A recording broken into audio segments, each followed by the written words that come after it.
I sent that invite in Discord. Okay, cool. Oh.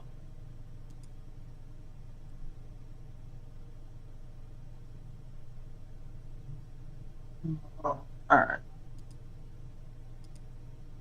I'm like signing on to my computer and everything like that. Let's see.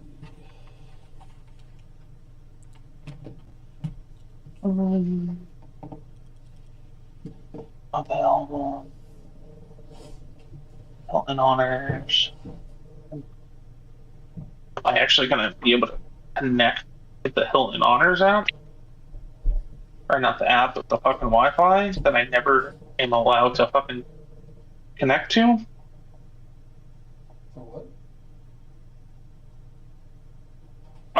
For whatever reason, my computer never lets me connect to the fucking Hilton Wi-Fi. So I always have to connect to like a fucking hotspot in order to make this work.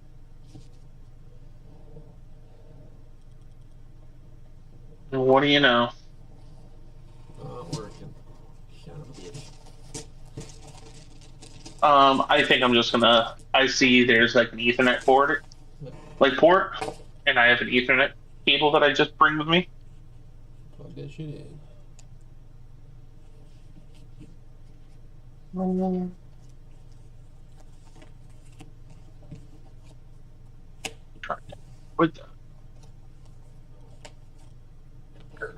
this now I have to go everything now. I gotta pull my charger out anyways. Oh, there's that.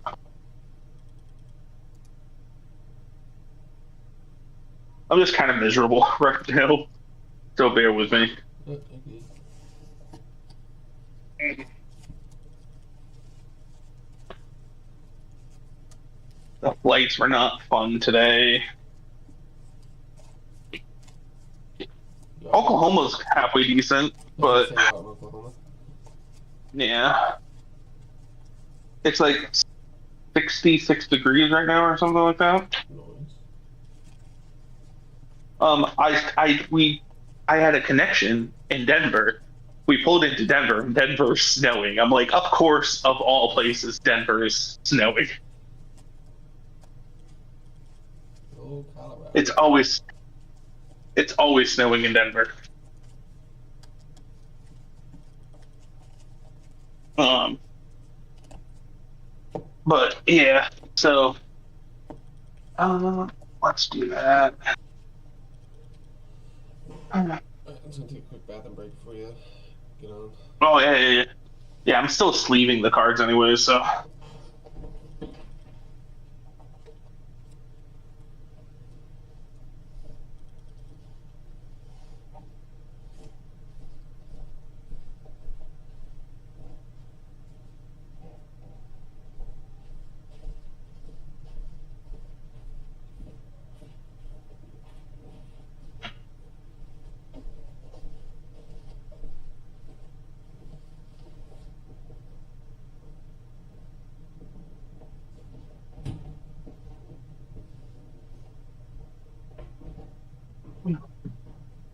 is it gonna connect?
That's not that word.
Share devices.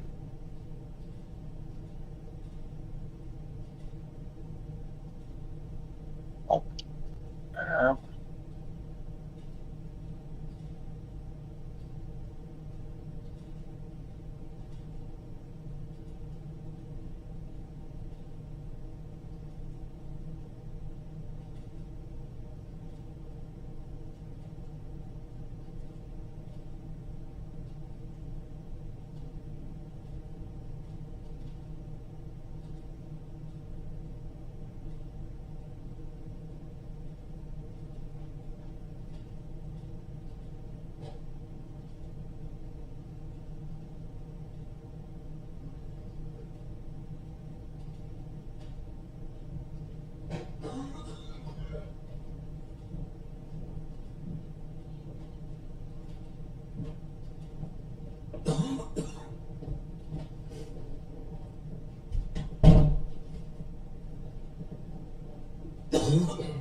why? Wait. Why did you do that? Huh? Ah, Google Chrome crashes on my fucking shit every now and then. Like, I really, really hate our work computers. Yep. Finder.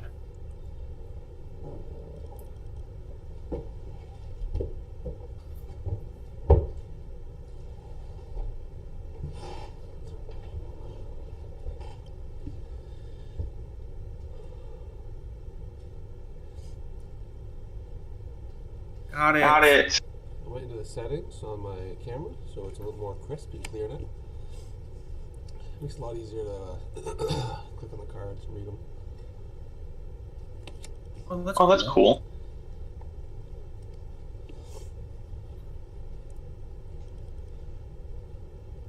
It also seems to be focusing a lot better.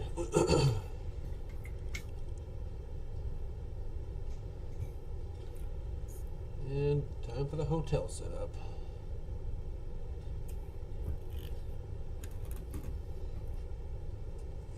Listen, you get what you get. Hey man, I'm not complaining.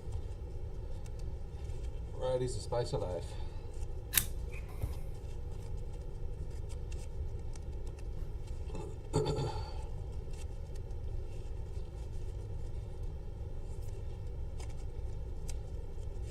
Oh, I do need to fix that glare though.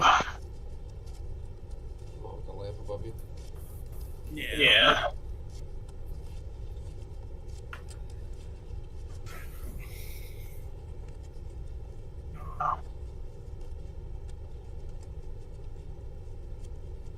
Oh my god.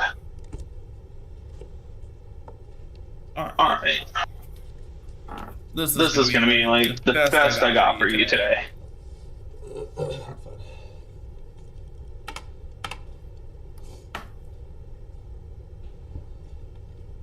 Alright. I got silver. I got silver sleeves. This is gonna be like for this best I got.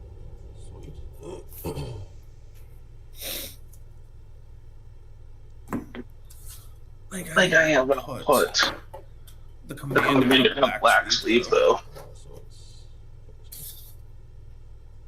So do you have the same problem where like foils start to like warp? Oh yeah, that's a huge problem with cards.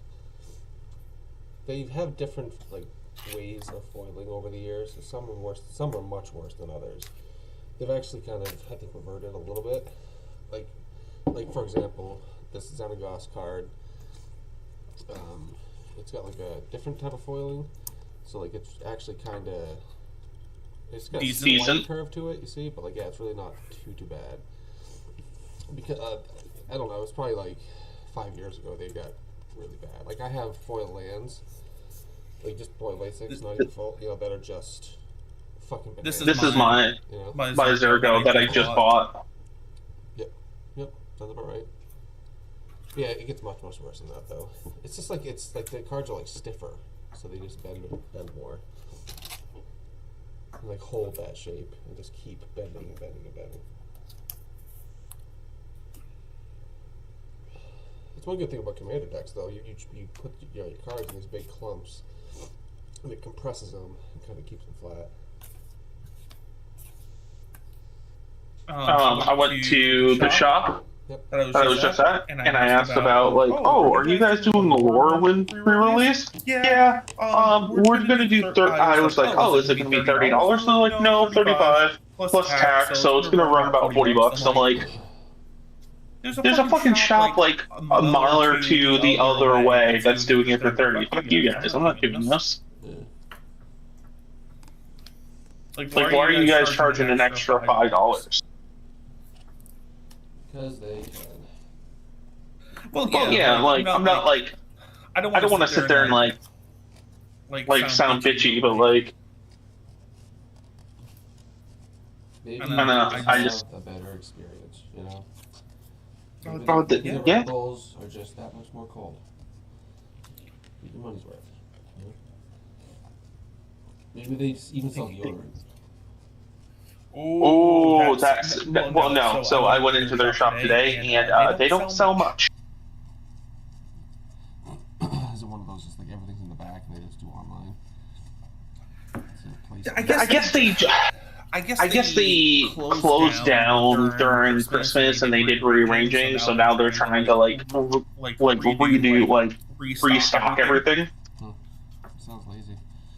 It's not done right. And yeah. Like I had to look through a few binders and everything like that for cards because I was trying to find some stuff to see like if I can make my Sargon deck a little bit better, because I think that's the only deck that's now struggling.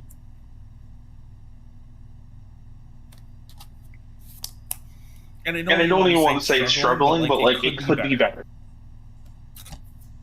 And like I'm trying to figure out, is it struggling because of mana? Is it struggling because of just card quality? Is it struggling because of just like other like shenanigans? What I've always done is I'll do like what's called a deck doctor. You just take the entire deck and open face it. Have like a removal pile, a ramp pile, a win con pile, a draw card pile, a board wipe pile, and so on, so on, so on. So you kind of dissect it and just look at it. And just look at the numbers. Like, oh shit, I only have 2 things that draw me cards. I should probably have more. So then you, like, what do I have a lot of? You start cutting, or what are you trying to do? You want more of that. You know what I mean? But just like fully dissect it and like really look at it instead of just looking at a pile of cards. Like, you're never going to remember exactly all the interactions, but once it's like open in front of you, like it's... Gotcha. Well, the way that like I'm starting to realize like it's very enchantment heavy, which is kind of like so IFI inscription, which is like every time that I play an instant or sorcery card, deal 1 damage, and and then that fall of Karen Dorse, which is deal excess damage, amass for X damage. So if I look at it from an enchantment base, it's probably just like an enchantment deck that. Which I don't think so. That would be an enchantment deck. No. But I know you want to abuse your orc army. You just keep getting an orc army and keep killing it and keep abusing it, and it just keeps. You always have an orc army. So I think it's just a constant sack outlet fodder, or you can make it huge and swing out and do cool stuff. Well, that's the whole point of the Karen Dorse card, the blast act in there, and like there's ways.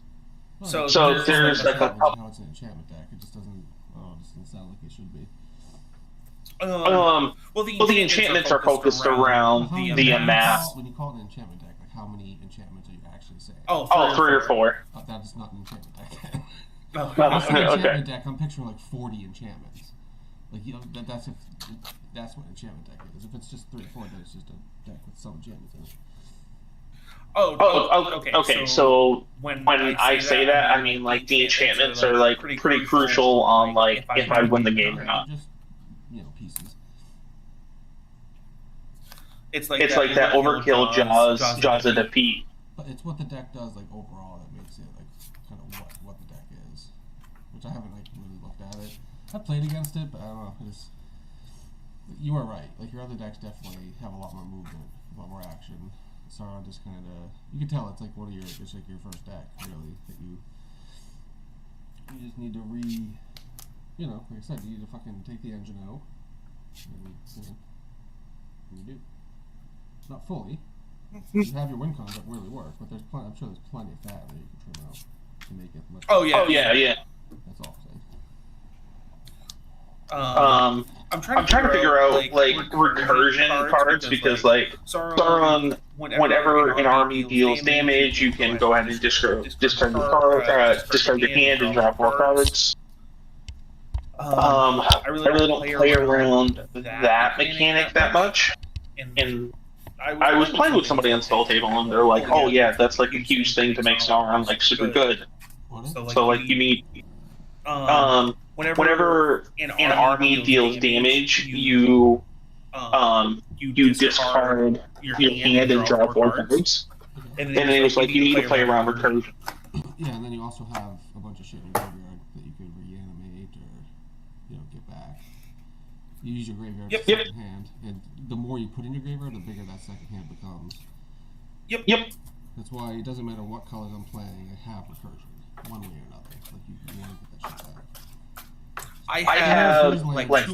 I don't know if you've come across some Bajuka Bogs yet or whatever, but those are all. I think any black deck runs a Bajuka Bog.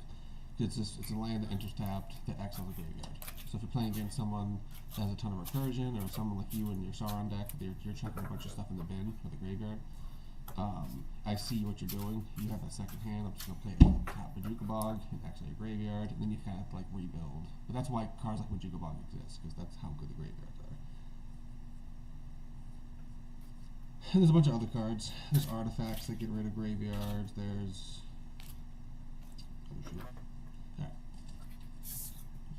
ready to go? No, well, There you go, shuffle. I just finished leaving. Yeah, you have to do the new sleeve shuffle. Yeah. Slippery ass shit. Dude, it's so bad. Which one'd you get?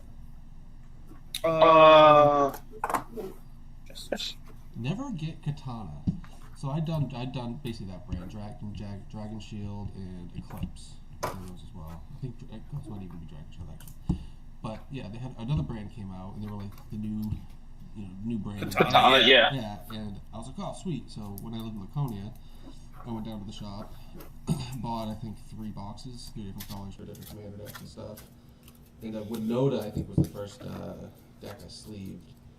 And I'm a pretty aggressive shuffler, like I've been shuffling for a long time. I have a very specific style. I always go corner, and then the cards slide down, I tried doing what you do. That's really rough on corners, though. But dragon shields and stuff, they hold up. Katana, literally one game, and I had torn the entire the front of the plastic off. So I had to re-sleeve the whole fucking thing. I threw out the other 2. I never even sleeved them. I was like, fuck it, never again. No, this, I have, when I get into something, I really get into it. So when I first got into Magic, I looked up the art of shuffling. I looked up, that's why I know so much about the odds and statistics of the game, is because I didn't look at just the cards. I looked at the game itself and the science of the game and everything. Shuffling and mulliganing are at the core of this game. So if you get that down, I'd sit there. I was always fucking with Magic cards. If I was watching TV, I was always going through decks, but I was always shuffling cards. Once you do that, you eventually kind of get your own shuffle down.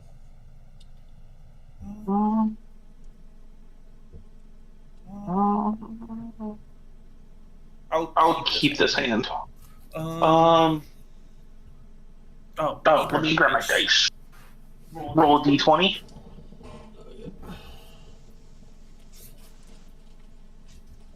Oh, we're both playing aggro, that's fun. I got a 10. You got a 10. You get your life on it. Good old Trevor. Yo, everybody was super cool. I was actually really happy. Huh? That I showed up. I didn't hear what you said. I got a 20. Okay. You're first. I said I was really happy that I ended up going. No, that was fun. It was good to see you. I was glad that you got to experience legit Draw for turn. I'm gonna play Command Tower and attack. I was just amazed at how well John did. Yeah, you guys were like, man, you have no idea. He doesn't have the best win rate. 1 in a night is a big deal. So for him to go, it's holy shit, John's cooking. I'm gonna play this land. Comes in tapped. I can pay. I actually have to take this land out. So this is just going to be a mountain that comes in tapped. I didn't realize its ability was blue. It's 2 blue red. Sack it, and I can scry 2 and do 2 damage to each creature. It does a bunch of cool shit, but can't play this. 1 sec. I have a pile of cards. I'm actually working on another deck. Okay. So, I'm waiting for Laura to win. Yeah, actually, I'll just put in this fucking wasteland. So it's still gonna come in tapped, but just to keep it legal. Yeah, Lorwyn, but so it's Trevor's fault actually. Speaking of, he challenged me. He's like, you need to get out of your comfort zone. All my decks, I build very specifically, kind of the same way, even if they're different cards. And it's here we go. So I'm building a deck with only instances and sorceries. That's it. Draw. No creatures, no artifacts, no enchantments, obviously lands. What he does is I found a commander that's absolutely perfect for that strategy. So, but so he's making a deck like that too, though. So we're both making, but neither of us are telling what commander we're doing. So it'd be kind of fun if we end up both using the same one. We'll play this forest. And then pay 2, and I'll cast a Felwar Stone. I can add 1 mana to my mana pool for any color or land an opponent could produce. So whatever land colors you have, I can tap for that. Cool. Turn. Isn't the camera a lot better? I mean, I think so, but because I'm on such a small screen that it's like No, it it does. does. that's just a contrast thing. It's not. Before, I don't So know. I play Brightness is too low. Caves of Coals. Coals. I'm I'm gonna tap tap 2 2 red red to to play play Grenzo, Grenzo, Havoc Havoc Razor. Razor. And then you're go.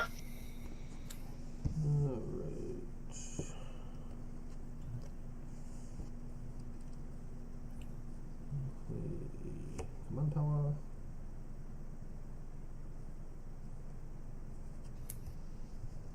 Two. Cast a 3 visits. Search my library for a forest card. Put that card on the battlefield, and then shuffle my library. To search for a forest card, not basic. That's why the word is used. Mountain forest. Get into the battlefield tapped unless you control 2 or more basic lands. Comes in tapped unless you control 2 or more. Tapped. I only have 1 basic. That's freaking lame. Lame. I have another. No, that one doesn't do it. So yeah, I'm making a Narset Enlightened Master. She has whenever she attacks, exile the top 4 cards of your library, and you can play them for free until end of turn. Non-creature. Oh, that's Yeah, or non-permanent or whatever. So, and every card will be an instant or sorcery. So it'll cast all 4 of them basically for free. There we go.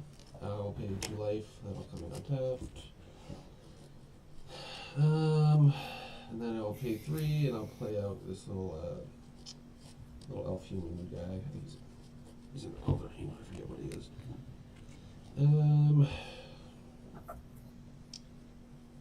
Yep. I'll play a Shaman of Forgotten Ways, the human shaman, 2/3. I can add 2 mana in any combination of colors to my mana pool. Spend this mana only to cast creature spells. This is Xenagos stack, so obviously it's all creatures. Most creatures. He has an ability called Formidable. I used to win the game in Xenagos with his Formidable ability. It's not the only deck anymore, but just so you know what it is, like the way the game stands right now, I could bring our life total to 1 with his ability. His ability does cost 11 fucking mana, so hold up, don't worry. Each player's life total becomes the number of creatures he or she controls. Activate this ability only if creatures you control have a total power of 8 or greater. So I need a big ass creature, but like once I double a creature, then it is basically formidable. Get everyone down to like single digits or whatever, you know. It just makes the game interesting. It's everybody, myself included. Anyway, with that, Pastor. Cool. Untap. I I draw. Here. Been a good boy. I'm gonna play Swamp. And then I'm going to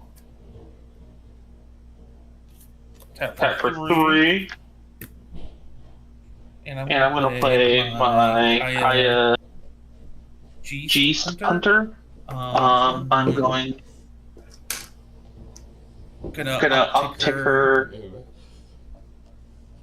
to to 4.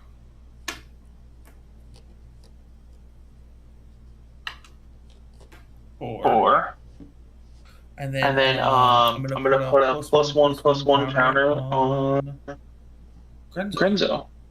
Yeah, you will. And he has Death Touch until the end of turn. What a G. I could technically move to combat, but go.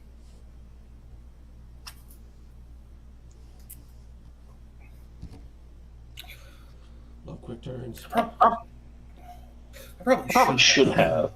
Gonna play this here, frickin' forest. I like this deck because it's all like, you know, Xenagos, he's this party animal, you know? You just say that. Yeah. He was literally, there's a whole god cycle from Theros, which was like the Greek mythology kind of set. Xenagos was like, he's basically like the Loki. Or no, he was kind of like, he was a mortal that just partied his way to fucking godhood. Where all the other gods are like kind of snooty, like the god of fucking like the white ones. There's like Perforos is the god of the forge. You know, like it's all about dealing damage. Xenagos is just a party animal. So I think he just like gets people so pumped up, and that's how he doubles them. You know, Gotcha. It's just a bunch of shamans in the woods partying. You know, like satyrs and like debauchery and shit like that. All right, now that the lore is done. Let's see, 2, 4, 6. We have some mana. Or I could just do. Oh, he actually is a creature while he's out of while he's in the command zone. I'll pay 5. I will cast my Xenagos. And then I will pay 3. And I will cast a Mage Slayer. This is a very well established old deck, so it just every card just hits. Whenever a equipped creature attacks, it deals damage equal to its power to defending player. So it's an equipment, so you kind of get the gist with Xenagos.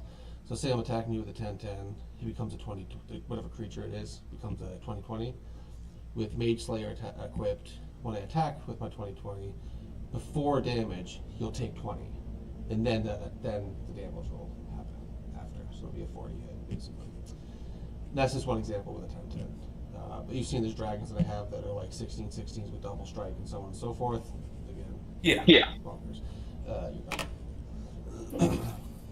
Alright, cool. I just like to explain cards because you haven't. I don't like. I don't want to be blindsided. So let me know if I'm over-explaining. It's what I do. No. I'm gonna pay Temple of Triumph, enter staff, I can try.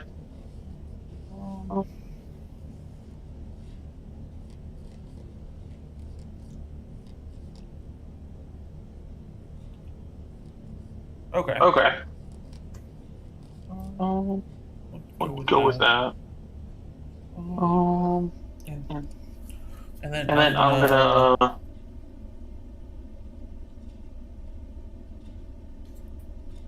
gonna tap for 3, and then I'm gonna bring out Zergo.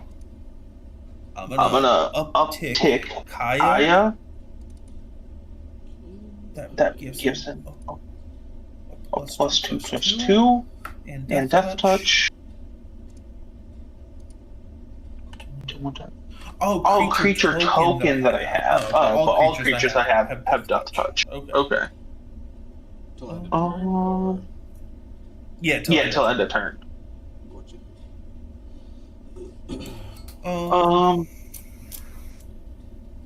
I pass. You sit in trouble, sir. Hope you know that. Do what? I said you sit in trouble. This is going to come in tapped because I don't want to reveal a land from my hand.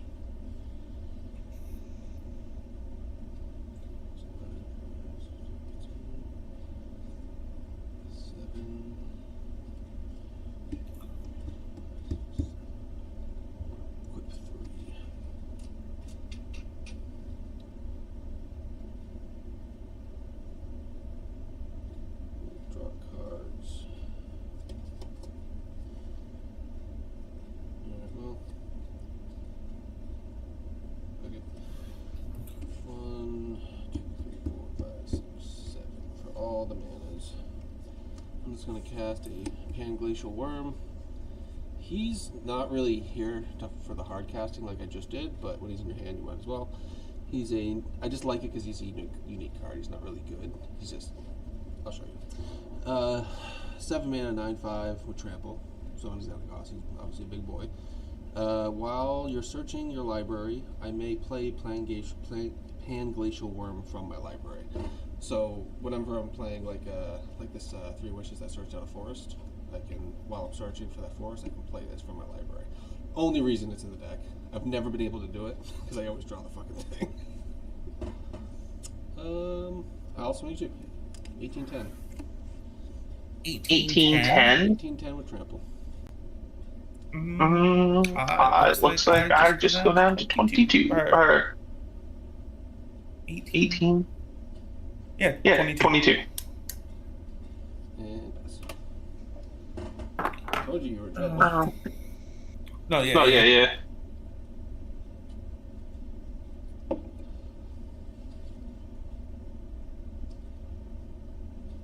Alright.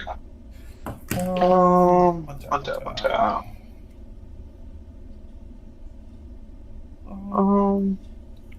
Draw. Draw.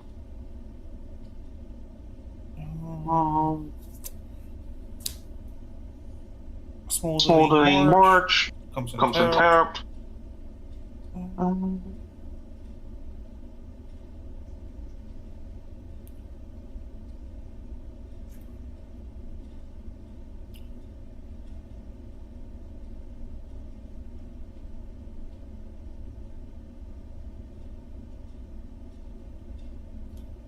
Alright, so we're gonna tap for tap for 5.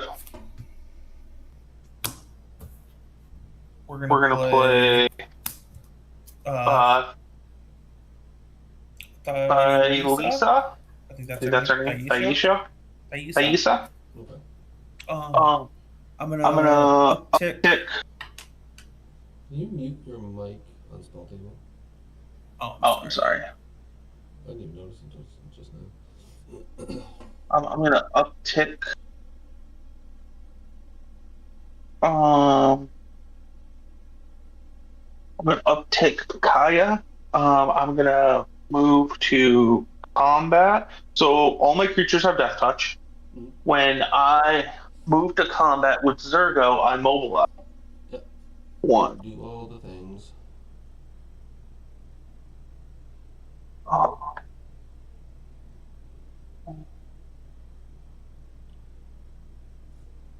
What is mobilize? You make a token? Yeah, that's tapped and attacking. Yeah, and then when things die, I take one for each? Um, Or something? if they die attacking, I draw a card. Gotcha. If they die just in general, you take 1 damage. Okay. Or you lose 1 life. You don't take damage, you lose 1 life. Is it a I'm just gonna take whatever. red See border? what the damage is. Actually, Um, hold on. 1, 2, 3, 4, 5, 6, 7. I have devotion. So Xenagos is a creature, just so you know. He's an indestructible 6/5. 6/5. Yeah. So I don't know if you want to. Just I forgot. I didn't realize I had devotion because it's so often I don't. So yeah, he's a creature. So I don't know if you want that one. If you want to change your attacks based off of that, just because he is a decent blocker. Well, so all my creatures have death touch. He's So indestructible, you so I'm not worried about that. No, yeah. And then oh shit, I won't be able to use the exile because I have no more mana.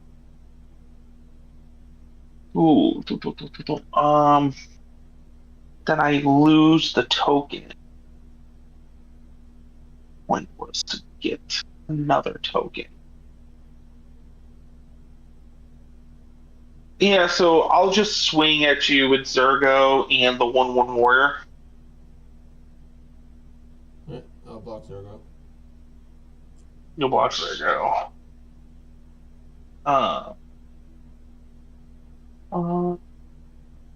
Sacrifice at the beginning of the next end stuff.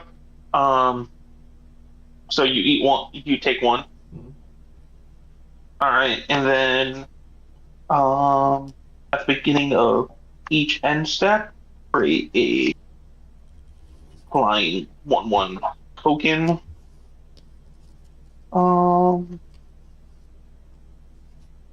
Yeah, and then this token actually dies at the end of, or at the beginning of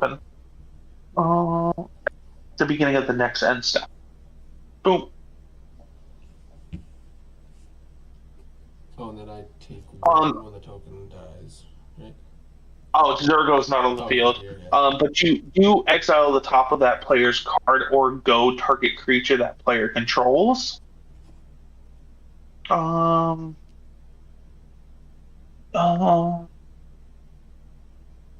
gonna goad your shaman.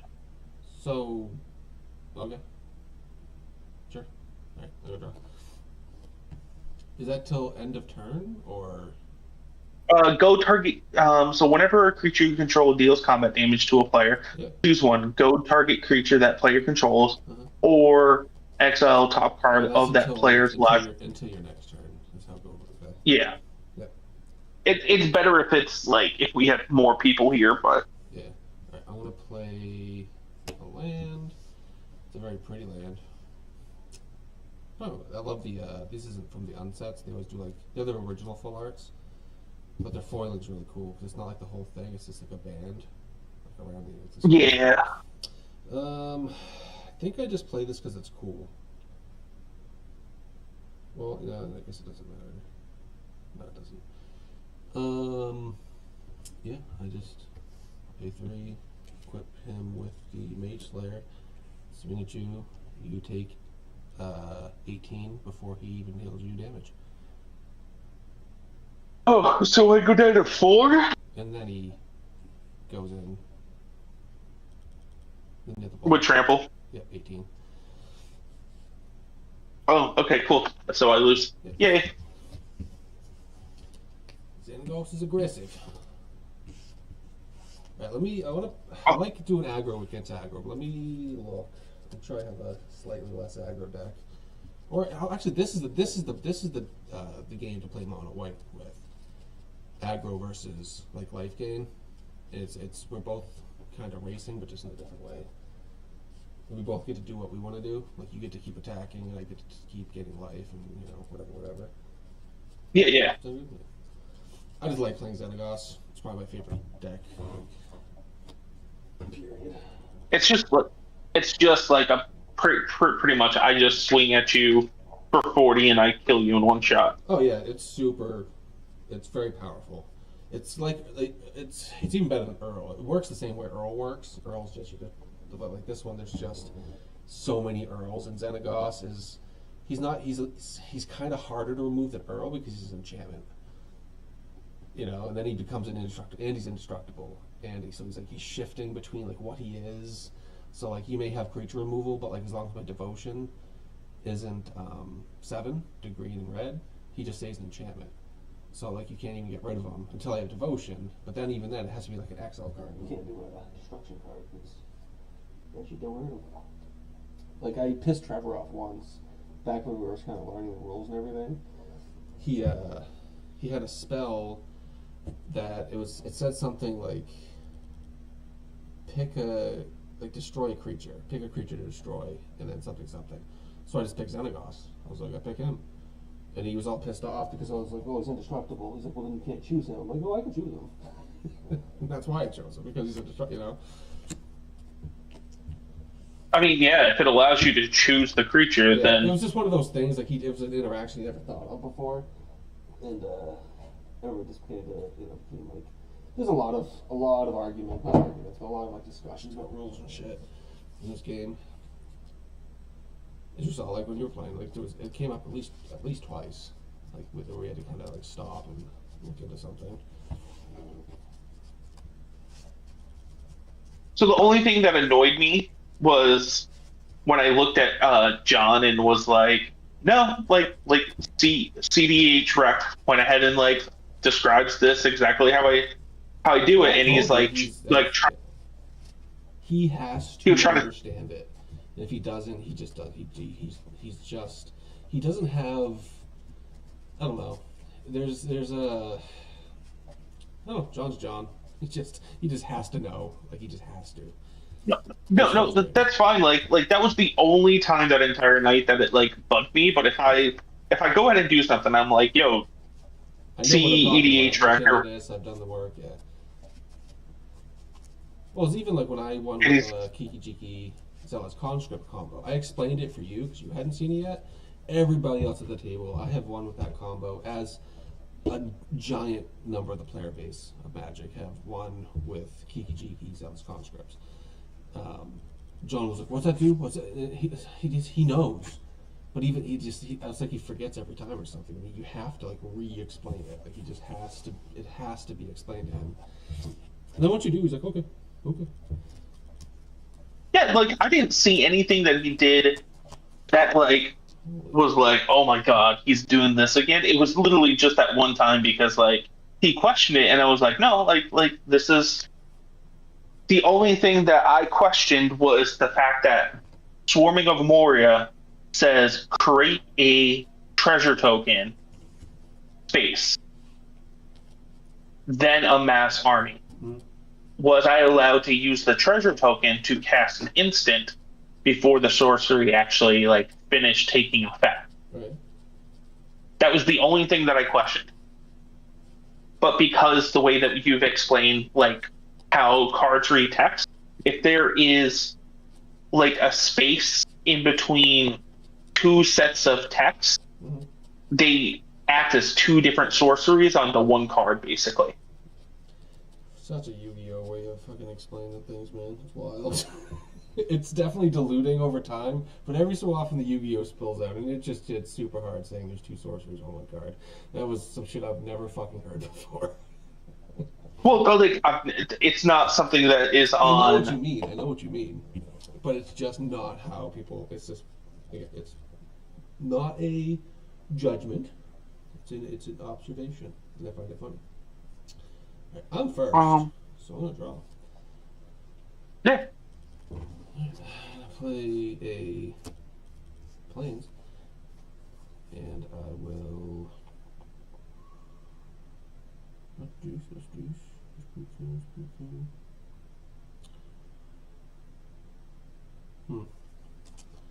I think I'll start with this just because it's such an asshole turn one play. It's one of the most asshole turn one plays. I'm just going to play an authority of the councils. Creatures my opponent's control enter the battlefield tapped, and whenever a creature enters the battlefield under an opponent's control, I gain 1 life.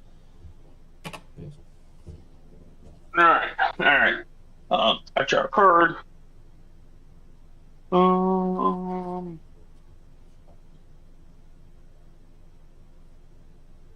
All right, so I'm going to play a Path of Ancestry, and then I pass.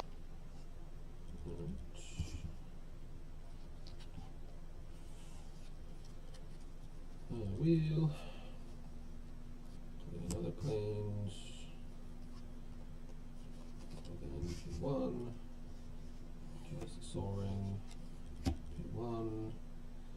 And play a Guide of Souls. Whenever another creature enters the battlefield under my control, I gain 1 life and I get a energy counter. Whenever I attack, I may pay 3 energy. When I do, I put 2 1/1 counters and a flying counter on target attacking creature.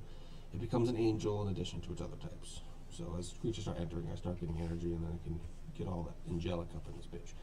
Here we go. All right. Draw.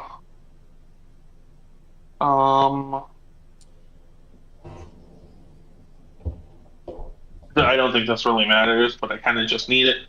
I'm gonna play Bujuka Bog. When this land enters tab, exile target player's graveyard. Yeah, that's what I was saying. Like, I don't think it really matters right now, but There's no graveyards, so yeah, just nope. choose something and yeah.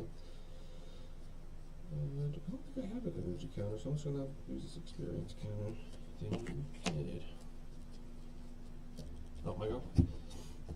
Yeah. Alright. No creatures yet, right? None yet. I got plenty of them. I'm gonna play another planes. And fuck it, I have them in. I'm going to play a God Eternal Ketra. She's a 3/6 with double strike.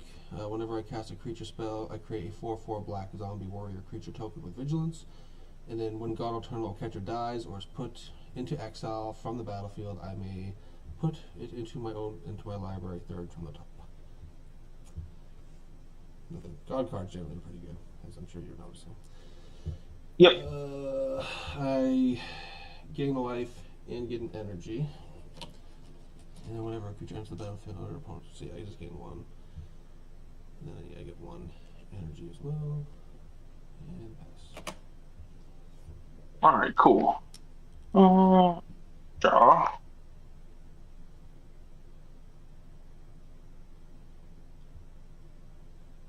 Alright. We're gonna put play Bolt of Archangel. We're gonna tap 2. We're gonna play a Talisman of Conviction. Uh,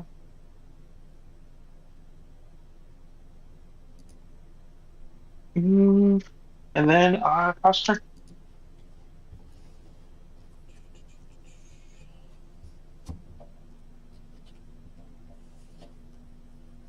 Yeah, I'm gonna play this. Yeah, that one's all like Japanese looking and shit. Oh, dude, those are the nicest ones. I got one blue one. I don't know if I have a bunch of different colors, but I have that one, and then there was a Kamigawa set that came after. It was like neon Kamigawa, so it was like a kind of cyberpunk neon, kind of like Cyberpunk 20 that game, but like Japanese style lands, which is pretty cool. Decisions. Well, I don't think I have to worry about that yet, so I'm just going to pay FOA, cast my commander. A few things are going to happen. I will get an energy. I cast a creature. I'm just going to use this old land. So I get a 4/4 zombie from her, which enters, gives me an additional energy. Charge. What? Malcolm, go on. We get a dice that's 4/4.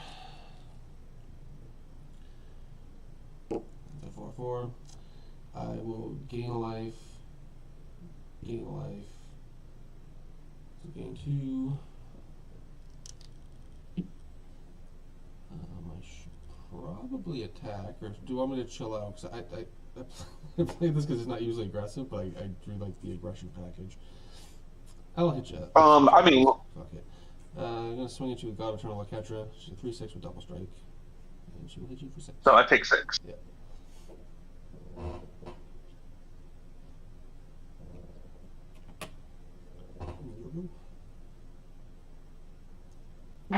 Alright. I just did not get. I know, you just. I thought that fuck this game, it looks like. The hands that I got, like, I thought they were, like, halfway decent. Turn 2 Soul Ring. The turn 2 Soul Ring is what got me where I'm at. Because being able to I wouldn't have been able to cast this 5-drop, which is getting me these zombies, which is getting me to the experience counters a lot quicker. So now I can remove. I can make fucking next turn. I can actually do it this turn. I could have done it last turn. Made her a 5/8, so she would have dealt you 10, and she would have had flying. I think she also had. Oh, you just double strike again. I'm gonna play Shadow Summoning. Create 2 tapped white spirit creature tokens. Yep. That will gain 2 life. Mm-hmm. Authority. And then I'm gonna tap my last 2, and I'm gonna play Fellwar Stone. Sweet. And then I pass. Yeah, this one's gonna be quick. Like I said, I'll play the same deck after, I think. Pretty sure it's gonna be quick. I don't see a point of dragging it out. Reliquary Tower. Sorry, you were trying to say something? No, I thought the hand that I got was better than what it was. Yeah. But I didn't really get any decent lands that really helped me. Mm-hmm. And you just ramped up a lot quicker than I did. 2,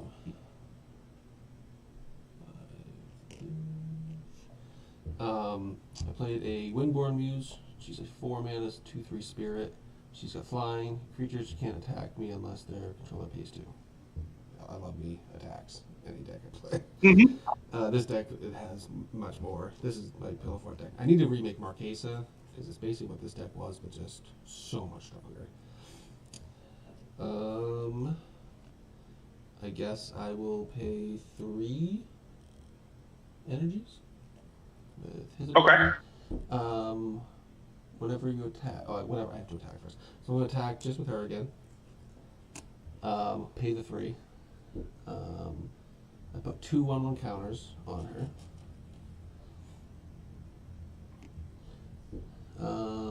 and a flying counter. So she now has flying. You just know she has flying. She's a cat with flying. She is technically a legendary creature zombie god. But Oketra is actually it's like an Egyptian cat god, Jake. So yeah, and she's an angel, so it's a zombie angel god. Okay. So yeah, it's a 5/8 with double strike, so take 10 in the air.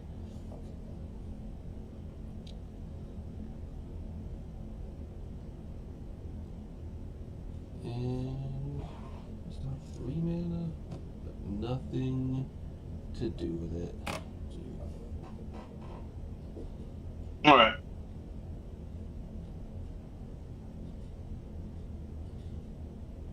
Draw for turn.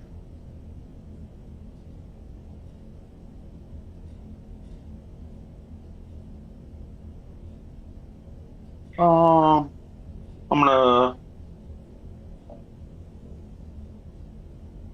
tap for 4 colorless.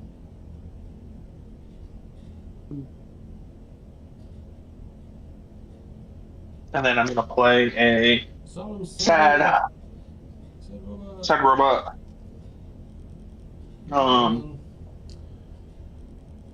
And then I can put a basic on the field. Sweet.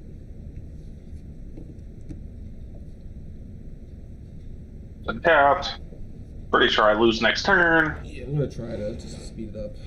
I should have enough. You have 1 blocker? 2. 2? Okay. Yeah, because my zombies don't have trample. So I could, because you'll take 10. You're at 24?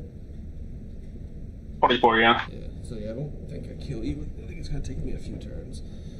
2 or 3 turns. So you have time. It's still mono white. I just have 1 good creature. And then you can block these guys, which I guess I could pressure this turn and try to win by the turn after. Not to give you my whole game plan, but Fast. so yeah, just keep pressure. You know, keep that tempo going. Draw a card. Yeah, that's a fun card. And I'm gonna cast it. You know it. You love it. It's a ghostly prison. Creatures can attack me unless they pay 2. So now you can't attack unless you pay 4. Because that's what Bill 4 does. Feels so safe. Protected. He has flying as well. You don't have flying, do you? I do. You do? Son of a bitch. Yep. The 2 flyers. What are they? There's just 1/1s. 1/1, okay. So I'm going to swing. So it's a 2/3. This is my double strikey. The other one deals 10. Mangar the Diplomat is a 2/4 with lifelink, and then 2 4/4 zombies on the ground. The only flyers are these 2, and then these are on the ground. So I'm gonna block the double strike. Yep. With 1 flyer. A 4/4 with the other one, probably. Mm-hmm. Alright, so then 4, 5, 6, 7, 8. 8 damage. Yep. Like I said, that was the pressure turn. And then we'll see, you just keep throwing out blockers, I'll keep removing them, and then over time, it's a war of attrition, but like General Grant in the Civil War, I have the resources, so I can afford the casualties, where you can't. You're the South. Nope. You're in retreat. General Lee had a great reputation, but he had a bunch of buck-toothed fucking rednecks in the South, as his logistics. He just didn't have the intelligence. He himself was extremely intelligent, but he was just a god among fucking rodents. Sorry, carry on. Your turn. Alright. General Grant is one of my by far favorite historical figures. He's such a fucking he was an absolute fuck up in his life. He was only good at generaling. Outside of war, he was basically in poverty. He was an absolute nobody. And yeah, but he found his niche. He was fucking good at it.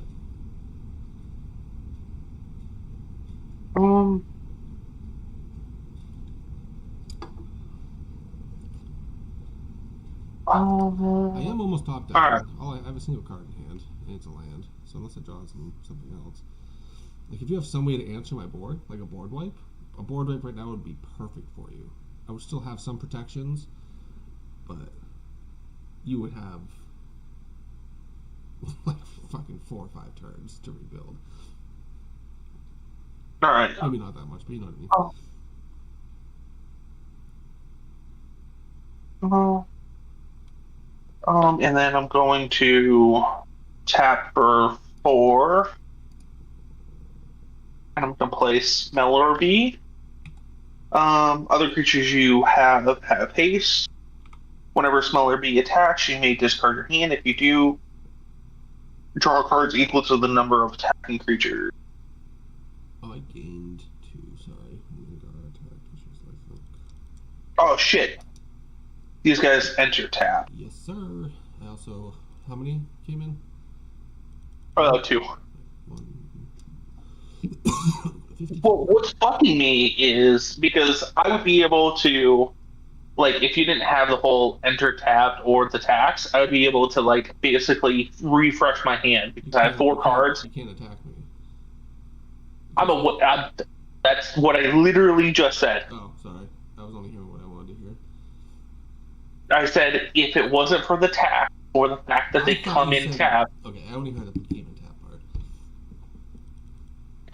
I would be able to, like, refresh my hand because I would have 4 cards. I would be able to swing at you with 4. That's what this entire deck is. It's literally that. Ugh. Yeah, that's why. I pass. Yeah, that's why when I played this turn 1, I was like, that's one of the meanest turn 1s. It doesn't look like it, but now you see why. It just, I'm basically just making you slog through, you know. Fucking downside to this deck is you unload really fast and then you just get stuck with fucking lands for days. I'm going to play a Hall of Heliod's Generosity and tap for a colorless. I can pay a white and a colorless, tap it. I can put target enchantment card from my graveyard on the top of my library. So again, I always run recursion in one form or another. So like if you destroyed one or the other, I can get it back. Swing. So how much? Total creatures is 2, 3, 4, 5, 6. The largest How much total damage? Total damage is 10, 11, 12, 13, 14, 15, 16, 17, 18, 19, 23. 23, and I can only block 1 on the ground. So you can block, so you take 13 after you block the 10. So you're down to 3. No, that's a flyer, right? Oh, you don't have it on the ground. That changes. Yeah. You die. Yeah. Because you're going to block 4 of it. Yep.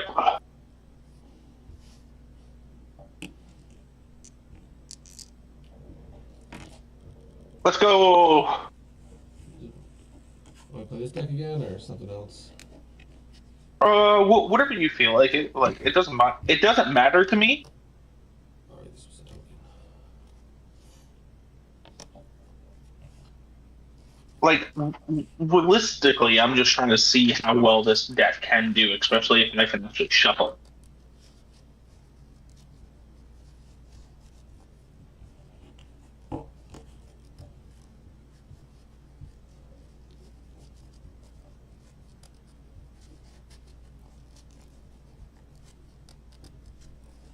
And then, I'm going to that. I'm almost positive I can go to that Laura Win pre-release. Mm-hmm. So that will be my next commander deck that I build off of that. Because I've seen some of the cards that are in there, and I'm like, oh, some of these. I went on TCG Player and actually went through the entire set and just looked through what they have. And the fucking Squelcher Goblin's already $40 fucking. Like, I'm gonna buy some packs. I'll buy probably like a box or something. But hope for the best. But yeah, there's a lot of really fucking good cards in this set. The commander, the black. What is it? Black green commander. Mm-hmm. It's based off of Blight. Yeah. I kind of want to buy that. Yeah, I was gonna build her, but because I have the entire deck in a binder, basically. But I was looking at. Oh no, I'm not talking about the elf one. I'm talking about the other one. I was looking at the elf one, but I'm like, I really don't want to build that deck because it's just another removal deck. You're just destroying everybody's shit. And I already have like my Annihilator deck, and I already, I've done it so many times that I'm like, I know what the play line will be, Even though I already have, it's tempting just because I don't have to really spend any money on that fucking deck because I already have all the black green. Because I ran a black green elf ball deck, which is just elf tribal synergy, and the commander became an XX for how many elves you controlled that was on the battlefield or in the graveyard. And so I said this, the commander didn't matter. It was just because elves are so synergistic, and being in black and green, you just fucking abuse your graveyard and overrun people basically with infinite mana and trample effects. All right. Can I play this hand? It is 100% fucking playable. We're gonna go with it.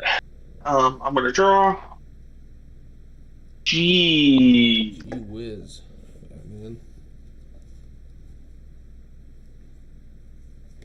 We're gonna play a swamp. We're gonna tap it for a skull clamp and pass.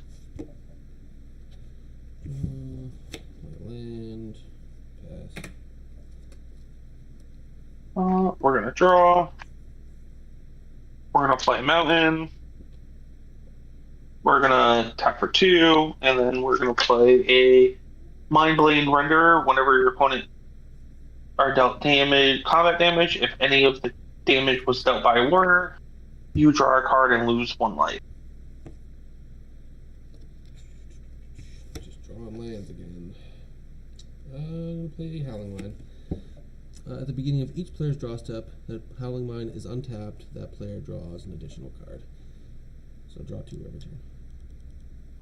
Usually what I do is I'll just put a dice on top of my library to remember. Roll 2. Oh.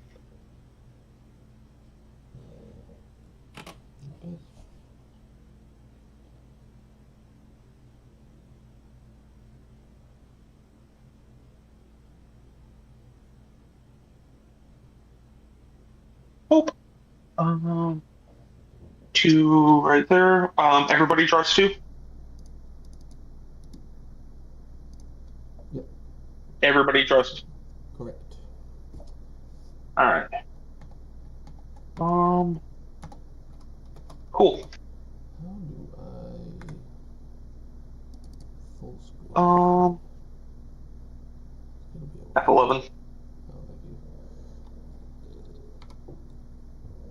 I'm going to play Castle Emberth. And then I'm going to... do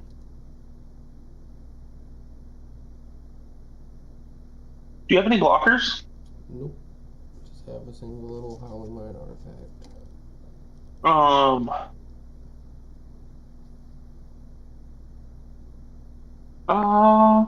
Alright, cool. I'm going to swing at you with Mindblade Renderer. Actually...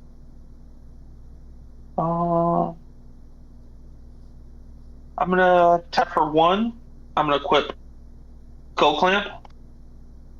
Then I move to combat and I swing at you with a 2/2. And then whenever a warrior does combat damage, I get to draw a card and I lose a life. I take 2. Good? You take 2. Yep. I go down to 39. And then I draw a card. 1, 2, 3, 4, 5, 6, 7. Cool. And I pass.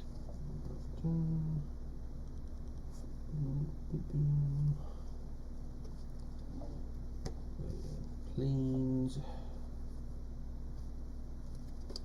Oh, that's actually... Oh. I'm going to play a Mentor of the Meek. Whenever another creature with power 2 or less enters the battlefield under my control, I may pay 1. If I do, I draw a card. And pass. Cool. Untap. Grab another beat. I draw 2. All right.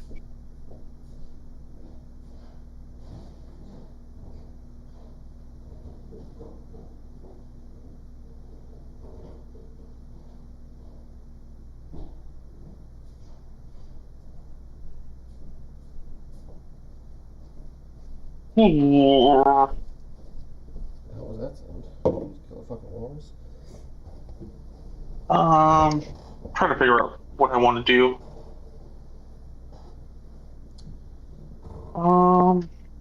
Sometimes life is hard, you know?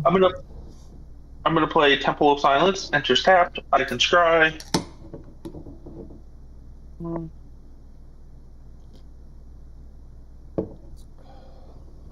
I do like this deck. I just need to take breaks from it because it's very consistent. So it just always feels like I'm gonna it's put that the at the very same. bottom. It's the same play pattern every time. This time I'm actually starting off kind of slow. Kind of at some point, I'm always seem to be making a deck lately, but at some point I want to make an actual group hug deck so you can actually, which I can't. You can't really do a 1v1, but that'll be fun to me. I'm gonna tap for 2. I'm gonna play an Arcane Signet. My cards do I have in hand? I have 7.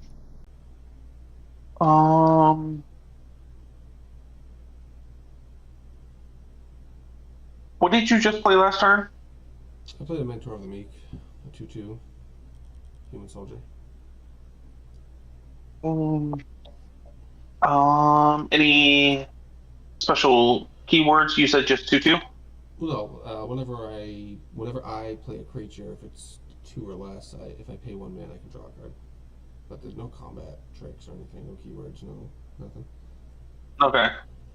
I'm gonna swing at you with my 2/2 Mind Blend, Mind Blade Render. I go down to 36. Well, if any of that damage was not by ward, you draw a card. Okay, so I lose 1 life. I draw a card. Now I start untapping. Ooh. Start drawing 2. Yes. And then I'm gonna toss this Legion of Loyalty into the grave, and then I pass. Oh look. Oh yeah.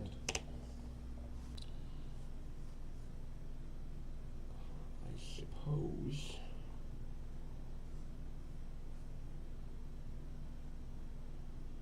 I pay deuces. I'm going to play a Distinguished Conjurer. Whenever another creature enters the battlefield under my control, I gain 1 life. You can pay 5, tap her, exile another target creature I control, then return to the battlefield under my control. I will pay 1 because she is a 1/2, therefore she's under 2. So when a meek creature enters the battlefield, basically, I can pay 1 and draw a card. And that's what I did. Oh. And I will what did I draw? I will pass turn. Okay. 2, 3, 4, 5, 6, 7, exactly. And then during your turn, I'm just going to cycle the secluded step. Cycle secluded step, draw a card. I'm gonna draw. I'm gonna play a Command Tower. I'm gonna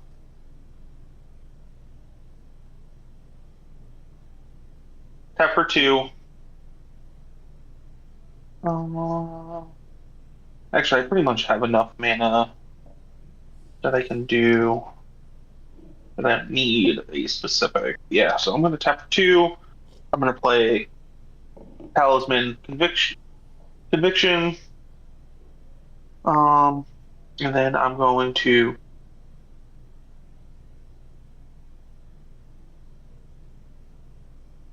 tap for 4.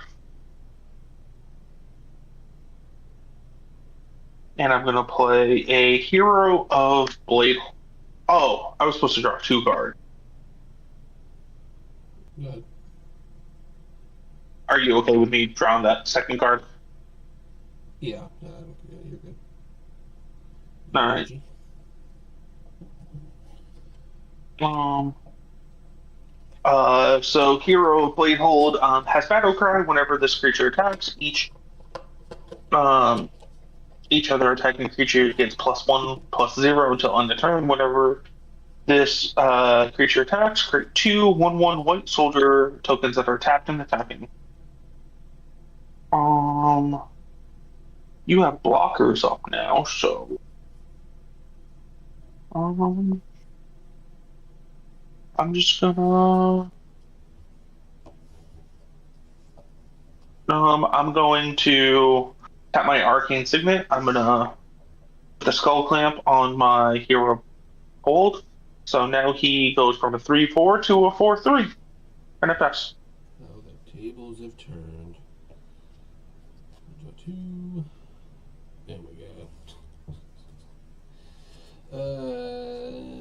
Play a land. Let's see. 2, draw.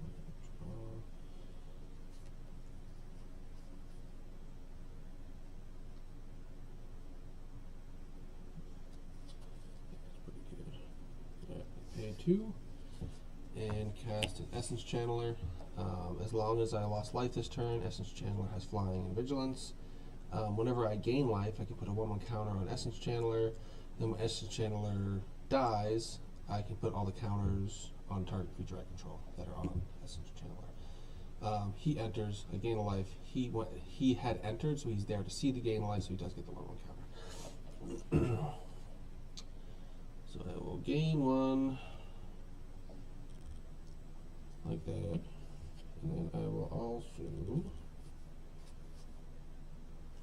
I'll do him.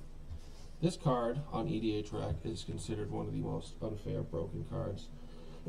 We'll see if that's the case. I don't think it will be against you, but his name is Dranolith Magistrate. Trigger, gain life, get a counter. Hold on. What? Do you say hold on?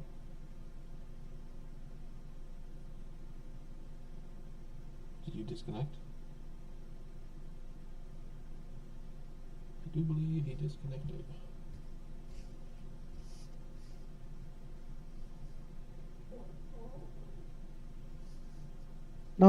Why can I? Hello? Yeah. My earbuds died. Oh.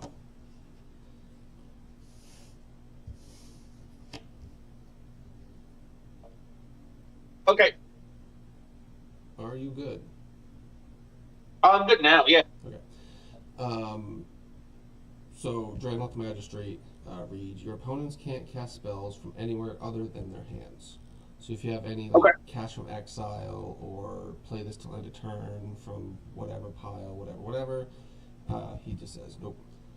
Now, like I said, I think against you and the current deck you're playing, it doesn't really matter, because you're just playing aggro. But on EDH Rack, he's like a game changer card, and like he's like a high salt score, and he's like a big deal. It's never mattered anytime I ever cast him, but like I guess in some pods, like he's a fucking cunt apparently.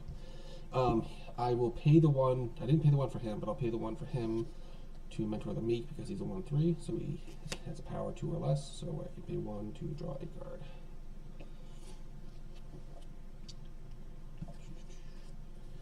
Two, 3, 4, 5, 6, 7, exactly. Pastor. All right. Untap on top.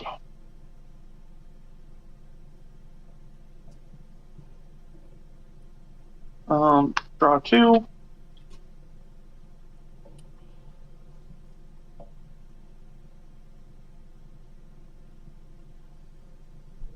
All right. So we're gonna play Shattered. These sleeves are fucking Thank them. Enters tapped unless I have 2 or more lands.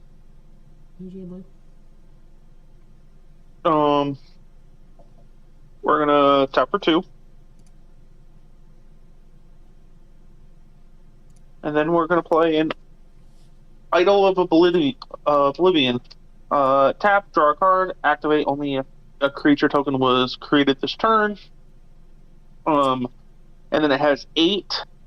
Tap, sacrifice this artifact, create a 10/10 colorless Eldrazi creature token. I'm gonna tap. That you're using, is it unable to have widescreen? So I'm noticing mine's widescreen and yours is like fucking like letterbox. No, mine is. I'm doing it off of. Maybe if I did it when I first joined, I could have. And I it doesn't do it now. It's just something. I noticed it. So I was like, because you're also kind of far away, so it's hard to like. So like I don't know, like letterbox and then like slightly zoomed in would make it so. You're on the road though, so I'm not trying like. I was just. Yeah. Thinking out loud, I guess. Configure inputs. Yeah, I would have to like restart everything. All right, so Idol of Oblivion. What is that? I don't remember. Tap, draw a card, activate only if you created a token this turn, and then 8. Tap it, sacrifice this artifact, create a 10/10 colorless Eldrazi creature token. Okay. Word. I get just like a big guy. Big dude. And then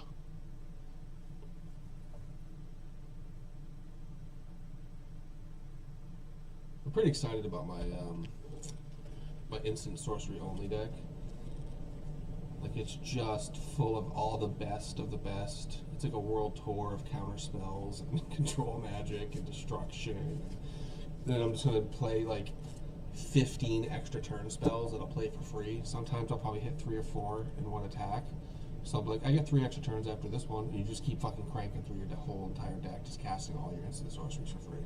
It's gonna be fun. He has no idea what the fuck he has done. So I'm going to go ahead and tap 3 to play Zergo. Yep. And then I'm going to tap 3 again to play Legion War Boss. I thought you only had 3 mana left. No. It looked like it. I don't know. Okay, so I tapped 2 to play Idol of Oblivion, which is just a 2. I believe you. I'm just saying, it looked like you only had 3 mana up. Like you literally, I'm actually streaming. You can look back later if you want. Like, you had what looked like 3 mana. I have the 2 artifacts that had tap for mana. Okay, alright. That's the issue. Like, I can't see what's what, so I'm just left to. And I do trust you. I'm not saying I don't. I just like to know. Like, I'm not like John, but like, I do like to. I also like to know what cards do because like maybe I want to fucking buy it or whatever. And so not. Makes it kind of tough. Which I was hoping I could like zoom in somehow, but it doesn't give me the option, which is kind of stupid. All right. Well, I'm also trying to fix everything. Hold on, I have an idea.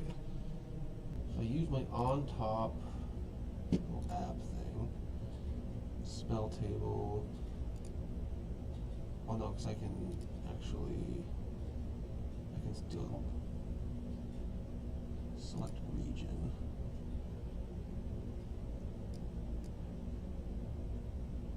No, not that.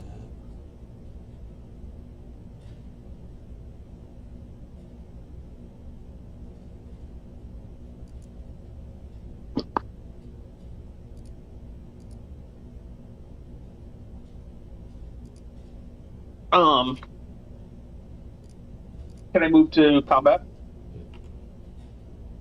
All right. So, what we are going to do is we're going to move to combat. When I move to combat, I can go ahead and create a 1/1 red goblin token Mm-hmm. that has haste and must attack it if able. And then trying to see if I have another token. Okay, cool. And then, all right. So I'm gonna swing at you with Hero of Bladehold. He has Battlecry. Whenever this creature attacks, other attacking creature gets +1/+0 until end of turn. Whenever this creature attacks, create 2/1/1 white soldier creature tokens that are tapped and attacking. So I'm going to create 2/1/1 soldiers that are tapped and attacking. Okay. So it's going to be 3 2/1s that are tapped and attacking, and a 4/3 that's attacking. I'm not blocking shit, so what's the total damage? 8. Down to 10. Go down to 28. 6. Okay. And then I move to main phase 2. Were any of these warriors? None of them were warriors. So I don't get to draw a card, but I'm gonna, since I had tokens that were made this turn, I'm gonna tap that. And then I can draw a card. Word. Can I go? Yes. Mr. Long Turns? I have to actually figure it out. You already know what you're doing. I know, I'm just fucking good. This is fun. Why not? I'm gonna play a land. I know, shocker. That's one thing this deck I always draw lands. It's fucking, I don't know if it's good or bad, but I think I just need to put out bodies. Okay.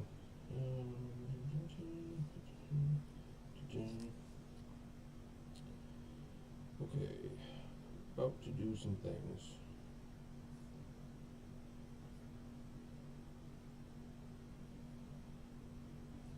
I need to get 20-sided dice because my Essence Chandler. So I need more than 6-sided dice. Soon enough. You know what I mean? I'm going to pay a white. I'm going to cast a Soul Warden. I will gain 1. She will go to 3. Soul Warden, whenever any other creature comes into play, I gain 1 life. Let me math real quick. I want to see if I want to pay the 1 to draw a card because she's meek. I have 1, 2, 3, 4. So 1, 2, 3, 4. I can technically. Nope, I will not pay. Alright, so I'm not going to pay any of the meek thing. I will then pay 2. And I will cast a Life Creed Duo. Flying whenever another creature I control enters the battlefield, I gain 1 life. He just entered this so he doesn't see himself, but these two see, so I'm going to gain 2, going up to 5. And then I will pay 2, and I will cast a Tithe Taker.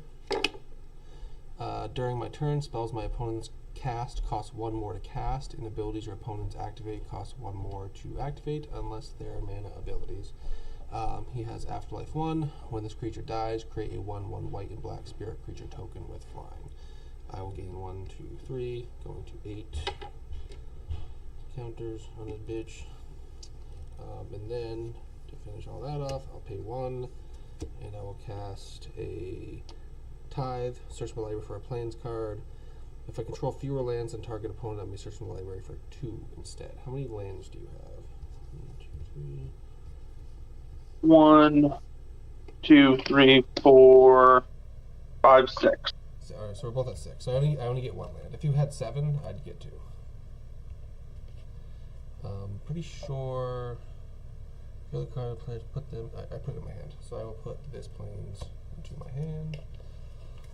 I'm just gonna. I'm not aggro. I'm just chilling. So you're go. I just have blockers now, like a lot of them. And and I also have a 10-9.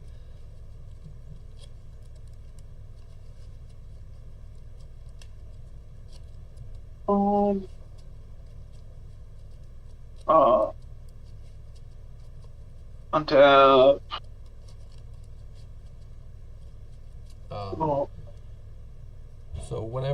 So these two only see my own creatures, but Soul Warden is all creatures. I gain a life before they enter. I draw 2.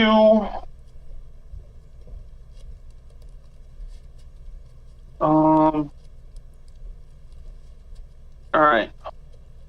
So we're going to play 4. And then we're gonna play Smellerbee. He has first strike. Other creatures you control have haste. Whenever Smellerbee attacks, you may discard your hand. If you do, draw cards equal to the number of attacking creatures. And then I'm gonna tap for 3. And then I'm gonna play Redoubled Stormsinger. He has first strike, 3/3. Whenever this creature attacks, for each creature token control that entered this turn, create a tapped and attacking token that's a copy of that token at the beginning of the next end step. Sacrifice those tokens. So if I create X amount of tokens, I get to create double that amount of tokens this turn that are all attacking. And then I have to sacrifice those. Like, so read it again. What's the card say? What's it called? Put it somewhere where I can click on It's it. It's Redoubled Stormsinger. Why you be playing cards I don't know? I'm sorry. Doubled Stormsinger. First strike. Whenever this creature attacks, does not have haste, so it just came out. For each creature token you control that entered this turn, create. So I played Smellerbee Rebel Fighter. That other creatures you control have haste. Okay, cool. Whenever this creature attacks, for each creature token you control that entered this turn. How many creature tokens entered this turn? None so far. Okay. So when he attacks, that's pretty cool. Yep. Especially if you can get like a big old token of something, or a token that like has cool like effects and shit. Attacking 1/1s, you copy like short, like whatever, you just go a little wider. But if you have some like enter the battlefield effects on the tokens, it's even better. Oh yeah. That's why Myriad, there's a card called like Blade of Selves and Helm of the Host and stuff like that, where it's attack. If a creature has Myriad, when it attacks, a token copy of it is tapped and attacking all your opponents as well. So you want something that has Myriad that has like an enter the battlefield effect. I can't read what that says. Oh, actually, it's Legion of Loyalty. Legion Loyalty, creatures control of Myriad. Oh, fucking hell! Is that on the battlefield? No. Oh, okay. So yeah, so you understand Myriad then, yeah. So yeah, any tokens that enter with an ability though, that's why Myriad's good. Okay. Like Sad Robot, when he enters, get a land. Imagine having like 4 Sad Robots enter, or something like that. And then they also die at the end of turn, and then you draw for each solemn that dies. Yep. Okay. So this is gonna be. Do you know where Sad Robot came from? Like the card itself?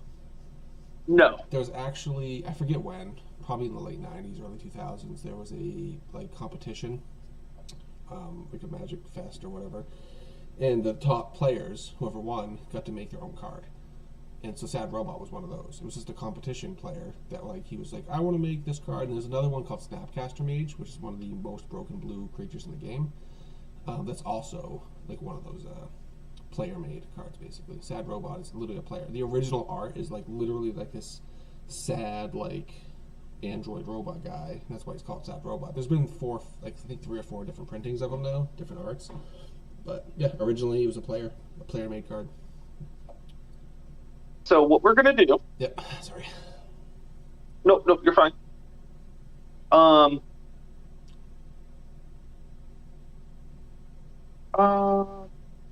don't have any attacks this game, at least. What? I don't have any tax this game, at least. Oh yeah, that's backed up why. to 38. Sorry, I haven't adjusted my in-game, but And then I want another.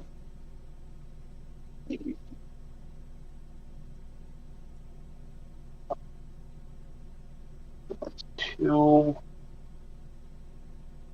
And that's gonna go for 4. And then we're gonna move into combat. So I get to create a goblin token, which is just gonna be that for right now, since I don't have another goblin token. use what you got, man. And then he's gonna double it, so that's gonna be 2.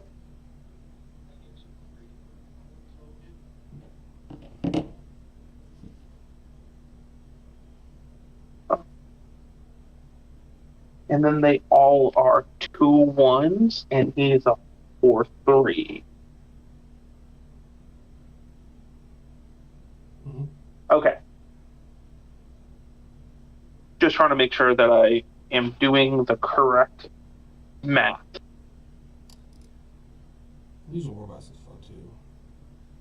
Alright. So he creates 2 captain attacking white soldiers, so I'm going to use my ally card for that. Because of redoubled Stormsinger, he's going to make copies of those coming in. Mm-hmm. When I move to combat, Legion Warboss is going to make a goblin. It's during combat that he makes it. Yeah, at the beginning of your redoubled Stormsinger. One of this creature attacks. You were saying. Oh yeah, I'm going to be attacking with him. Okay. Well, that's not what it hasn't happened yet then. Or has it? He's tapped. So you attacking? I tapped him because I wanted to make sure that I did the math right, but like I'm going into combat. Stop Yu-Gi-Oh-ing. Untap that fucker. That's just like you're representing things that aren't true. You know what I mean? Like, thank you. Well, I tapped him because I'm moving into combat and I'm declaring my attackers. You didn't say. Okay, well then say that. You didn't say. I asked you, and you said no. I tapped him because something else. Because I'm like I was figuring out who I'm attacking with. Okay. Okay. Okay. So Legion Warboss creates a goblin token, redoubled Stormsinger makes a copy of that. Uh-huh. Hero of Bladehold makes 2/1/1s, and then Stormsinger's gonna go ahead and make 2 copies of that. So when does the guy make those? The what? Where the not the Stormsinger, that guy, yeah. When does he make the tokens? For each Yeah, creature he control that entered this turn. So whenever this creature attacks, so I don't think he counts the creature. Like if you have tokens entering, like during combat, I don't think redoubled Stormsinger is seeing them. He's looking at when this creature attacks for each token that you control that entered this turn. So it's at that point it's looking. So if you can't I don't think you can. I could be wrong. I've never seen redoubled. I was gonna say like there's still being other created creatures on my entering and stuff, but then there is a stack to things. So it's like how is that arranged? You know what I mean? Because you're resolving his ability, and all of a sudden other creatures are entering on top of it. So it's like it happened. Like he's looking at the turn. So it's like where in the turn are they happening? Before he sees it or after he sees it? It looks like to me like it's after he sees it, but I could be wrong. I'm not trying to be a rules lawyer here, but it seems a little. It just seems like timing wise, it seems kind of interesting. I guess I'll say. Uh, Let me look that up.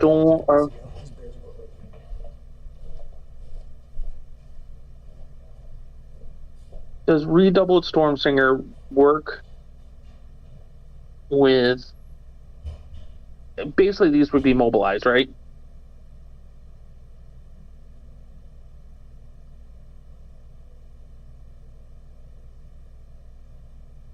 Okay. Does redoubled Stormsinger see tokens that are created tapped and attacking?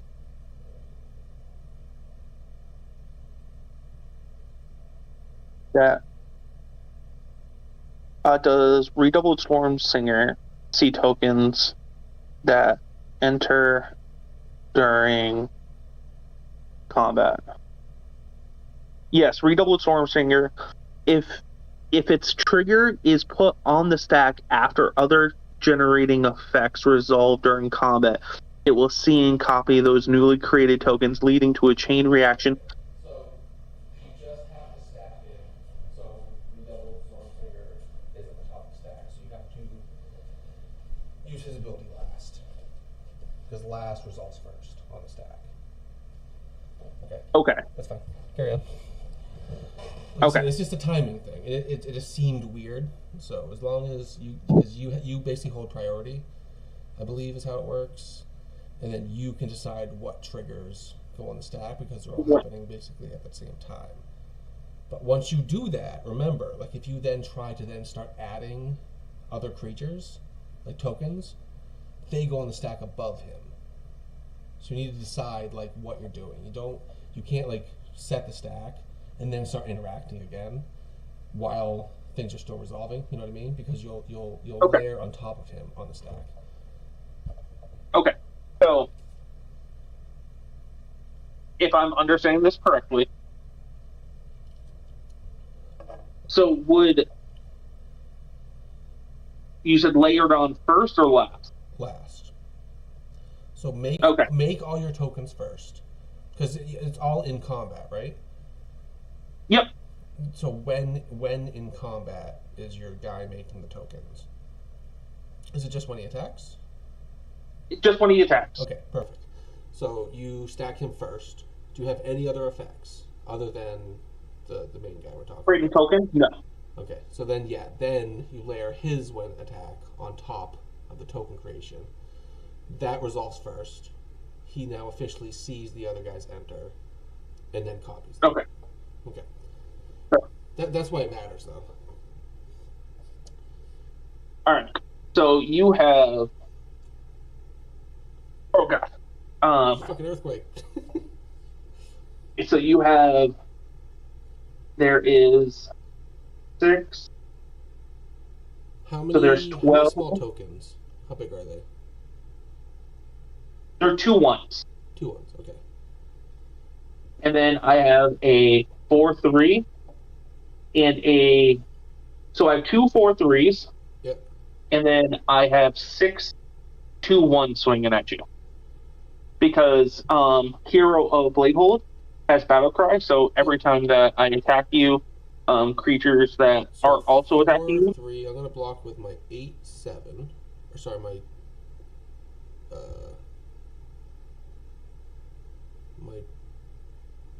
10/9. And then you said there's a 2 something? So these are all 2/1s. Okay, I'll block one of the 2/1s. So I block one of the 4s and a 2/1. What's the damage after that? So. Okay, so. And actually, I will block another one of the 2/1s. So I'll block 8 total of that damage. She will die, and I will get a 1/1 flying spirit token. When that 1/1 flying spirit token enters, I'll gain 1, 2, 3, and get 3 additional counters. 8, 9, 10, 11, going to 11 counters on this bitch. I'll gain 3, going to 41 for now until damage goes. So you'll eat 8. You'll eat 12. I get a 1/1 flying spirit. Hold on, I'll eat 12 in a second. That is a 1/1 flying spirit. I already gained all my life and stuff to it. Already put the counters on. Alright, so that's 1. That's 10. So I go down to 29. Yep. Okay. Now, which creature 12. What was that? are you blocking? Sure. Are you blocking the Hero of Bladehold? How big was that? Was That that has the 4? Do what? Was that the 4? Yeah, so I have 2 4/3s. Okay. So you have Redoubled Storm Singer, which is copying my tokens that are entering. Yeah. Or you have Hero of Bladehold, which is making 2 soldier tokens I'll every turn. block the copy guy. The copy guy? Okay. Every day of the week. Block that fucker. And then you're also blocking 2 of the 2/1. Yep. Yeah, they both die. My dude died. It He doesn't had half matter life. if it's my goblins or my. It does matter. What's the other types? Goblins and what? Goblins and soldiers. Take out the goblins. Take out the goblins. Yeah, they Okay. they're a stronger tribe. Humans are pretty good too, but. Okay. So going to main phase 2, Mhm. because I had 2 tokens that died while attacking. I can draw 2 cards because of Zergo. Cool. Oh, how many? I totally missed this. How many creatures entered on the battlefield? Your turn. Oh, 1, 2, 6. 6. So I'm gonna No, gain. so 8 total. 8 total. I gained 8 from that as well. So Okay. Back up to 37. And then I will get an additional 8 going to 19 counters on this guy. And then I'm gonna tap because I had tokens and then I'm gonna draw.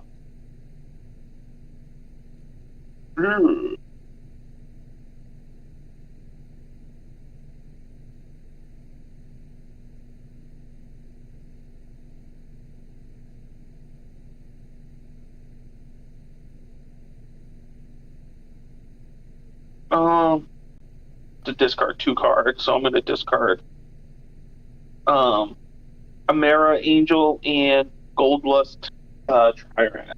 Yep. And I power. I don't remember what my hand looks like. It's been too long. I'm gonna play planes. Do I just do? I just do this. Fuck it. The problem is, like, and then I play 1 card and pass. I'm gonna play a Elish Norn, Grand Cenobite, Vigilance. Other creatures I control get +2/+2. Creatures my opponents control get -2/-2. And this is a static effect. So as long as this bitch is here, my boys are swole and yours are little. I'm going to gain 1, 2, 3 life, going back up to an even 40. Okay, so all my creatures are -2, -2. Okay. Gain So 3, I will go to. So I need another 20-sided. I'm just going to use each one as an individual number, and I will go up to 23. So you're going to eat 1, 2, 3, 4, 5. You're going to eat 7 damage. Okay. Because I have 7 tokens that are dying from Elish Norn. She's such a bitch, you know. I'll go down to 33.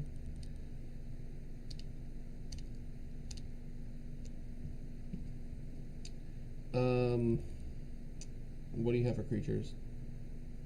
I have a 3/1. Oh, Legion boss also dies. 3/1, 3/1, 1/1, and then he's tapped already. So. Right. Yeah, you just have a bunch of stuff. Do you have any flyers? I do not. Okay.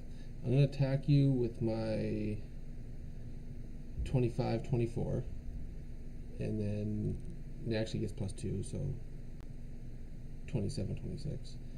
A 3/3 flyer and a 3/4 flyer. Okay, so I eat 6 immediately. Yep. And then I'm gonna block your 25, 21 with Mind Blade Renderer. Yep. Did it have trample? Nope. Alright. And pass.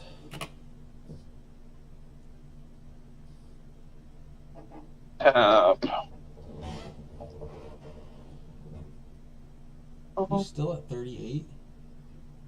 32? Have I not hit you yet? Is that the first time? Yeah. You I've been gaining a shit ton though. Like the fact that I'm back to 30.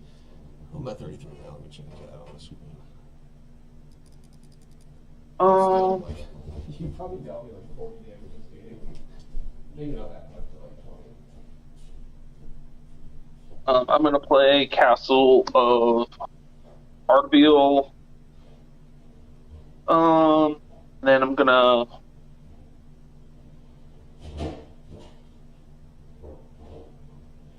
tap for 2, and play Talisman of Hierarchy.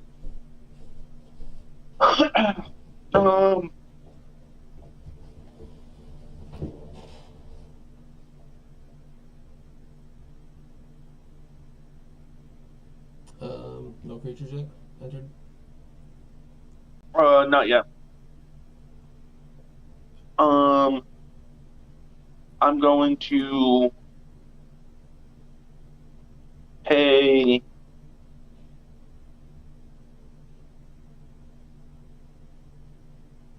I'm going to tap for 2. Then I'm going to play a Bitter Triumph. As an additional cost of this, discard a card or pay 3 life. I'm gonna toss Zergo's Vanguard. Gonna discard that. And what creature came in last turn that Elsnorn. caused? Yeah. So we're gonna take Ellisnorn out. With what? With Bitter Triumph. So destroy target creature or planeswalker. Okay. She never lasts long. Everybody hates Ellisnorn, but she's honestly one of the coolest fucking like just characters in the game. Not just her, but just the Phyrexians in general, which is cool.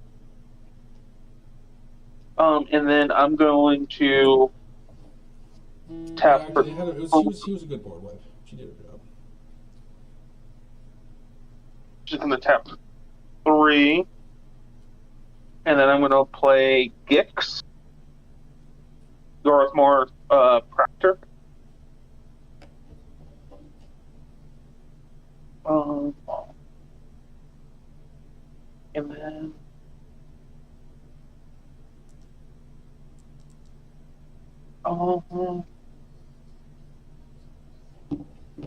And then I'm gonna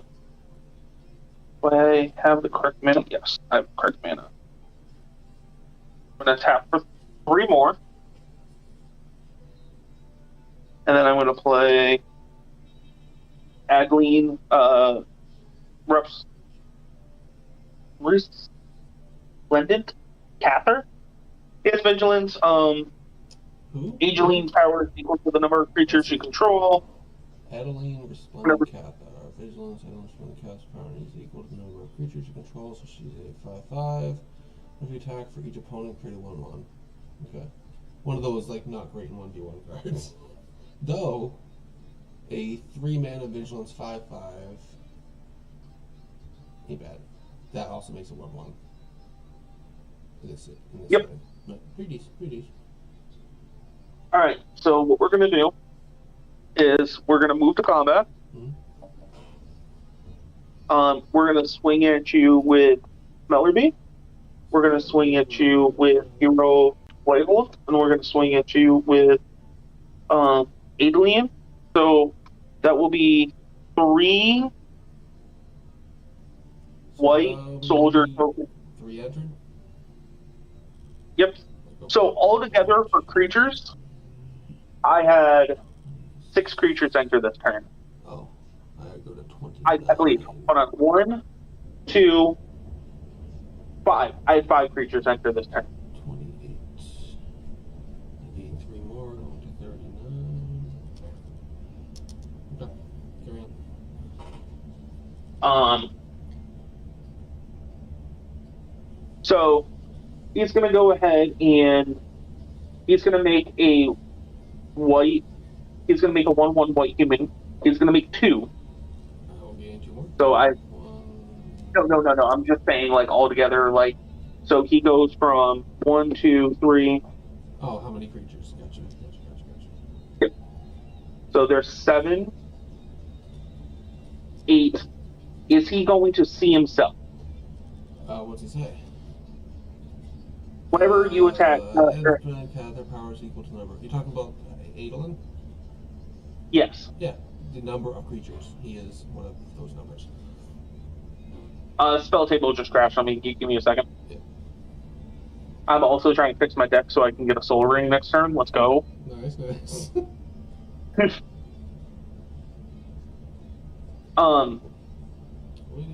And then because of Hero Bladehold, everybody's going to get a +1.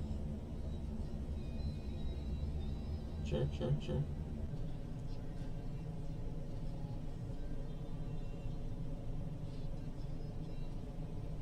Come on, dog. Hold on, I gotta resend that fucking link. I just tried joining and it didn't restart the.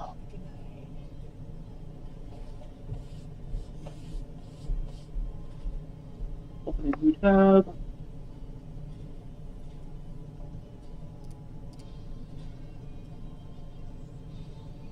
And it sucks because the only reason why I'm attacking is so I can make my tokens. I mean, you don't have bad attacks. You have very good in combat kind of buffs and whatever token generation. Hey man, you know what you're doing things. I dig it. Okay. Are we so whenever Smeller Bee attacks, you may discard your hand. If you do, draw cards equal to the number of attacking creatures.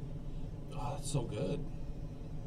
Yep, because I'm gonna discard my hand, which is 2. And I attack with my big booty boy. Okay, nice. What's the total damage I'm taking? Because I'm not blocking any of it, so let's just speed this up. So 4, 10, 14. 10? Back up to 39. Hold on. Let me grab a dice so I can make 1, 2, 3, 4, 5. So there's 7 right here. 8, 9. So he's going to go to 9. He has these 9 creatures. So he's going to be 10. Yeah, I don't care about him. Yeah, he's big. Yeah, but what's the total damage? Is what I care about. 14, 20, 24. Nice. All right, I'll block big boy with my Durandalus Marshall, and then do you have any other big boys? No. What's your next biggest boy? 4, 3. 4 tree. So Melody is a 4, 3. If I just block the hero, a blade hold, what do I take? If you just block hero blade hold, so that's 10. Yep. 16, 20. You take 20. Okay. Go to 19. So you're gonna take 20, and you're blocking hero blade hold. Yep. And then Durandalus dies. Okay. So 1, 4, 5, 6 cards. Yep. So I get to draw 6 cards. 1, 2, 3, 4, 5, 6. And you only block hero, right? Correct. All right. So he dies. Since he had hero was blocked by a 1/3. Oh, a 1/3. Yeah. So I was just jump blocking him. Okay.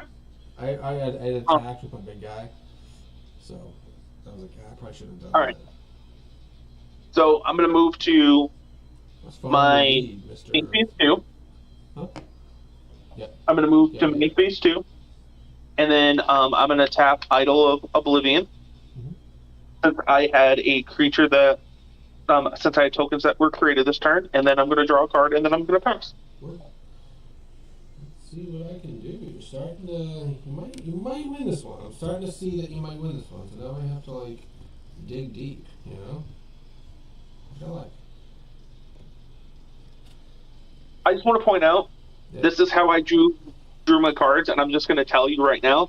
This one right here is a soul rake. So when the cameras did go black, I did not fix my hand, but I did draw a soul rake. Okay. Play a land. It's a snow covered. Do you have any enchantments? Enchantments, no. No. Okay. I think that's definitely the play, without fucking question. I'm gonna play a Ghostly Prison. Cost 2 to attack. 3, and then that. And I can't. 5, and then that go.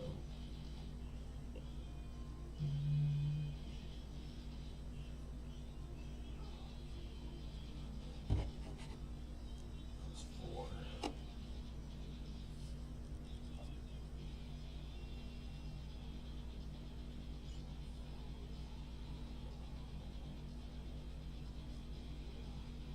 It's not too shabby. Cast this and this and this.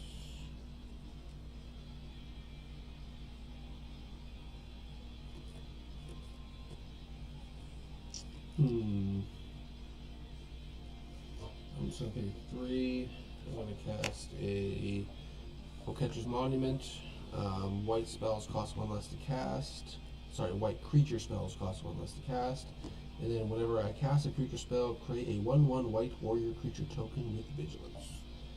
Is that for everybody? No. White creature Okay. spells you cast, meaning myself.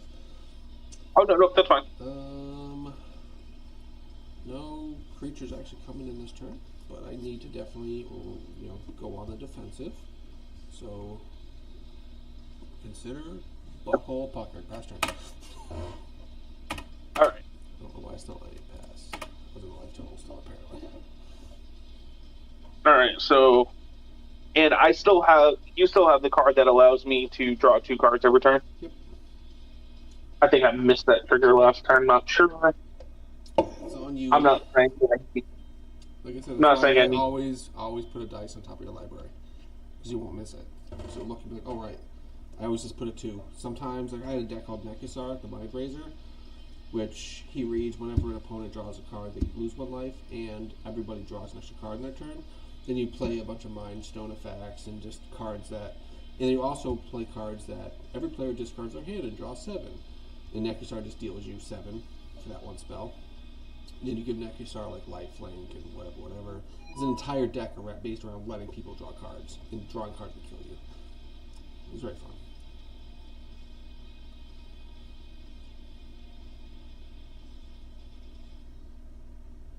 Draw 2. All right. I'm gonna play Plains. I'm gonna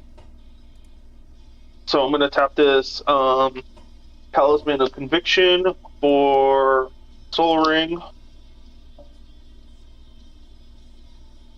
I'm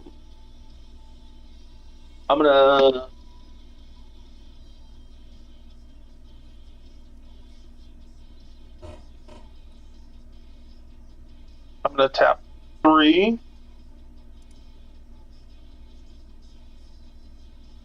And then I'm going to play Kaya, Joss Hunter. Like, I still don't know how to play Jace Hunter. Can you put her somewhere else with not a glare? Like she's like right under the lamp glare. Like can you put it to the left, like, under your laptop? It's not as bright over there. I have the same issue in the center of my playmat, like clicking on things. I can't read it, but like if I can click it, then usually it's still not letting me. What's she called? Kaya? K-A-Y? Kaya. There's multiple Kayas. What else does she have? Jace Hunter. Geist Hunter? Yeah. Dissector, yeah. Creature you control gain death touch until end of turn. Put a 1 counter on up to 1 target creature you control. Sure, -2. In turn, if one or more tokens would be created under control twice. That's cool. Alright, alright. And then -6, which will take you 3 turns. Yep. 4 turns, technically, but... Yeah, yeah. So I'm gonna uptick her. I'm gonna put a...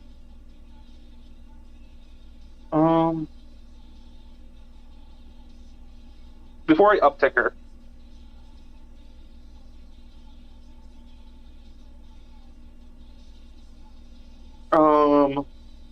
we're going to do... We're gonna pay...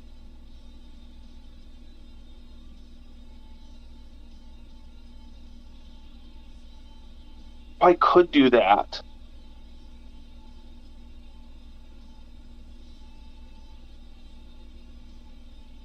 Okay, so...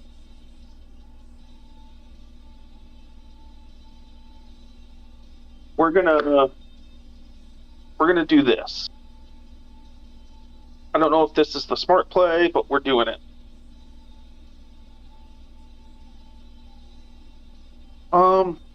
Damn it.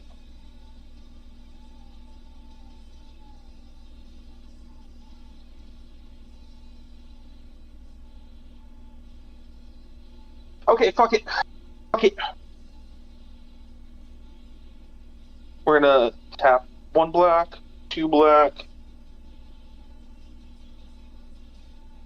Fucking whore. You're right over there? What'd you do? My fucking Google always just crashes for whatever goddamn fucking reason. Yeah, it's shit computer. Shit computers. I have multiple laptops and they're always just, they're older. I always want to go on and check them out, but it's just a miserable experience. I've been looking at PC upgrades and whatnot because mine's becoming super obsolete at this point. Our creators have been running better and better now with each patch. I don't have the audio issues anymore. Alright, so I'm going to tap for 3 black. Yep. And then I'm going to tap for 4 colorless. Do I need specific color of anything else? No. Okay. So, alright, so we're going to tap for 4. And then...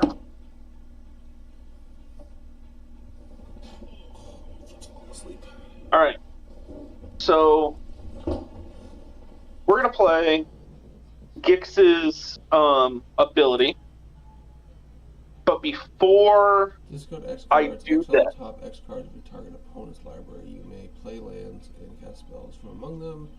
Without, okay. What's X? You said before you do that? Yep, so I'm gonna do 5. Okay. Am I exiling them now, or are you doing something in response? No, so exile at the top. One, 2, 3, 4, 5. So here's what's tricky. Discard exile top X cards of the target opponent. You may play lands and cast spells from among them. So I'm not supposed to know what these 5 cards are. Is what's tricky about this type of interaction. Yeah, that's fine. But I'm gonna have to know, I guess.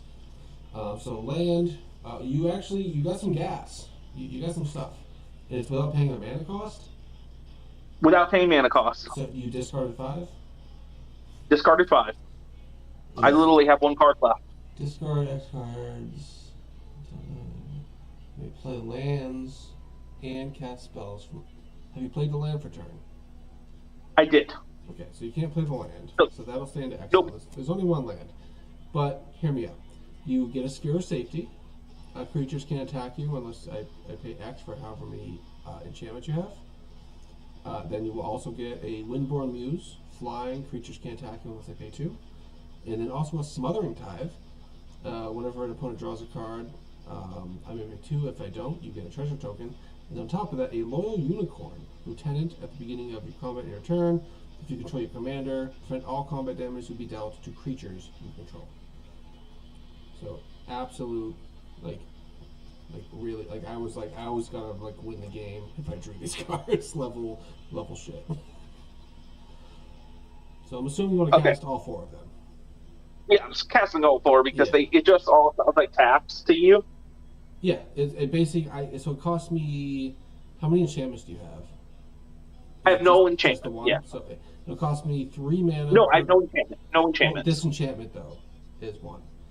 So it'll cost you 1 for disenchantment because you're casting this for free. You're going to cast a Windborne Muse, which costs 2 per creature. So 1, 2, 3. And then Smothering Tithe. I'm sure you know what Smothering Tithe is at this point. It's one of the. It's like a $40 fucking card. Maybe 30, but like whenever I draw a card, I have to pay 2. If I don't, you get a treasure. So super good. Then Loyal Unicorn, especially in your deck, all your shit doesn't take damage when it attacks. Basically, prevent all combat damage that would be dealt to them. So any of my blocks, like this massive fucker, it basically kind of has like pseudo indestructible all your attacking creatures. So like you couldn't have gotten a better 4 cards. You whiffed on the 1 land because you played your land, but the other 4 like were absolute. So I'll put those. I guess I'll put these right here. Yep. So I have 4 copy tokens up here. Okay. So this is your shit. All right. Okay. And then what we're gonna do is Like I've never seen a better top deck theft. Because RNG, like you got such good RNG. Like you're gooped the fuck up from the top of my library. You got the goop. So, like that probably just won you the game. No joke. That gets Yawgmoth Praetor thing. okay, so we're gonna uptick Kaya. Yep. Cooking with Kaya. Yep. So all my creatures have touch. Okay. I'm gonna swing at you with. Still cost 2 per creature. I do have my own tax. Oh, Yeah. 2 per creature. Yep. Trust me, Is that an artifact? Nothing brings. No, it's enchantment. Nothing brings me more joy than watching people tap mana when I have that out.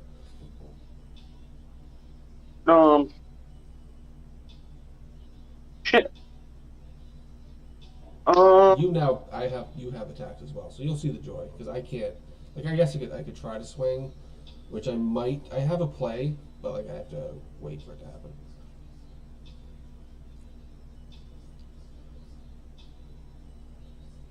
Okay, so. But remember, like every draw I'm drawing 2, you're getting 2 treasure at least. Okay, so what we're gonna do is we're gonna swing at you with Hero Bladehold. I will pay the 2. Yep. Now because he has Death Touch. Yes, and what you're getting at already is, do they get it taps and attacking, get around the tax because they're coming out after the tax would be required. So you found a back door basically. It's cool. All right. So there's 2. All right. I will block your champion with my.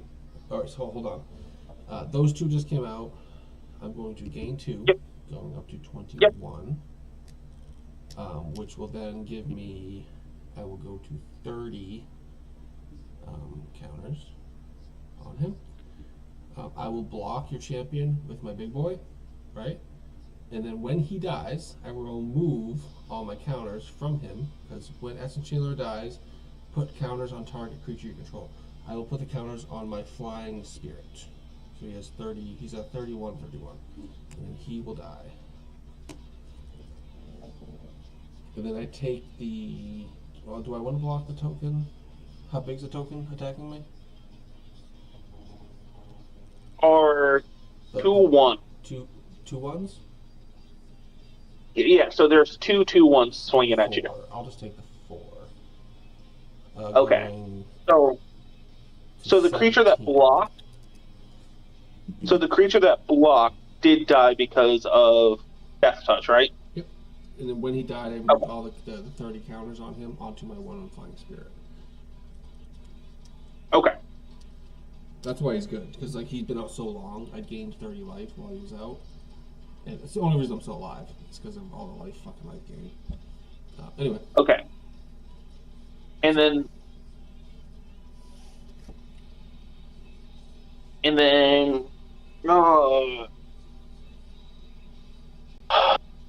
then you ate the 4 damage. Yes.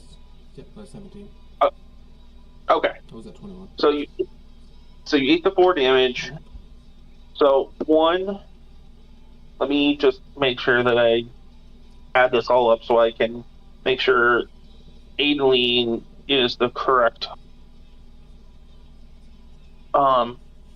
So 1, 2, 3, 4, 5, 6, 7, 8, 9. So he's at the 9 because he doesn't see the planeswalker, correct? Planeswalker's not a creature. That's okay. Never, ever, it is a planeswalker. It is never a creature. Okay. Never view it as one.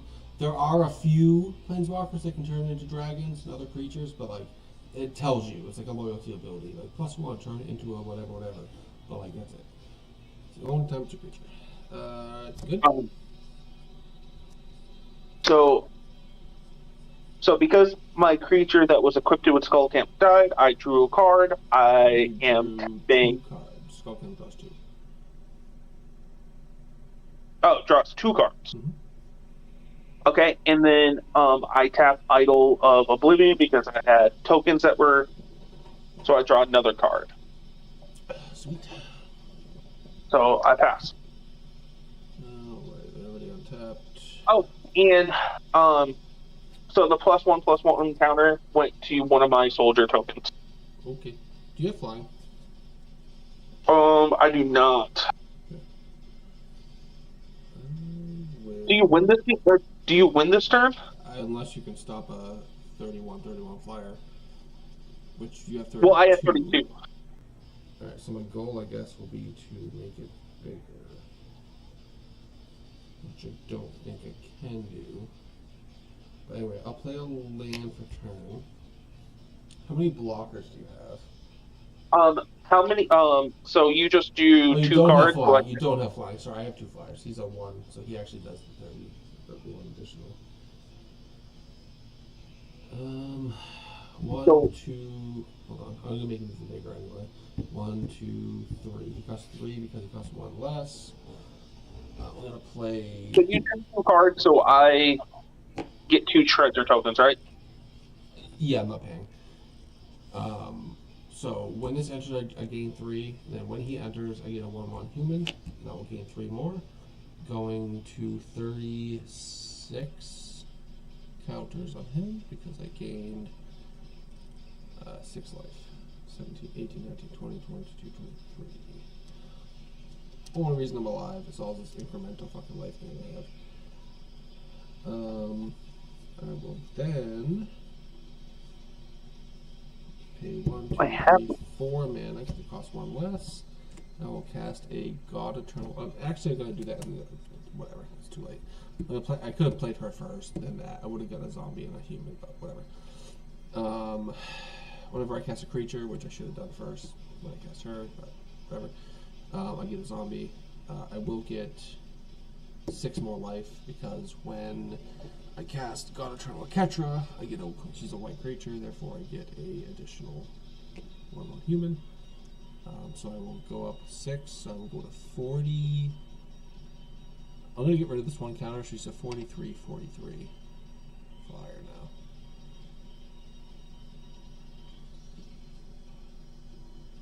Go up 6, going back up to 29. By any chance, is she an artifact creature? Who? This? No, it's a 1/white. Yeah. Or so it's a black-white spirit, flying spirit. Shit. Remember, much earlier in the game, this Tithe Taker died. When she died, I made create a 1/1 token that's a black spirit creature token with flying. So sorry, it's just a black spirit. It's my tithe taker. She took the offering at church, and when she died, became a really big fucking angel. Gained a shit ton of life. Gained 12 life that turn, just playing 2 creatures. Pretty decent.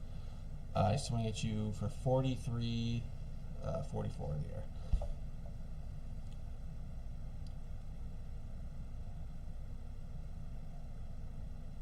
Bullshit. Yep. White stuff. That sucks. Because I was just going to tell you what I was going to do. What's that? I was. I also paid 2 to draw 2. A couple weak creatures out too. I was going to exile all cards and then create a create a 1/1 white spirit token with flying for each card exiled this way. Yeah. And I was just dumping cards in the grave. 1, 2, 3, 4, 5, 6, 7, 8. That's the struggle playing against a mono white deck. Because like the entire purpose, the entire game plan and everything of this deck is just survive long enough to get something going. That's the entire game plan, you know. So like you, as the opponent, it's like, all right, I just have to do this. I just have to do this. I just have to do this. As long as I can disrupt and outlast, like eventually, all your plans just kind of like you had a really good thing going here, but like it's attrition. I just kept grinding and grinding because like I probably gained. I mean, I had 43 counters, so I gained 43 life this game. So like if you hadn't dealt me damage, I would have had 83 life. I'm down to 17. You did your fucking damnedest, but I just out-attritioned. Feels bad. Yeah. This is the deck you always want to play against. No, I just choose like I just know of the cards you say, so I'm just like, oh, I'll just play against that deck because I know what it does, and I'm like,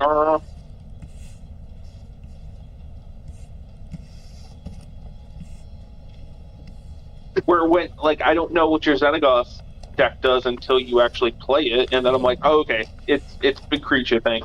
Yeah, it's just creature. And you cheat creatures. Like you don't want to spend 12 mana to cast something.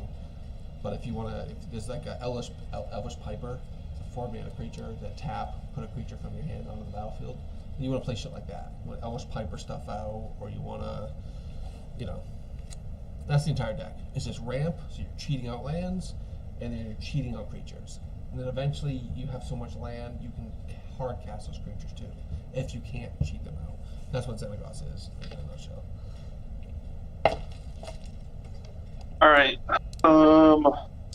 Allies or Sauron? That's up to you. I have this blue. That's over there. Blue wasteland. Oh, that one's just impossible. Oh. We're gonna do Sauron. What am I playing next? Definitely want to do. I don't want to do mono white again. I don't want to do girl. I don't want to do. I'll do mirror. I'm talking about that deck. It never wins, but it's fun. Every so often it can go off. Yes. So I'm confused with that. Alright, give me 5 minutes though. You're good.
Alright, place a meter.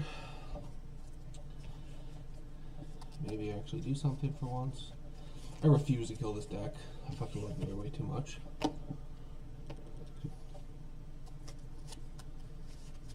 You there?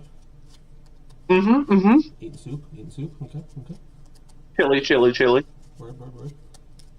It's very mediocre at best. Eh. Mediocre chili is better than no chili. All the food. The best thing that I had today was my catfish. I'm not a big fish guy. I did keto for a while. I lost a shit ton of weight. I gained it all back, of course, but there was probably like 5 years ago.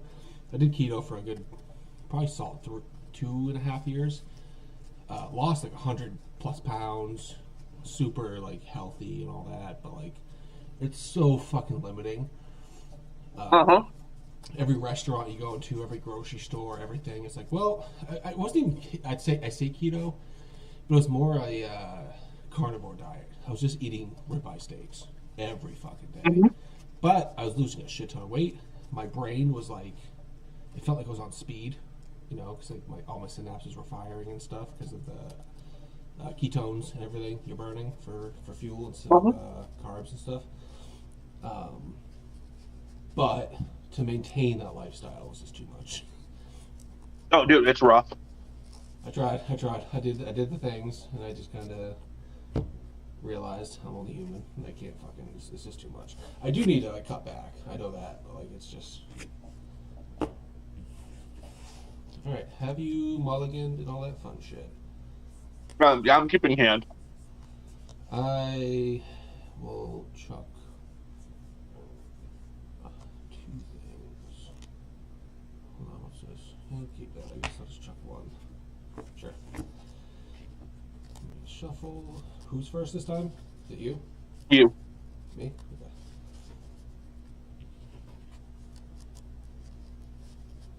I went first the first game, and we're on our fourth game, so I went twice.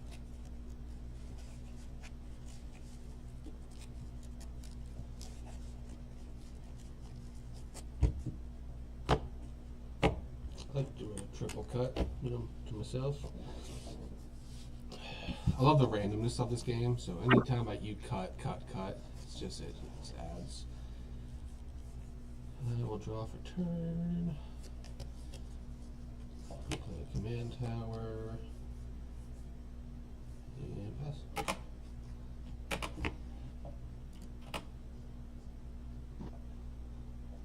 Draw.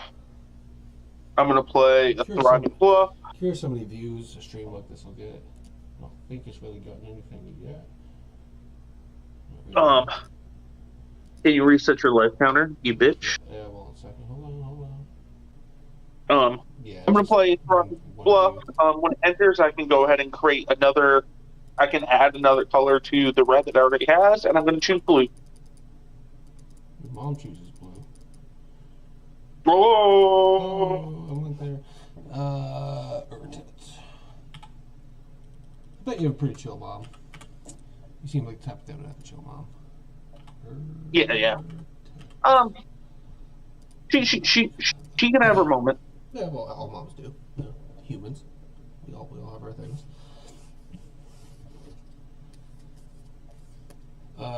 My turn? Yes. Alright, okay, alright, sweet. Okay, well, I do that whole thing, I can do that. Any 2 drops? No. Alright, so I will play a Arid Mesa.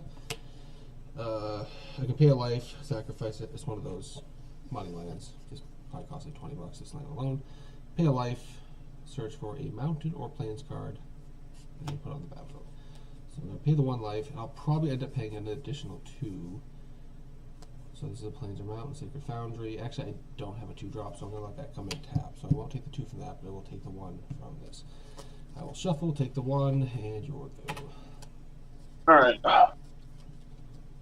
Draw for turn. But yeah, this 3-life combo, like, it's never underestimate how powerful coming on a tapped is for like a dual land. I'm going to play Mountain. I'm going to tap 2, and I'll play a Dimmore Signet, and then I pass. It's not a bad little cat, not a bad little cat. I think.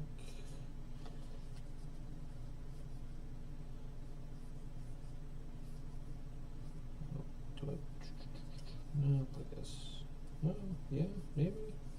Yeah. Play a mountain. Love the old lands. Like, I got into Commander kind of at like a good time where I could just go to a card shop and just buy bulk old shit because nobody was playing. And then it just took off. So I'm like, oh, at least I got in and got some purchases in before like shit. I'm almost like, I'm very tempted. So Amazon has a like $25 buy 1,000, like 1,000 card box or whatever it is. Yeah. But it's all like commons and uncommons, and I'm like tempted if I want to do that.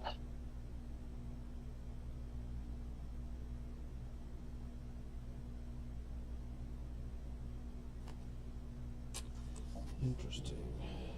Okay, yeah, I'm gonna cast my Commander, I guess. I don't have a lot going on in this game. That's kind of like mirrors, though. They're just chilling. They're just trying to self-replicate. My boy he's kind of like a planeswalker, but again, not to get it confused, he is a creature. But any creature that has like 3 or 4 abilities it's kind of like a planeswalker creature. Whenever I cast a mirror spell, I create a mirror. I create a 1/1 mirror. You've seen it every time. Boom, boom, boom, boom, boom. At the beginning of combat on my turn, I untap all mirror I control. That's why first main phase, tap all my mirror, then go to combat, untap them. Then you can choose to attack with them or attack them again and just do more shit.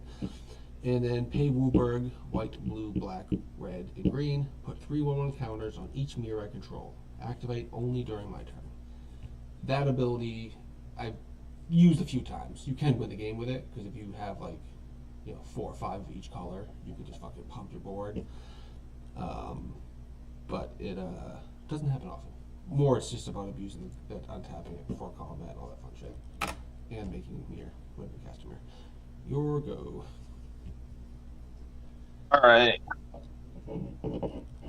Draw a card. I'm gonna.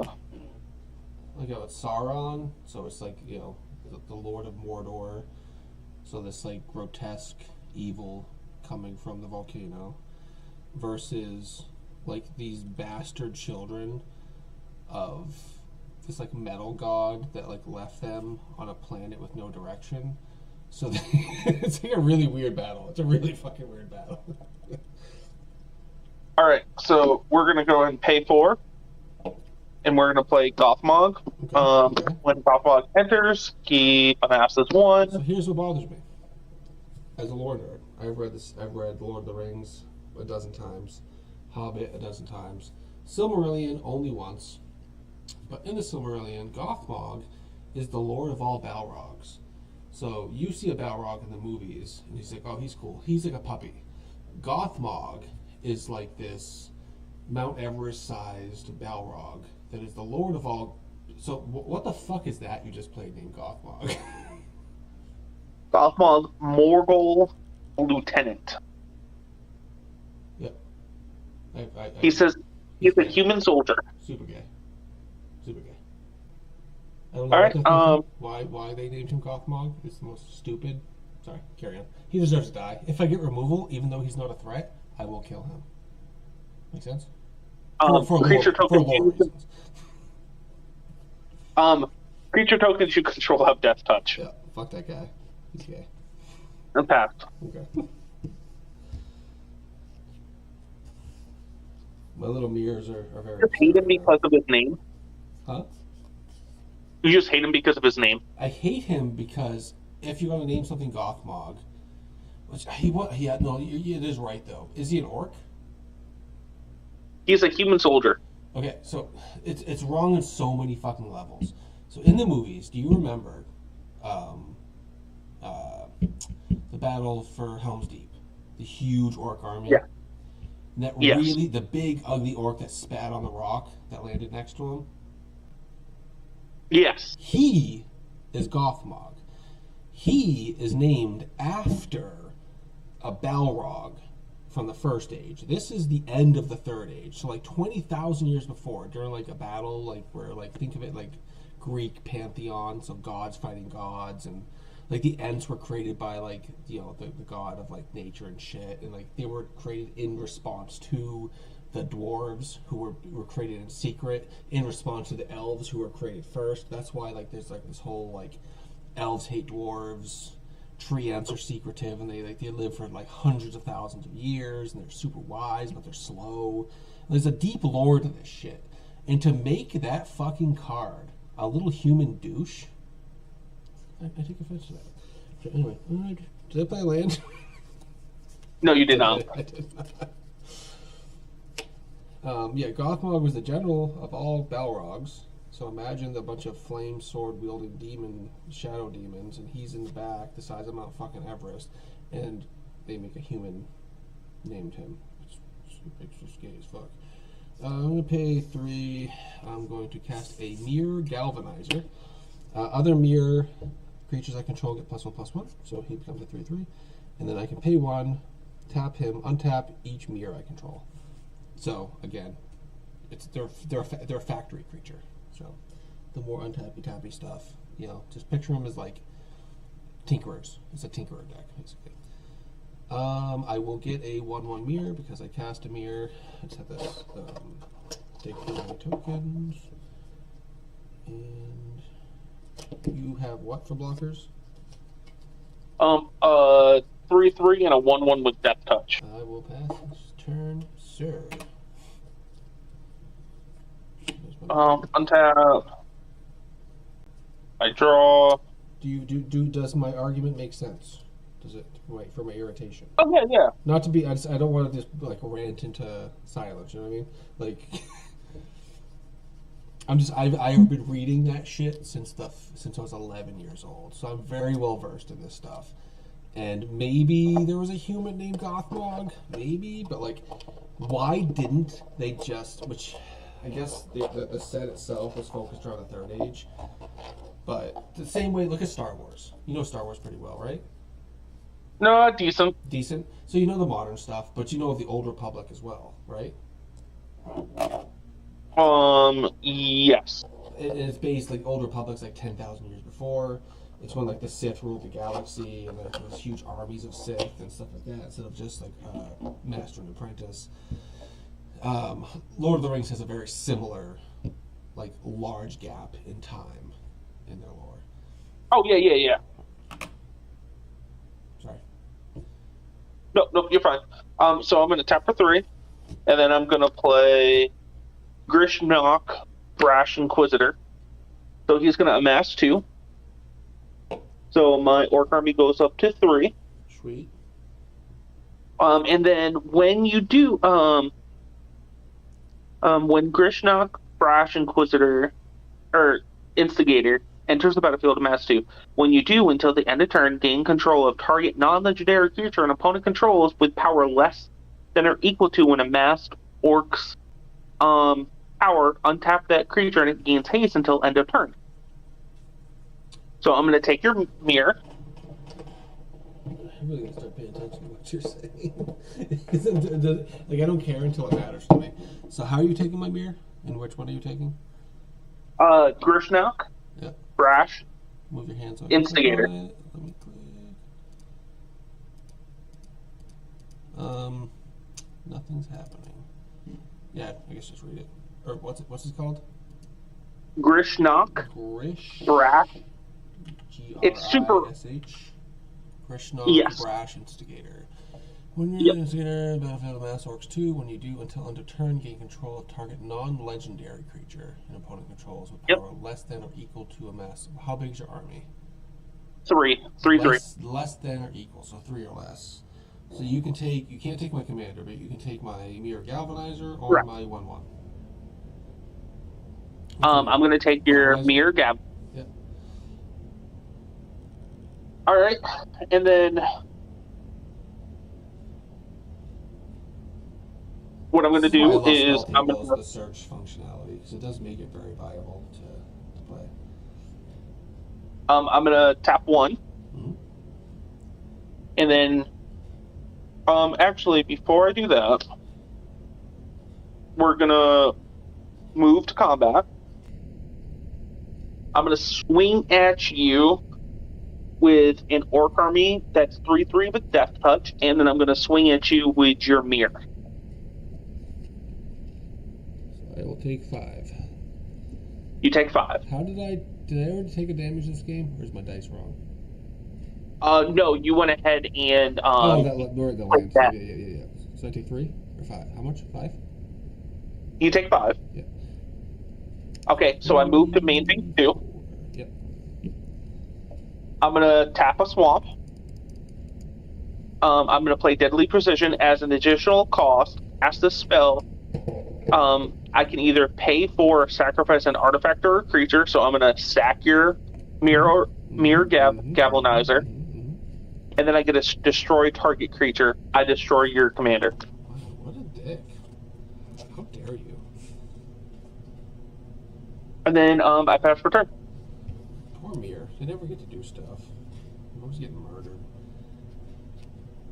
Tell me that you want to do the exact same play. 100%. I'm just complaining to complain. Don't hate me. I don't know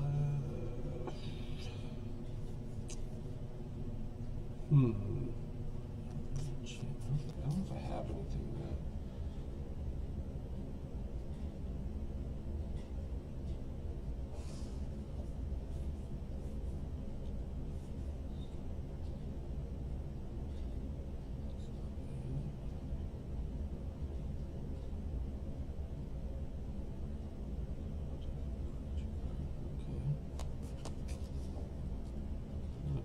3. I'm just going to cast a Sword of Light and Shadow. Equipped creature gets +2/+2 and has protection from white and from black, and whenever equipped creature deals combat damage to a player, I gain 3 life, and I may return up to 1 target creature card from a graveyard to my hand. Oh wait, what does that do? What? My sword? Yeah, I'm just... There's an entire series. I think there's 10 swords now. Sword of blank and blank. It's all color variation. Each one gets protection from 2 colors and then has an ability kind of based off of those colors. Can I just say something? Yeah. I love how you cried about IPs, and that's from Assassin's Creed. Yeah, I got it out of a pack. And that this card, sorry, not to correct you, is just a reprint. This card came out many sets before. This is just a reprint that they printed in Assassin's Creed. But I was happy to pull it because I didn't have one, so it's cool. I will pay a white since I have 1 additional. I will search my library for an artifact or enchantment card, reveal that card, shuffle my library, and then put that card on top. Tuners are always good. I don't know if I have an artifact or enchantment that will really help me deal, because I'm very quickly going to lose this game. So I need something. She's not a bad choice. She's a maybe. See, that's another one of the swords. It's a lot of the swords in this deck, because this is basically an artifact deck. It's not bad either. I just love giving you shit about, like, anytime that you play an IP. Yeah. I'm not a huge hater. There's just certain ones. Like, I even like Plankton. Mostly because my youngest is super into SpongeBob, so I'm like, yeah, I can dig Plankton, you know. Some of the shit. Dude, I straight up as a meme want to fucking make a My Little Pony deck. You know what I mean? Right. That's the extreme for me. It's just there's the fact that you can play a Rainbow Dash fucking commander is wild. It just shouldn't be the fucking case. So Red Rack. Now don't get me wrong, like yeah, I'll just fucking do that. Like maybe I'll survive, maybe I won't. Definitely feel the secret layers. The secret layers are cool. Fine, if you want to reprint cards and then give them like special IPs for secret layers, because they're doing the fucking demon hunt, the K-pop demon hunter. The secret layer shit doesn't bother me as much because that's what you're paying for. You know, it's the main sets where it's like you don't need you just like there was a lore to Magic before, and they just decided one day like a few years ago to be like, you know what, we're just going to go on the open market of IPs and just, you know what I mean? Like it was like this one thing, and they just decided one day that like, all right, we're no longer going to be like this deep fantasy like world where like Urza on different planes of existence and like all this cool shit that Magic was, but now we're going to introduce SpongeBob and Spider-Man and fucking My Little Pony and XY's Transformers, and I'm waiting for Dragon Ball Z, you know, like it's just all of it's gonna arrive. And it's just, while yes, the idea of planeswalking and having these different planes of existence opens up the IT world or IP world, it just doesn't trade. If they created, it's just weird, you know, it's just weird. If they created a SpongeBob set, I would be like more upset. At least Avatar has that like fantasy aspect. Final Fantasy has. I didn't hate either of those really, but like if they were sprinkled in occasionally, but instead it's back to back to back to back to back to back. You know what I mean? And it's like they've abandoned their roots. Okay, so did you see the roadmap for next year or this year? There's always a roadmap. I don't think I've seen this year's. Probably would piss me off. Let me explain the card I searched out before I passed her. Okay. Whenever a creature enters the battlefield, I may add an amount of colorless mana equal to the number of creatures I control that share a creature type. So it's just a tribal ramp enchantment. You were saying? Pass. So you have Lorwyn, Ninja Turtles. You have another. It's a lot of Magic. Like out of just my 8-year-old self has to buy Ninja Turtle cards. I was so fucking into Ninja Turtles back in the day. Like the original '80s cartoon. I was I was born in '82, so I have that like peak like '80s '90s experience. And Ninja Turtles and Thundercats were like if they fucking make a Thundercats set, I will straight up make a Thundercats / Ninja Turtles like nostalgia deck. It'd be so much fun. Sorry. Okay, so we're gonna tap for 5. Yep. All right, tap for 3. We're gonna play Fall of Karen Dorse. Okay. That does something cool. What I remember. Whenever a creature an opponent controls is dealt excess non-combat damage, amass Orcs X, where X is the excess damage. Yes. And then if I pay 8, it deals 7 damage to a target creature. You know what I'm seeing this deck is missing? Because this deck actually looks pretty fun. Like, this is a deck I wouldn't mind building. Sack-outlets for your Orc army. Correct. You need, like, at least 1 a game, which means you need to put, like, 10 in the deck. That way, statistically, RNG-wise, you have... Because the Ashnod's Altar is probably the best one, but there's also Phyrexian Altar, there's a bunch of altars that mill, there's altars that give you colored mana for every sack creature, there's also enchantments that let you sack, there's even creatures that enter and you kill a creature and blah, blah, blah, all this different stuff. Because you want to be able to abuse your Orc army as much, because I've already cast multiple spells, and each one's an Orc army every time, right? As long as your commander's out? Correct. So yes, you always have fodder to just keep feeding into the machine of Mordor, basically. I'm going to draw this thing. I'm going to play a land. Okay. Just going to pay 4. We'll just play Mana Echoes and Bess. Untap. I draw Sweet. Play a mountain. I'm going We to do something with this mirror deck. I think it's definitely too slow. I'm gonna tap for 6. I'm gonna bring out Sauron. And then I pass for 10. I like how chill you're being. Usually you're attacking. I think you've learned that that'd be very risky. It's better to have a board than not. I will play a Bloodstained Mire, another pay 1 life, search for a mountain swamp card. Before I do that,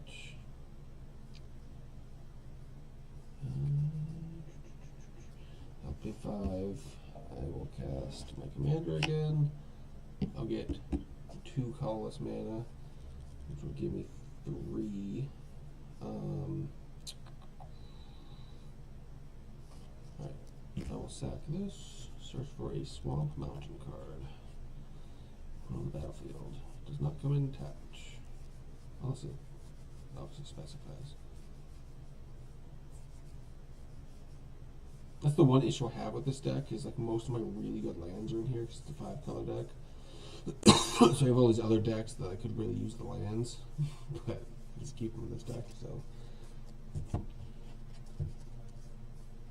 Swamp Forest, do that.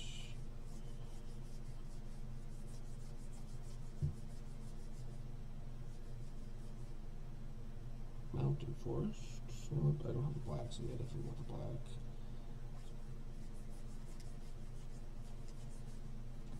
Yeah, I'll just do that. So I'm going to end up taking 3. That way, Overgrown Tomb comes in untapped for 2. Or actually, yeah, because I have 2 floating because of inventory.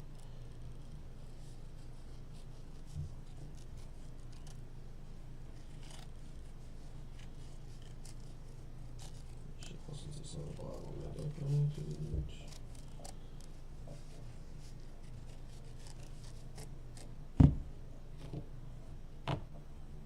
The old 4 split that time. No, yeah. Alright, so I have 2 floating in that. My hand is right here. So pay, oh, equip that. So the 2 floating, I will just equip sort of light and shadow.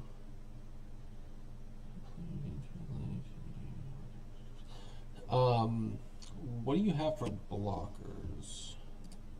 Like, I have a 1/1. So it's a red. That's a red creature, right? Yep. So it's a 1/1 though. Yep. It's a 1/1. Then I have Gothmog, who is black, who is 3/3. I have my Orc Army, who. What colors are It doesn't specify. There has to be a color. Well, it could. Oh no, it does. It does say black. Okay. Orc Army. And as then Death Sauron's Touch, also and black then and red. Yeah, black, red, and what, blue, or is he just black and red? Black, red, and blue. Yeah. All right. Well, I'll equip him with this since he has summoning sickness. He's a 3/3. He has protection from black and from white. If he deals with damage, I gain 3, and I can get a creature card from my graveyard to my hand.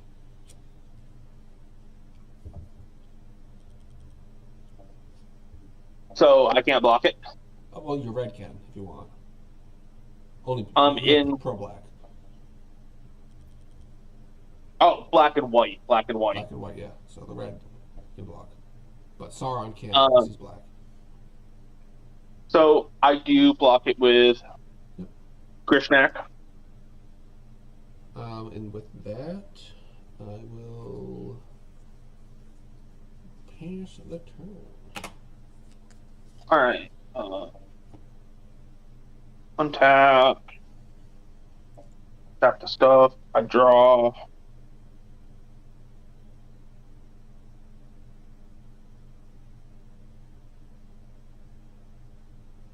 All right. You tell me how stupid this is. Sure. My goal in life is always to be as honest as possible. So I'm gonna. Nobody likes a little bitch. So sometimes it's brutal honesty, but it's always honesty. So what do you got? There's 2. All right. So we're gonna tap 2 blue, 2 colorless. Mm-hmm.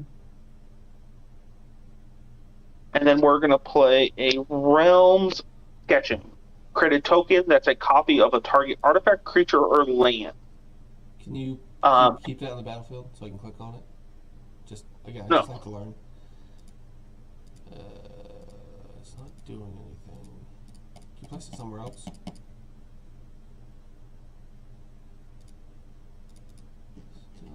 There's like, you need to go into your computer's device settings and go to camera and then just reduce the brightness and like increase the sharpness. Oh, it's on my phone, and then if I mess up. That's what it is though, because it's so oversaturated. So if you turn down the brightness, I think it'd be a lot easier for like the camera to like pick up. All right, and you actually can read it to me, or what's it called? I can type it in. Realms Sketching. Realms space sketching. Sketching. Why isn't it bringing anything up? RELM apostrophe S. Realms. SKET. Scorcher? Hellkite? Realm Seekers? Sketching. Nope, Realms Sketching.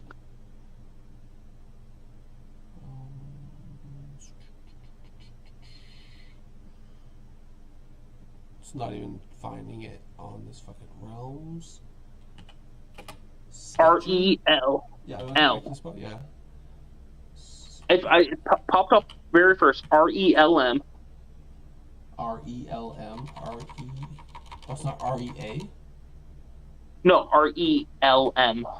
Realm sketching. Okay, that was my problem. Create tokens, a copy of target artifact, creature, or land. So what do you should, no lie, just hear me out. You should copy my sword. Swords are so fucking good. You'll gain life, and you can return creatures from your graveyard to your hand. So whenever, like, for removal, it gives you recursion. Or unless you have something better, it gives you pro white and pro black, which gives you protection from my commander, because he's all 5 colors. Whenever it deals combat damage to a player, you gain 3 life, and you return So over the course of a game, I'm sure I might have some removal. I might destroy something in blocks or whatever, and you'll get it back. Like, recursion's really good. You might have I don't know what you have for interaction in your deck, so maybe you have an artifact that's better. Oh, I was going to use it for Dim or Signet. I'll just get more ramp. Yeah. I think sword's better. Sword's better than ramp, in my opinion. Just play with sword. Play with sword. It's fun. Just to do it. Like, again, I'm not here to always win. Like, I'd rather like just have fun, do fun shit happen. So like you should totally do sword. It does cost 2 to equip though, just so you know. Yep. So I do have the 2. So I'm gonna pay the 2, and I'm gonna equip it, and I'm just gonna put it underneath, and then because like my commander is the only blocker because he attacked, and he is white, blue, red, green. Guess what else color? Black. Therefore, you're protection against him. Is it return 1 creature card from your graveyard to your hand? Yeah. Which I don't know if you have anything yet. I'm just saying, like, over the course of a game, like, you could even. It's tricky or sketchy, but like if you say I removed Sauron a bunch of times, it would be cheaper just to cast him from your hand. You let him go to grave, and then you just use your sword ability to get back in your hand to cast him. Or if you kill Mouth or Gothmog, he's a little wannabe cunt. That's not actually who he should be. All right, so we're gonna move to combat. Yep. I'm gonna swing at you with the Orc Army, who is now 6/6 with Death Touch. How dare you! I can't block him anyway because he's black. So I will take 6. And then, so I gain 3 life. 1, 2, 3. Yep. 1, 2, 3. And then I can return up to 1 creature card from the graveyard to your hand. So Grishnak comes back to my hand. And then I pass. Swords are good, man. Swords are good. Yeah, 6 mana. I really wish I could draw a fucking board wipe. But instead, this deck, I don't want it to be bad. I think I need to upgrade it. But I'm in the middle of like another really fucking powerful deck I'm working on, so I don't know. What can I do against what the fuck you're doing? I guess blockers are the best, especially colorless ones. I need my magnifying glass for this fucking card. This one's wild. Finish for spell cost 1 less to cast for each. Oh, okay.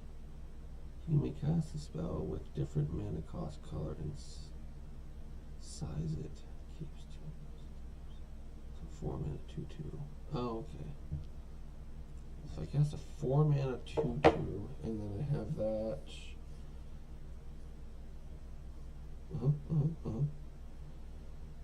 And I'll get mana for other things, possibly. Sorry, thinking out loud. I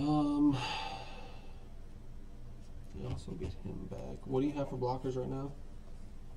I have a 3/3 and a 7/6. What colors? Black. Perfect. Okay. Yeah, I don't need to do any of that first main. So I'm gonna go to attacks.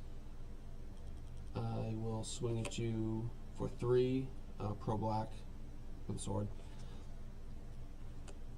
So you're gonna take 3, I'll gain 3. 37, 1, 2, 3. And I will return a Mirror Galvanizer from my graveyard to my hand.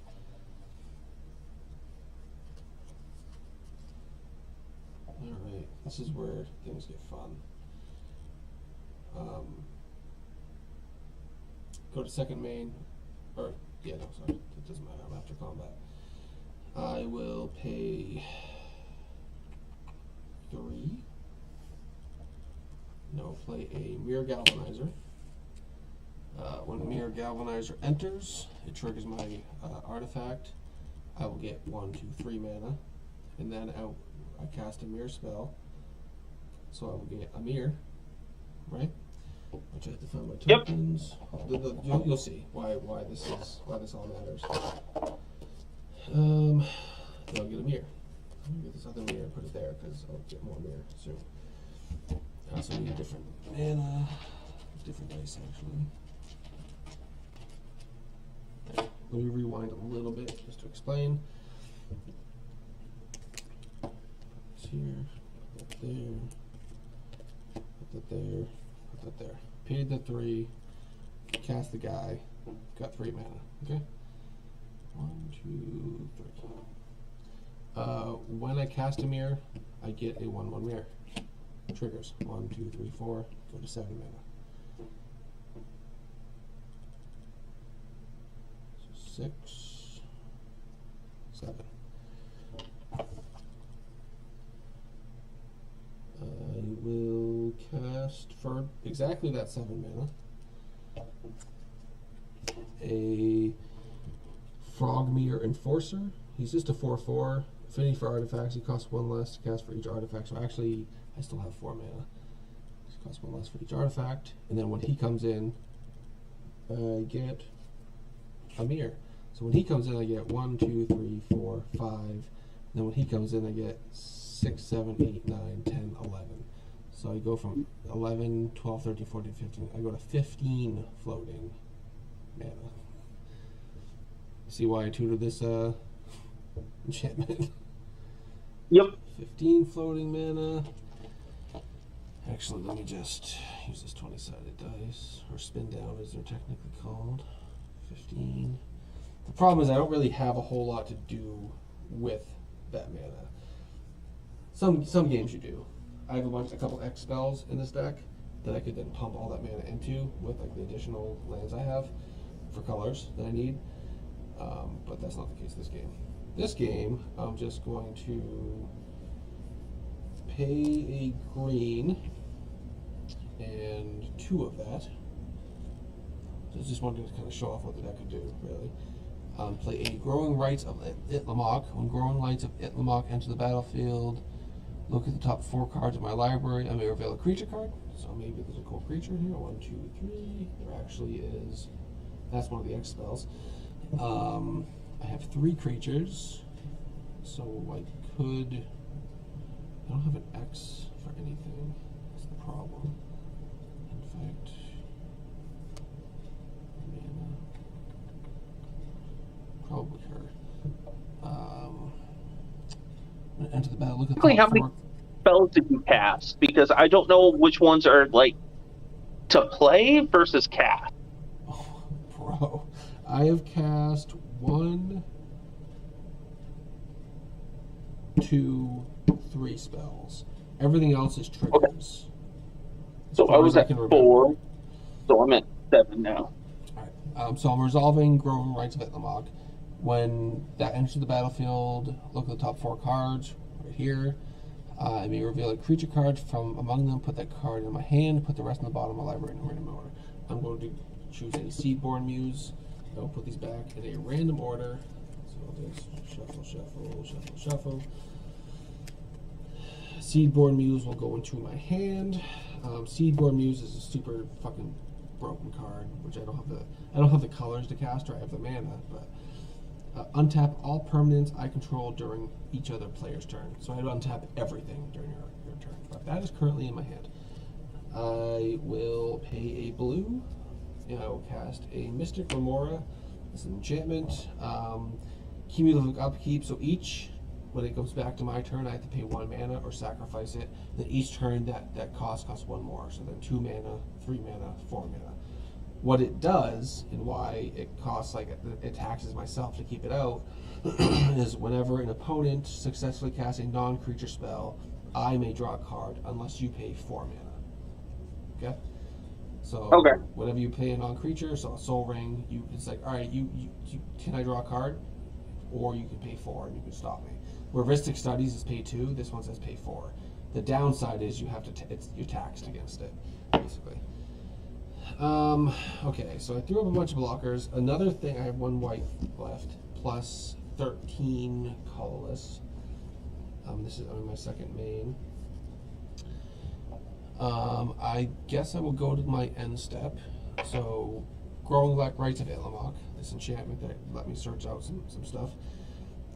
At the beginning of your end step, if you control 4 more creatures, transform it. I have 1, 2, 3, 4, 5, 6 creatures, so I transform Growing Rights of Itlamok.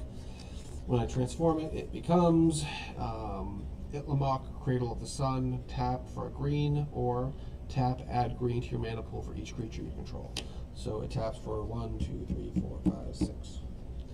And I will pass turn. Alright. Untap.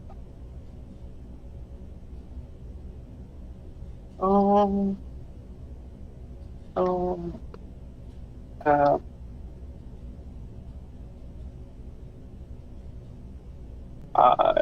Draw a card. Ooh. Okay, so we're gonna do this. We're gonna. I'm just having fun actually playing my mirror deck. Usually I don't get this far in. Actually, you see the machine starting to build. Don't usually get this far. Usually I get fucking destroyed because nobody likes the little robots.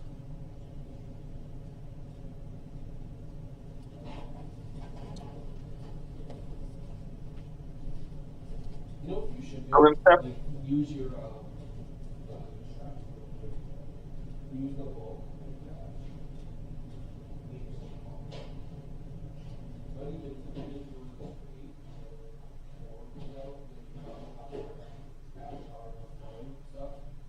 Well, to make some, but like I have like 3 or 4 pauper decks, and where like tonight we've played this is our 3rd game. Pauper decks are 60, sure, but like pauper decks are 60 card, non-commander, regular, competitive. They have their own ban list and stuff, but like it's pretty easy. But it's commons only. Like, and then there's a ban list.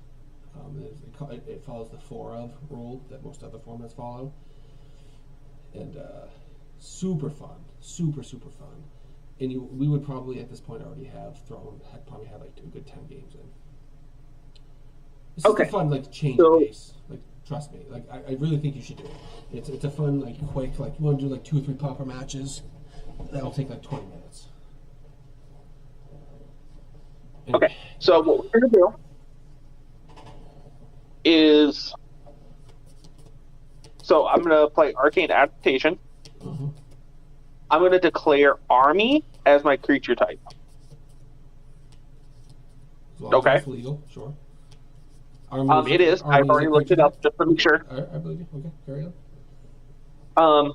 Grishnak is going to enter, and I can go ahead and take control of 1 non-legendary creature you control. Yep. I'm going to take control of your Frogmere Enforcer. 4/4. Yep. Yep. Dick move. Have you cast any non-creatures this turn? How many non-creatures? Have 1. You cast any? 1. I'm assuming you didn't pay the 4, right?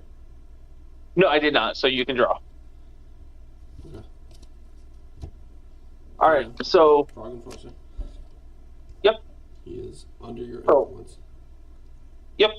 So I'm going to swing at you with a 10/10 and the 4/4. Now, the 10/10 has Death Touch. Yeah. And let me see if I can stack this correctly to make sure that I'm doing this like properly. So, Sauron says, when an army you control, whenever the ring tempts you, you may discard your hand. If you do, draw 4 cards. Whenever an army you control deals combat damage to a player, the ring tempts you. To a player, right. But I'm going to block him, so you won't get that trigger. So you're going to block the 10/10? Yeah, I'm going to block him with a 1/1. Are you going to block the 4/4 as well? Yes. With a 1/1. Going to block with a 1/1. Mm-hmm. Okay. Actually, do I want to do that? What's the 4/4? The 4/4 is your Frogmere. Yeah, no, I don't block my Frogmere. I just block your army. Okay. So, because of Arcane Adaptation, all my creatures are army.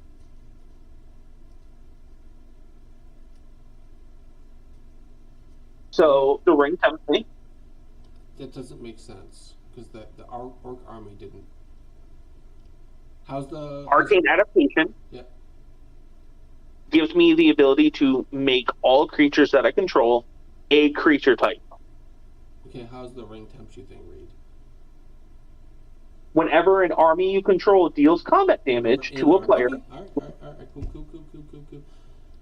And I already said I wasn't blocking. Yes. With that knowledge, I would have. So that's why. Do you want to go back? Yes. So I will block with both my. I didn't want to block with the 1/1s because the more I have, the more ramp.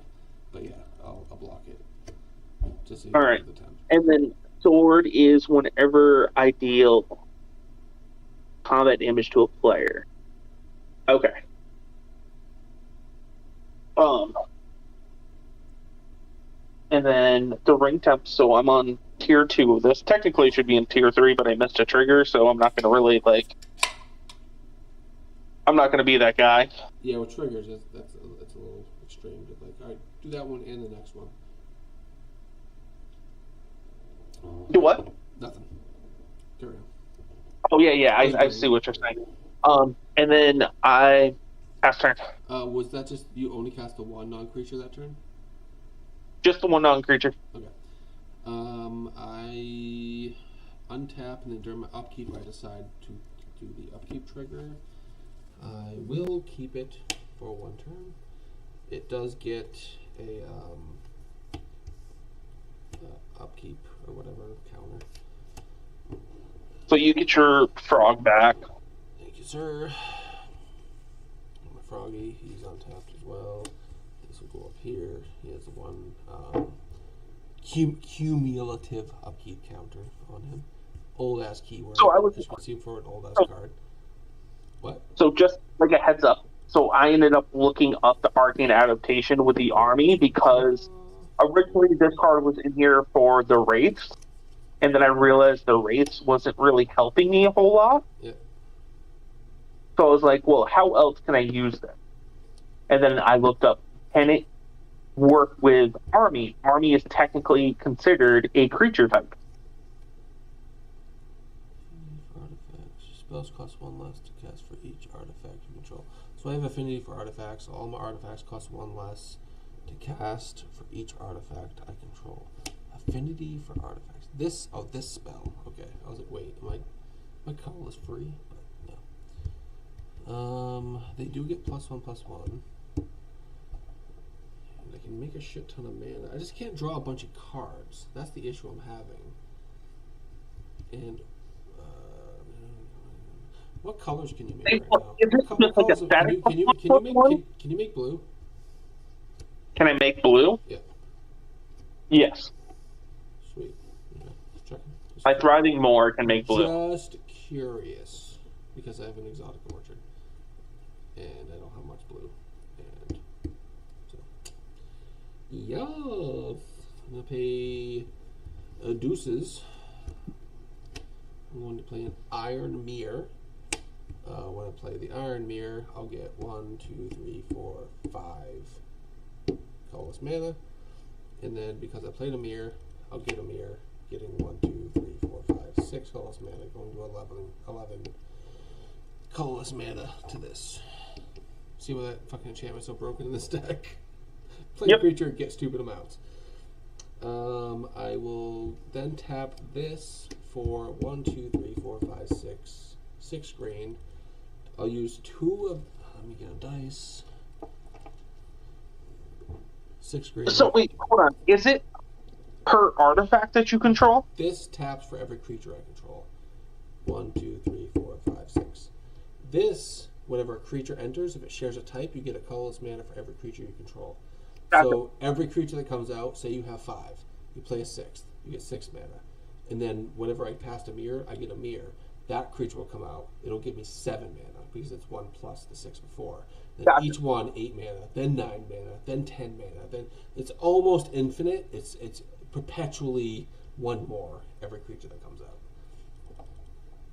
Does that phase out after phases Yes, 100%. There is an artifact where I could dump that mana into. I don't think I run it in this deck because it's whatever. This deck really, I just need to draw an X spell. I'm not drawing cards this game like I normally would. So you're actually seeing this deck actually perform like for once. Usually I die before I get to this point.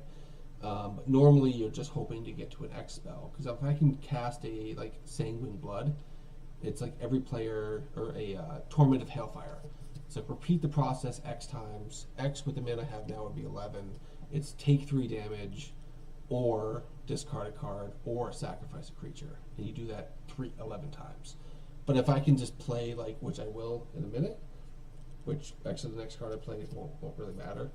But like say I had more mirror, and I could make X even more. You just build X, and then eventually you dump all that mana into that big X spell, and you just win the game. So you cast 2 spells or 1 spell?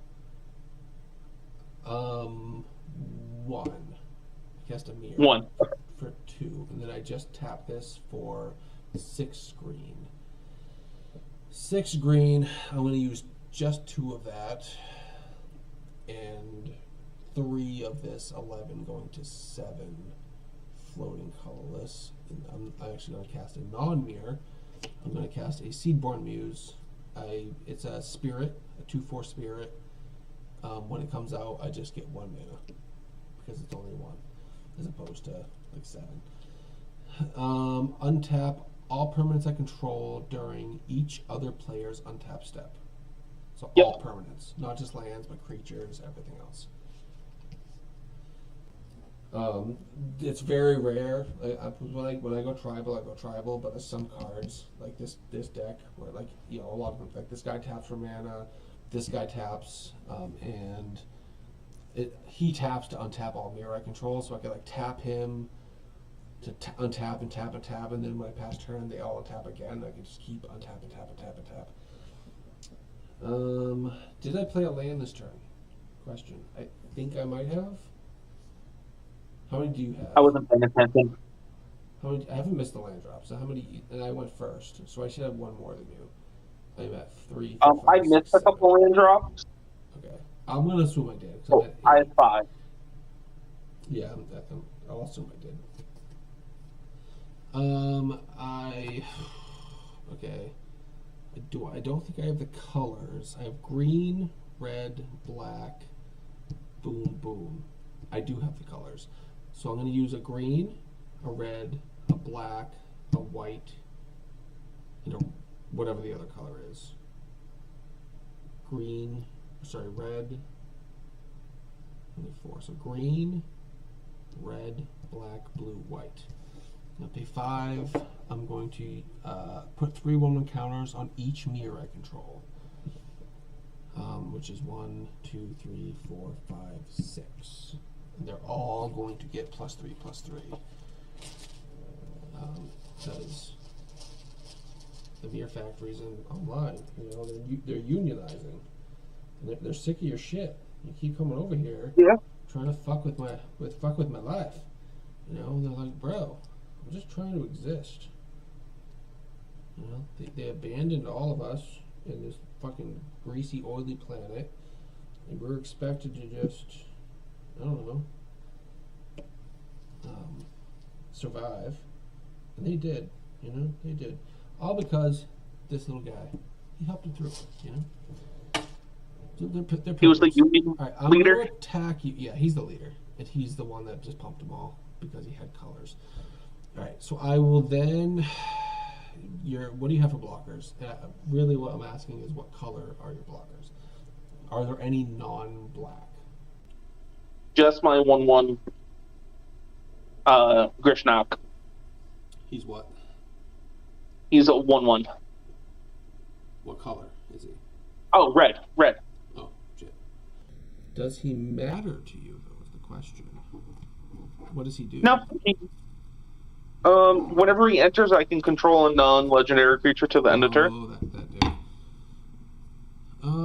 Well, that's lame. I don't have flying. I'm going to combat. So I do lose all that mana that I got, but I put some use to it. You know, it wasn't nothing. I just don't have the other pieces I need, but I'm doing what I can with what I got. Suppose I mean, fuck it. I do attack you either way, because maybe you block and he dies. He's a 5. He gets 3, 4, 5, 6. He's a 6/6, pro white, pro black. If he deals damage to you, I gain 3 and return a creature card from your graveyard to my hand. Okay, so I block. Yep. 1/1. Sorry, that was a slightly longer turn than I normally do. And with that, I will pass the turn. With the passive turn, Seedborn Immune triggers, and I untap all permanents I control. Yep. I'm going to take a quick piss. I draw. And I'll mute, but if you do any, just verbalize what you're doing. Alright. So, let me do this. So that's 2. 3, 4, 5, 6. Alright. Can't do that yet. Alright, so we're gonna...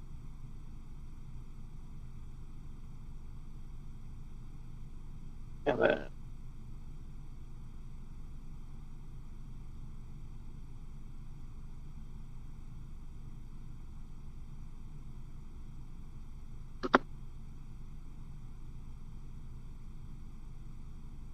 So there's 3, 4, 5, right? Let me make sure that I...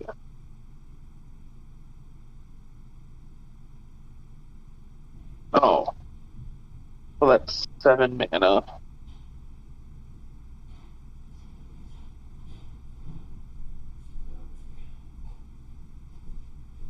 What are you doing? 7 mana? I wanted to keep them.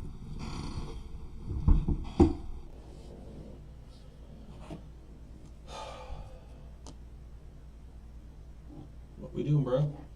Communication's key. Uh, I'm so confused. What's going on? Alright. So, what we're going to do... What are we doing? We're going to move to combat. Mm-hmm. Have you cast anything? I do not cast anything right now. Yep.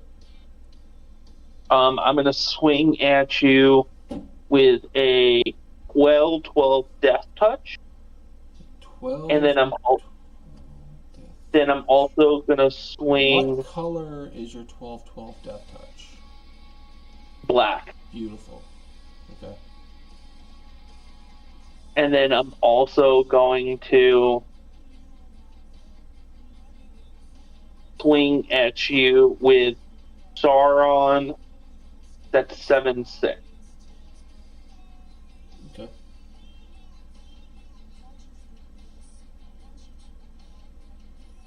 Seven what? Yeah. For Sauron? Okay. So Sauron 7/6 is going to swing at you. Yep. And then I'm going to swing at you with the Orc Army. Yeah. Alright, so I'm going to block your Orc Army with my 4/4 Pro Black mirror.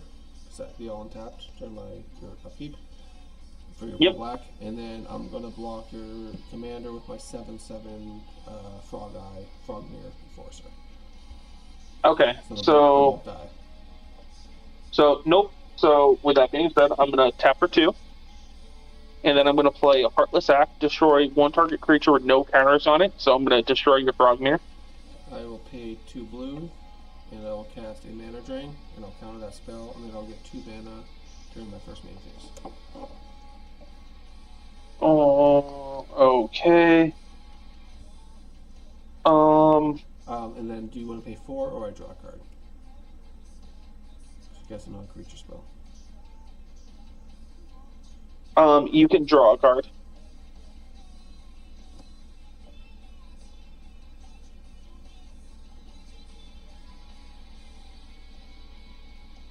Okay. Alright, so your Orc Army doesn't do damage. I block it, and then both my Mirror Enforcer, Frog Guy, and your Commander die. Okay. So, I'm going to actually let Sauron hit the grave. Okay. Alright? That's a place. I like it. Respect it. Look forward to seeing what you do. I need to fucking draw cards. I'm going to tap for 5. Yep.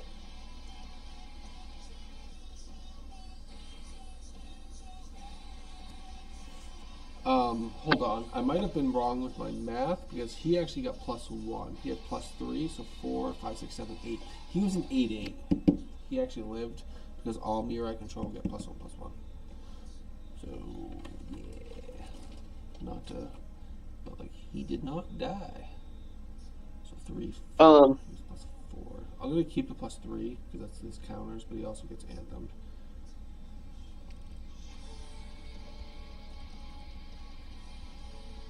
Okay.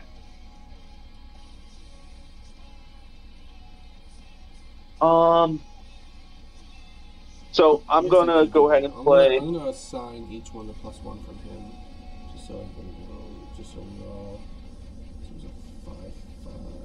You keep going. Sorry, I'm just being transparent. I'm gonna play Mortar on the March. Okay. Exile a creature card from your graveyard. Create a token that's a copy of it. It gains haste until end of turn. Exile it at the beginning of the next end step. Okay. Okay? And then it also has Storm, which is when you cast a spell, copy it for each spell cast before this turn. Right. So I did. Is that a creature? I did check. Is that a creature? No, it's a. Do you want to pay the 4? It's a Storm. No. You can. Okay. Yep. So I'm gonna make a copy of Sauron. Yep. So it's gonna. Hold on. How's it a copy of Sauron? Is it card and graveyard? I got you. Okay. Yeah. Yep. So I'm gonna make a copy of Sauron. Yeah. And then Storm. And then exile it at the beginning of the next end step. Right, but like how many spells have you cast? 2. Because I did cast it, but you countered it. So technically, wouldn't that be still trigger? Yep. So then I'm going to go ahead and I'm going to bring back Grishnak as a copy, which allows me to take control of a creature until the end of turn. Yep. What if I took your Seedborn Muse? Yep. Technically, wouldn't I be able to untap all my stuff at the beginning of your... No, the amount of wishful thinking you're speaking and trying to speak... No. So you would take it, end of turn, it would come right back to me. And then your turn would end, and it would turn past to me, and then we'd be back on the battlefield. It's till end of turn, correct? That you take it?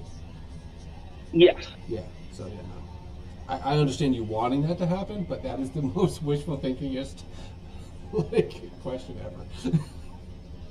Well, like I'm sorry, it sounds like it was. I'm fucking with you, dude. Like I'm not like it's not a judgment.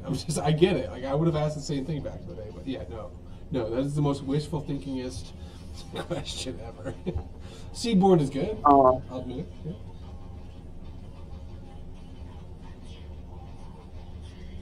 I guess it really doesn't matter the fact that I would get that card. I guess I just get blockers until next turn. Yeah.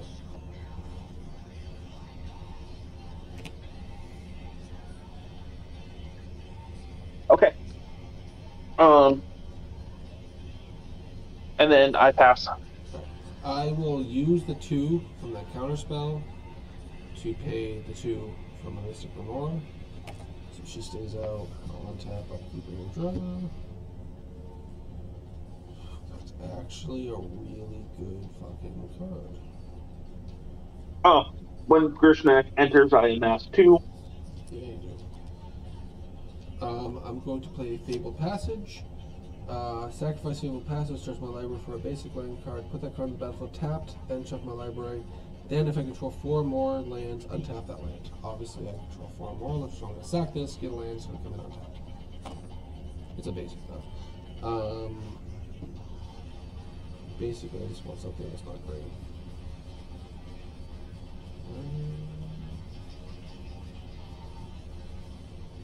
Island. Sure.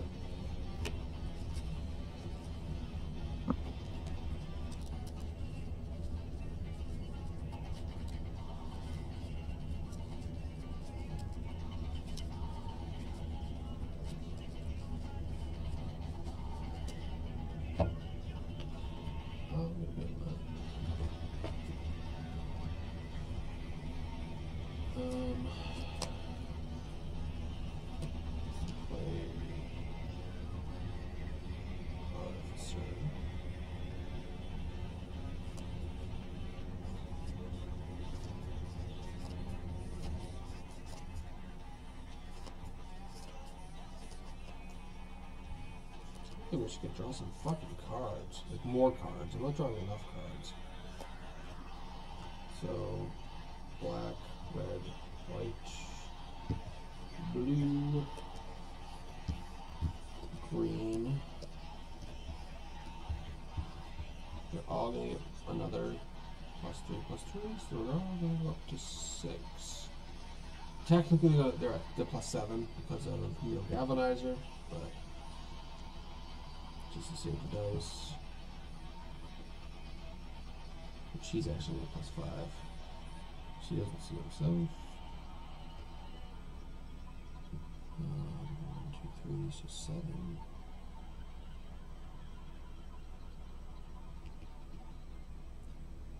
Who the fuck's a 7 on this thing?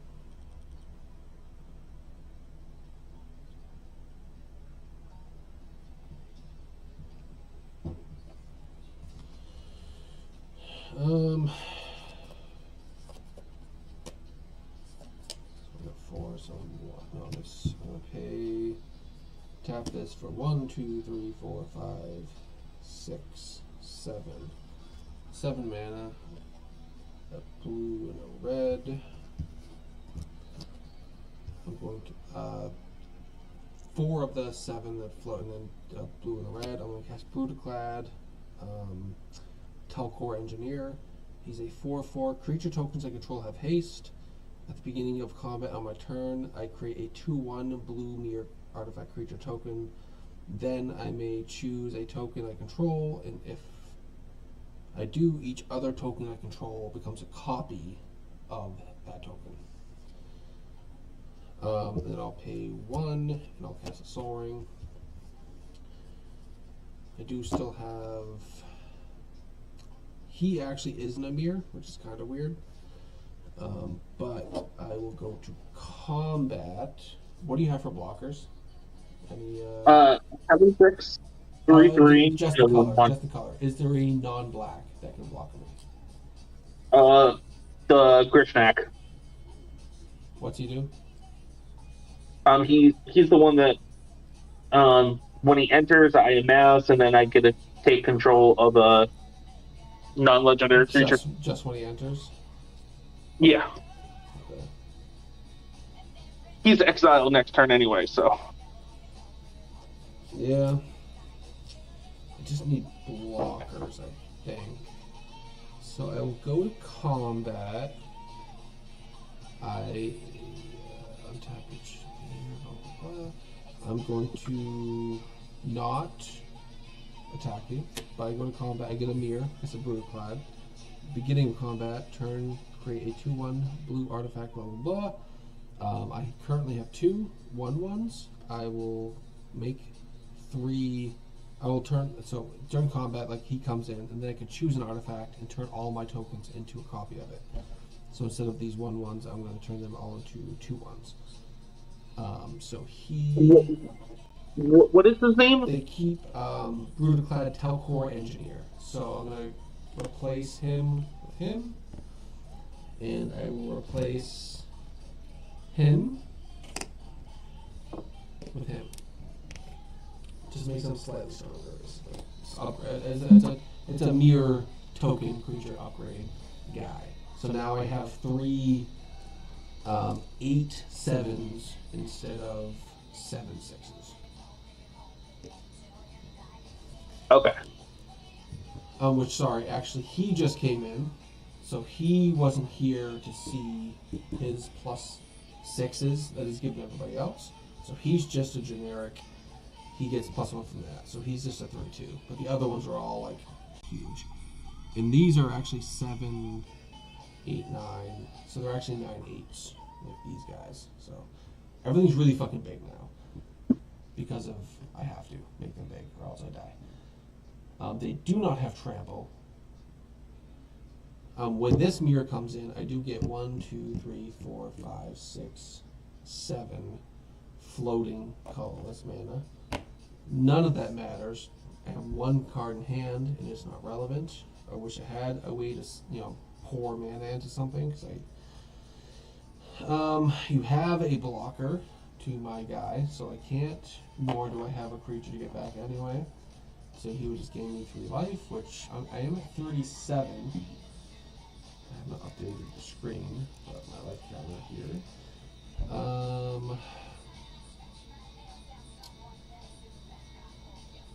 do have a shit ton of mana though.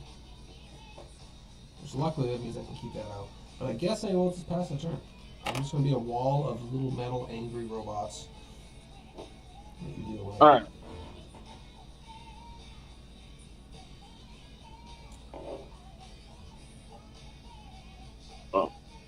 Alright.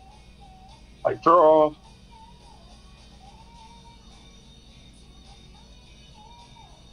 Oh. Okay, cool. That's what we're gonna do. Don't tell me that robot switch wasn't cool though. Like just like Yeah. replay, like that's why mirror fun. It's like, all right, there's an update. Let's update the models.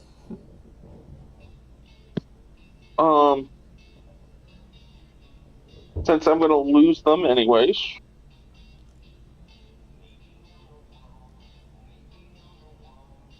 I fucking hate this song. I need to take this off of Spotify. I fucking playlist. Holy shit. Oh, it got stuck in my head one day. It never went away. So I'm going to pay 2, Yep. and I'm gonna play abandon the post. Up to 2 creatures to 2 creatures can't block this turn. Oh fuck. Also, all my lands untapped during your turn. Yeah, but you said you had 1. Yeah. All permanents. Yep. Have you cast a non-creature? This card right here. Will you pay the 4 or else I draw a card? You can draw a card. Sweet.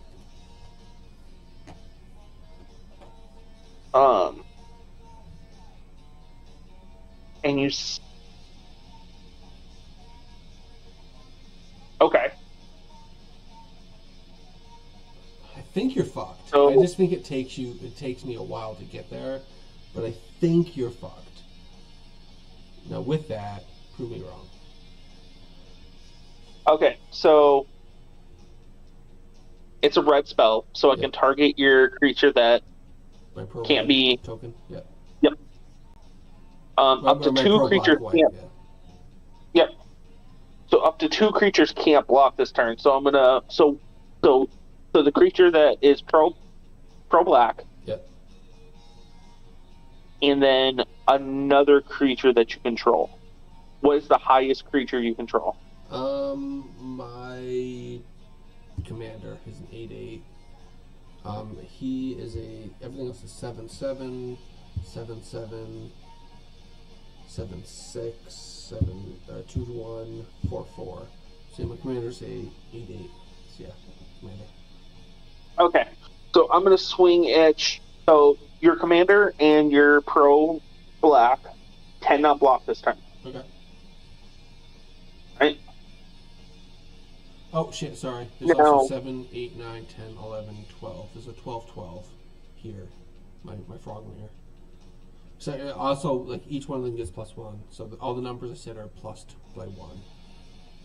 Like I have a bunch of big fucking creatures.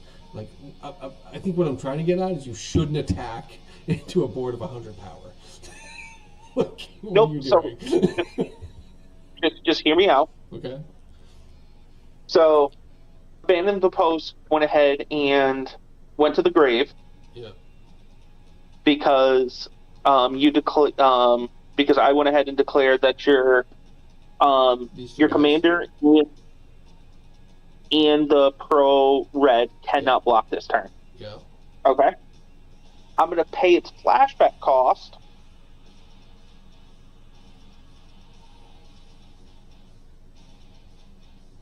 To block. What's the target. What's the flashback cost? 4. Just 4. There's no other additional. Yep. Nope. Okay. Just 4. Yep. It's 1 red and 3 colorless. Yep. So what? So 2 other creatures. Yep. So. I'm gonna biggest guy. Yep. And one of these 2. So you want token, 8, 7, or taps for red, 7, 7. So probably the 8, 7. Yeah. All right. So yes. you have there's a 7, 7, and a 7, 7, a 2, 4, a 2, 1, and a 4, 4. That can still block. Okay. So what's attacking me? So Sauron. How big is Sauron? What size is he? Sauron 7/6. Okay. Orc army who is a 15 with death touch. 15. And then Grishnak. What's Grishnak? Grishnak is a 1/1. And then whenever Ringbearer attacks, I can draw a card and then I can discard a card. Okay. So Seedborn will block Grishnak. Seedborn's yep. 2/4. So he's going to get exiled. 2/1. Orc army's what? 15 trample, 15 right? with death touch. Okay. So my 2/1 boy will block him. Then Sauron is what? 7/6. 7/6. So he's getting exiled at the end of this turn. He's a 9/8. So my 9/8 mirror will block your Sauron. Okay, so he goes.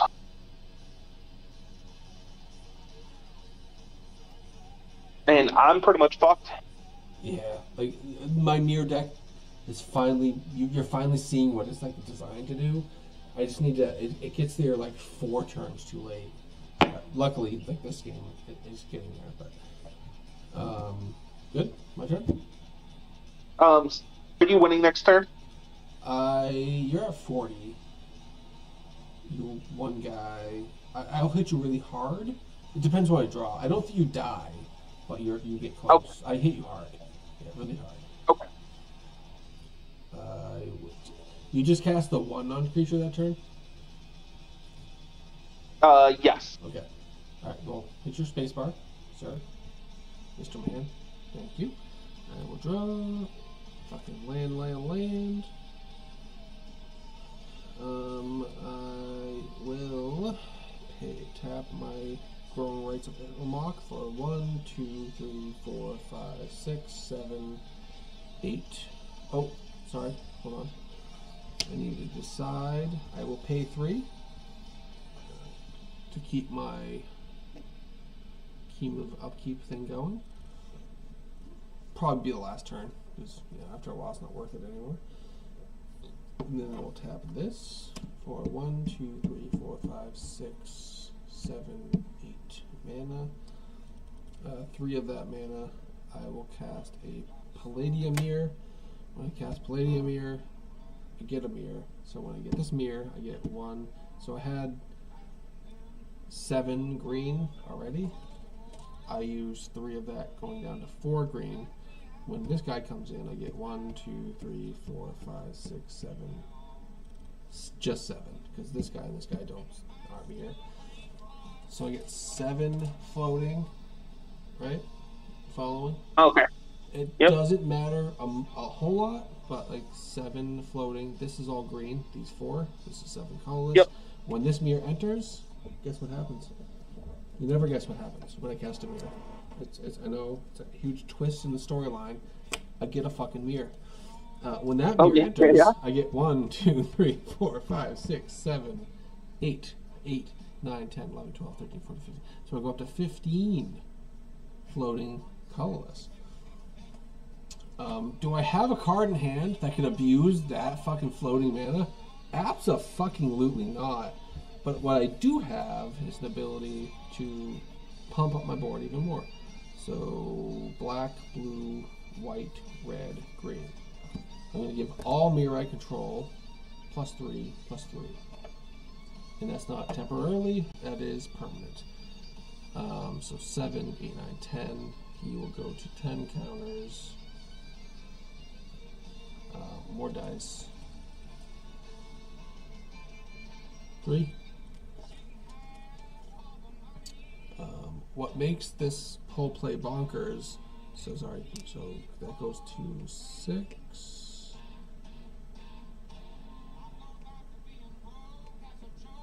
7, 8. So just 2 counters.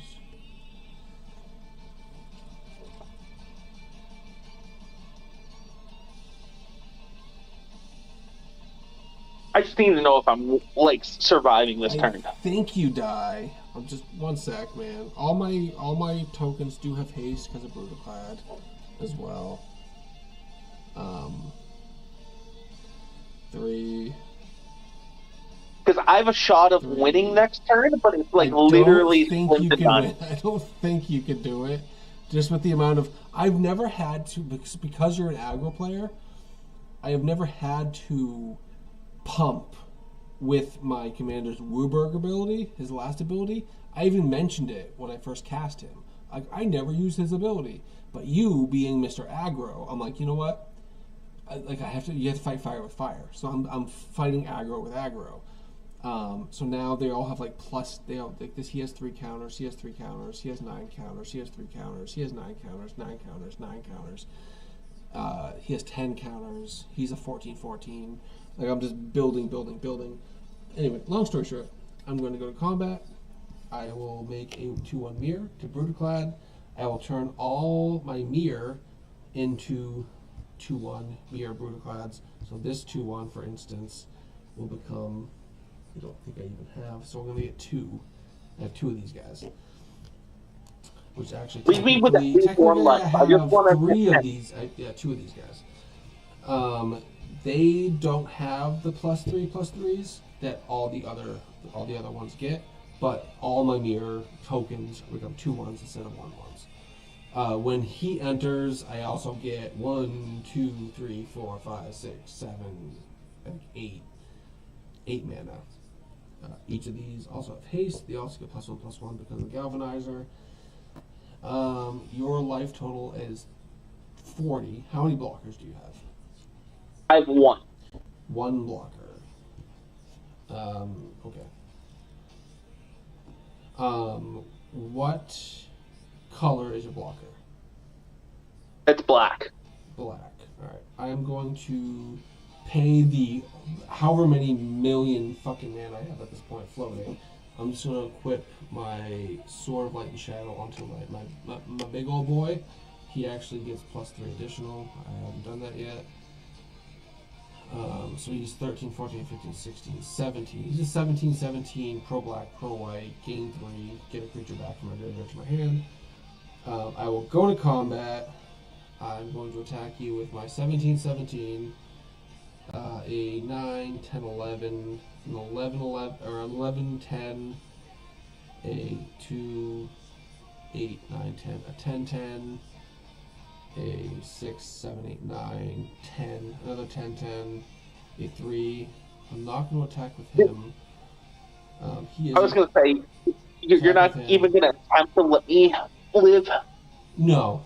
Might as well just finish it. Oh, you fucker. You just told me you're going to win on your turn. Why the fuck would I let that there's happen? a shot. Don't tell me. I said there's a shot. Well, you told me there's a shot. So I'm like, fuck it, I'll throw these numbers at you then. Okay, so you're swinging at me for lethal. You have one blocker. The biggest block is my 13, 14, 15, 16, 17. But he has This guy protection does against your- black, so I can't. Oh, sorry, yes. You take 17 from him. Who's the largest? You have 3 of these coming at you that are all +6. 8. This token's the largest. He was the first one. He is a 1, 6, 9, 10, 11. He's an 11, 10 coming at you. Okay, so I block him. Okay. Is that the only one you can block? Yes. So 17. What's your life total at? 40. 17.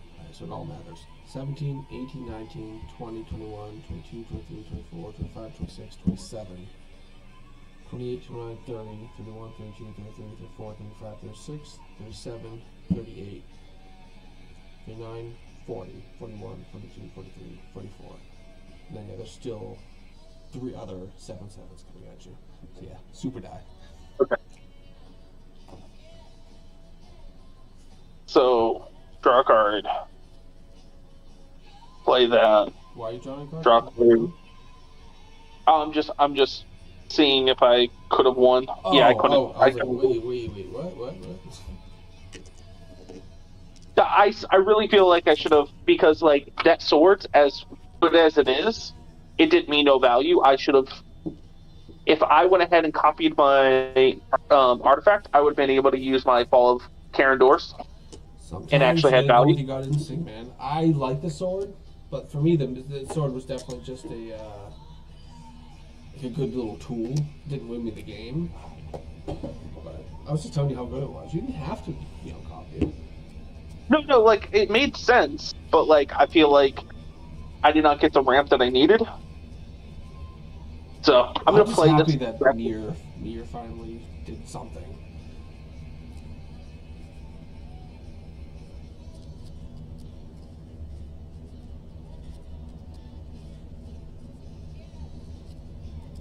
Are we playing again, or did it work early? No, I don't have to be there until 12. So we're gonna hopefully try to play a quick one. Let me choose a different deck since it's gonna been and done that at this point. Oh, it's like the dice deck game.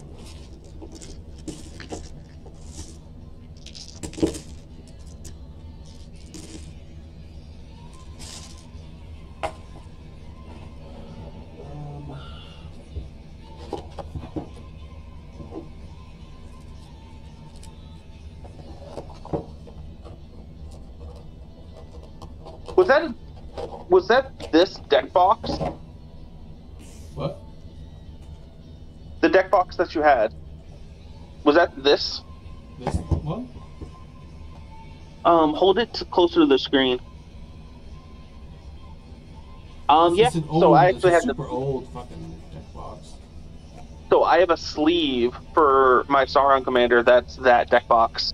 Nice. I don't even remember where I got this. I've had it for a very long time. This is why I always use my tokens. That's funny. Picked it up for like 10 cents or something. Nice. Just because I needed the penny sleeves just to separate. I think they just ended up giving it to me, if I'm being completely honest.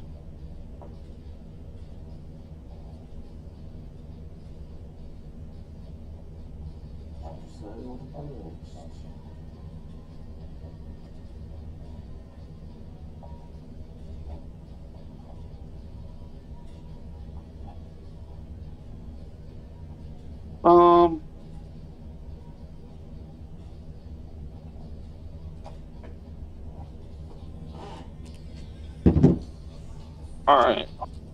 So, I want to do this. So, we're gonna...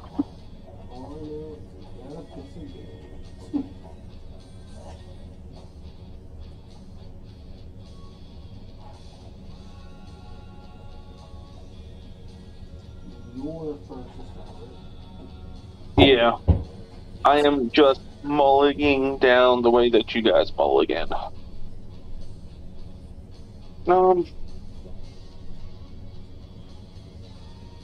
Yeah, we're gonna do that.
Uh, yeah. I played the land in path. I haven't even mulliganed yet. Oh, that's fine. I'll go take a piss.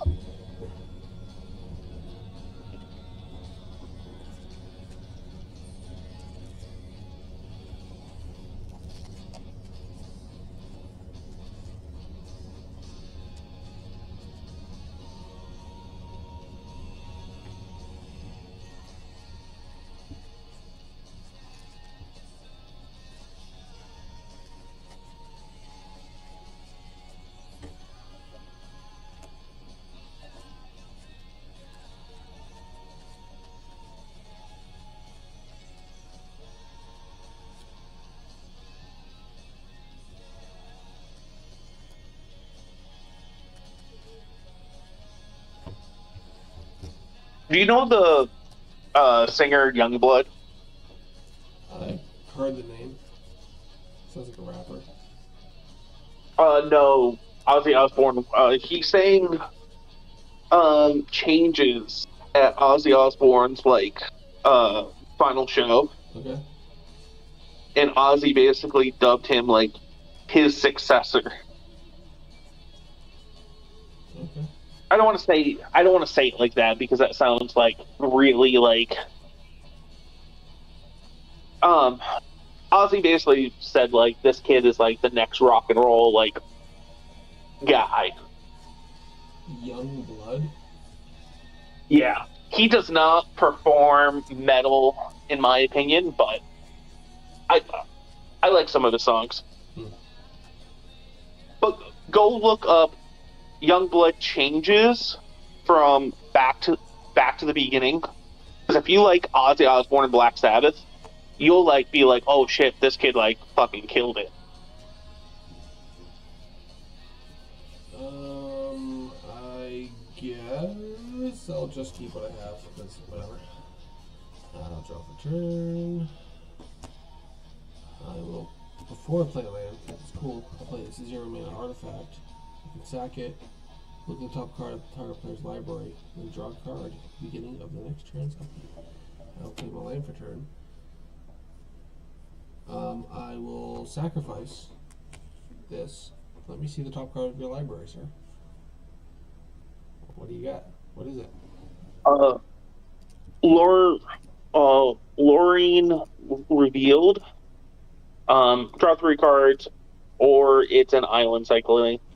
Okay. Alright. This will die. At the beginning of your turn, I will draw a card. I will pass turn and draw a card. Alright, cool. Draw a card. I'm gonna play a swamp.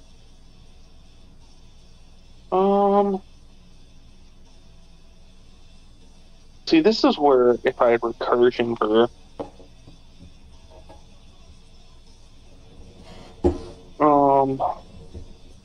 I pass. I need recursion on like sorcery cards. I have recursion for like creature cards, but not like sorcery. There's a card called Past in Flames, which gives all your instant sorceries flashback.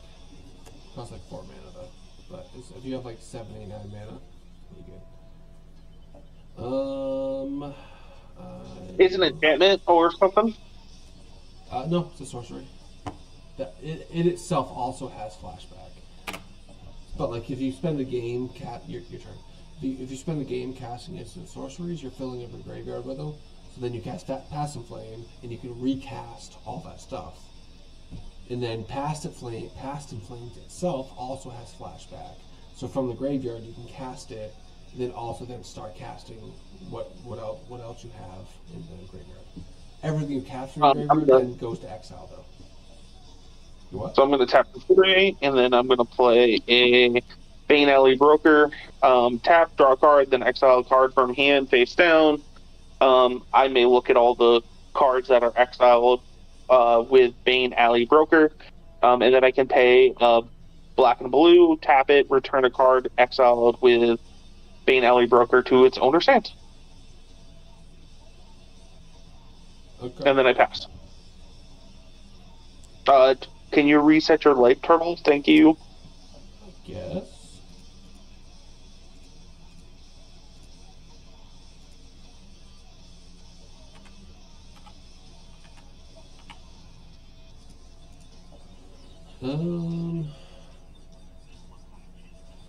Guess I will just pay the tray and cast those to the Punisher.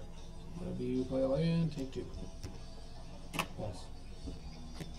Alright. So I draw me, dude. Untap. I'm gonna tap Bane Alley Broker. I'm gonna draw. Okay.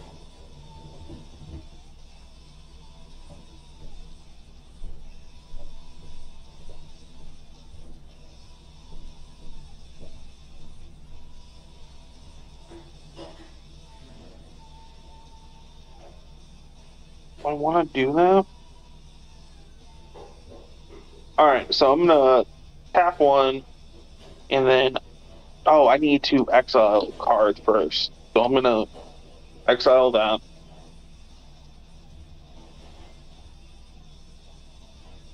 And then I'm going to tap 1, and then I'm gonna sack. I'm gonna use the island cycling to find an island.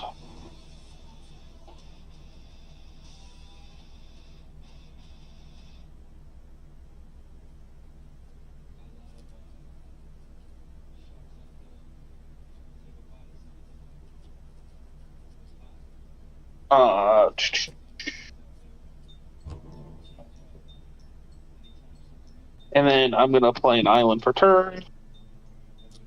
Take 2. Yes.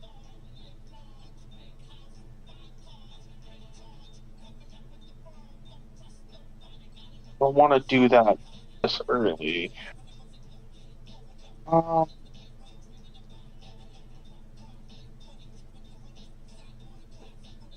don't have a legendary creature. Okay, pass.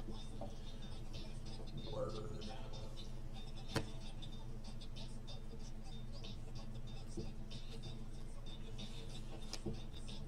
Alright, I'm going to play a Dwarven Mine. Dwarven Mine enters the battlefield tapped unless I control 3 or more other mountains. Mountain. When Dwarven Mine enters the battlefield untapped, create a 1/1 red dwarf creature token. That's my token. I do take 2 because I play the land. Going down to 40 or 30.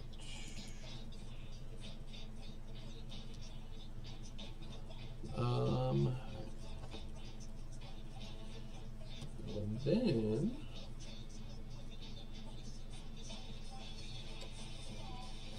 a casual 4 mana. I'm going to cast a Panharmonicon.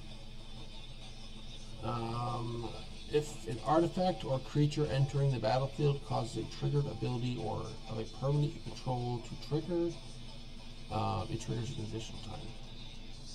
This is a 1/1 dwarf.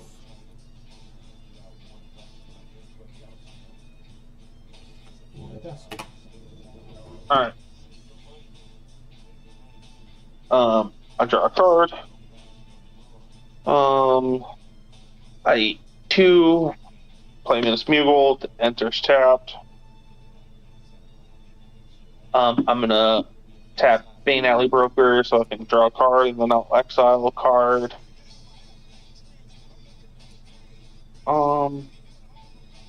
Exile that. And then,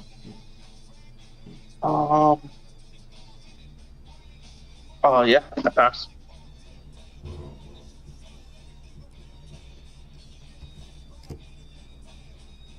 Did you play a land? Yeah, I did. Minas Meagle. I already ate the 2. Okay. Just checking. Yes, I will play a land and take 2 as well.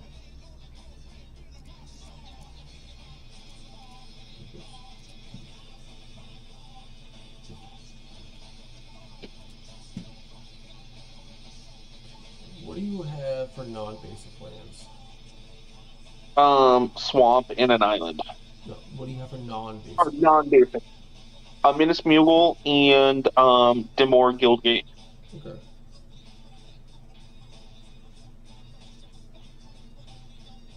Oh, it's just each land. So 5, 5, 36, 36. Could do that just to do it. Fuck it. Gonna pay 3. I'm going to cast Acidic Soil. Acidic Soil deals 1 damage to each player for each land he or she controls. So we both take 5. 1, 2, 3, 4, 5.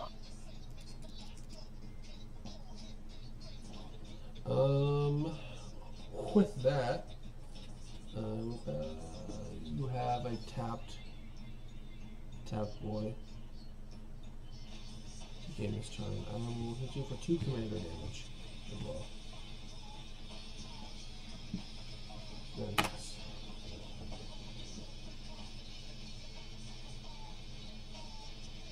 Alright.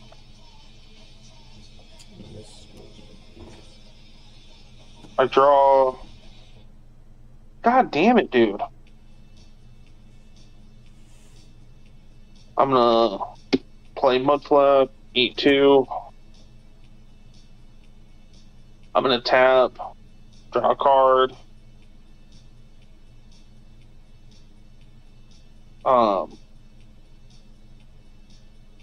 And then I'm going to exile that. And then I'm gonna tap for 3.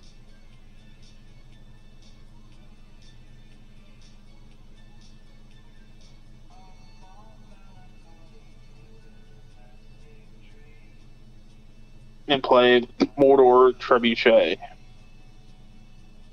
And then,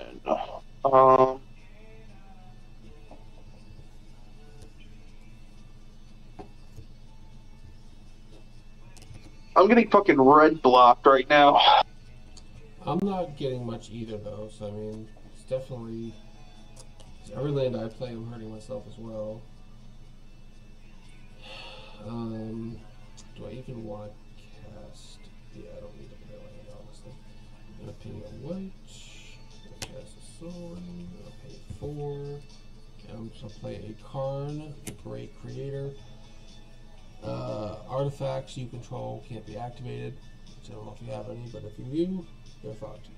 And then I can turn, for +1, turn an artifact into a creature till end of turn. What do you have for creatures right now that can block? A 1/4. Okay, I'm going to turn my Panharmonicon into a creature till end of turn with my Planeswalker. He's a 4/4. Your guy was a what? A 1 something? He's a 1/4. 1/4. He's a 1/1. So I will attack you with a 2/2 and a 4/4. So I chump block the 2/2 and I eat 4. 1, 2, 3, 4. With that being said, I will pass the turn. Alright.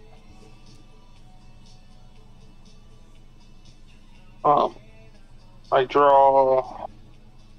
Cool, awesome. I love getting fucking artifacts that I can't use now. I play an island, eat 2.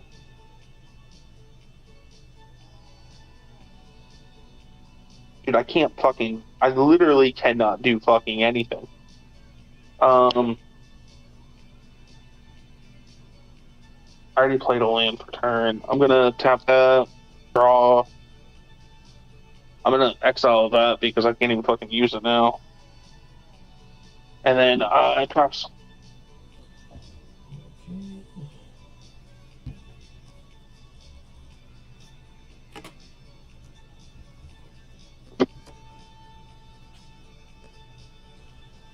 That's fun.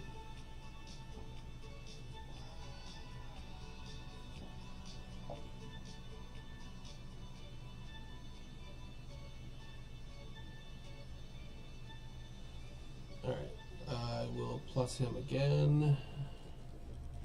You may choose an artifact card you own from. Oh, right, he's a wish card. So +1, so he will go to 7. Turn that into a creature again. He's a 4/4. I will. What do you have for a blocker? 1/4. 1/4. Guess I just swing everything at your face. All right, so I can chump block the one. I can chump block with a 1/4. So what's hitting me? 6.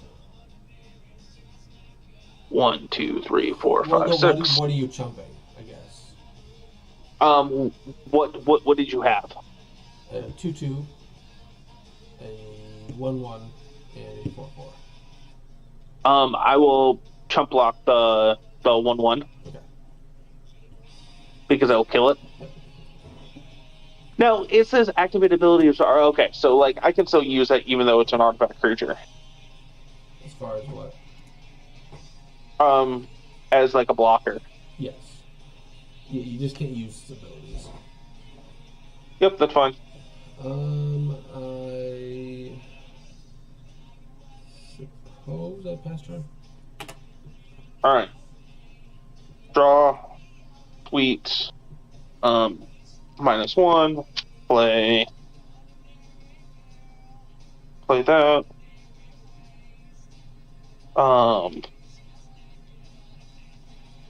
So there is pay 6, bring Sauron out. Did you play a land? You take damage? Yep, I already took it. Okay.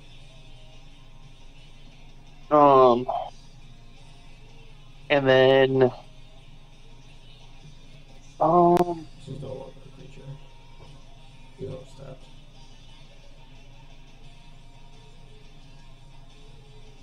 do I do that?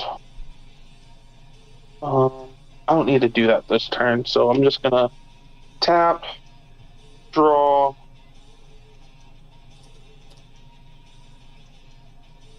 and then I'm just gonna exile that. And I pass.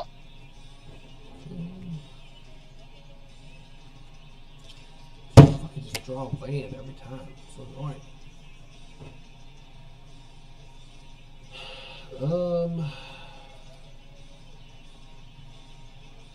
Guess I'll just plus him again. Turn my Panharmonicon into a creature. What do you have for blockers now? 7/6 and 1/4. 7, 6, and a 1. I cast Sauron, so anytime that you cast a spell, I'll Orc Army. Yeah. Alright, I'm just gonna swing 2/2 and a 4/4. So I'm gonna. So with my Trebuchet, I'm gonna chump block the 2/2, and then with Sauron, I'm gonna block the 4/4. Yeah. So the 4/4 dies. You chumped him though? Either way, everything's gonna die. I'm gonna pay 6 and cast Inferno. Inferno deals 6 damage to each creature and each player. So go to 25, and you go down to 18. It's all creatures, which this is a creature technically, so it dies, and he goes back to that place. So how much do I go down to? Took 6. 1, 2, 3, 6. And then each creature is dealt 6? Yep. Just kills everything.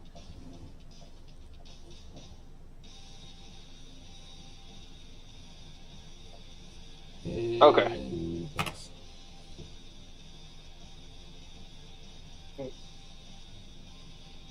I've had this board wipe since I started playing Magic. This is the first time I've ever actually cast it. I don't generally put it in decks, but in mono red deck, it's actually not the worst fucking thing. I draw. Oh. I play a mountain.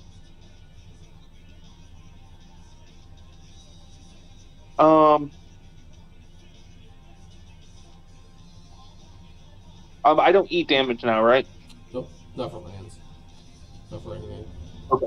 The only thing you still can't, you can't use artifacts. That's all. No, that's fine. Still out there, doing his thing. Alright, so I need to.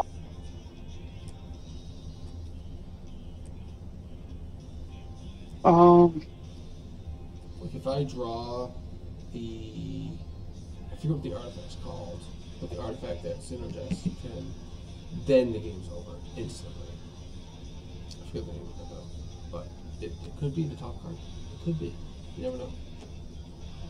I'm gonna play Fall of Karendors. I tap 3 for that.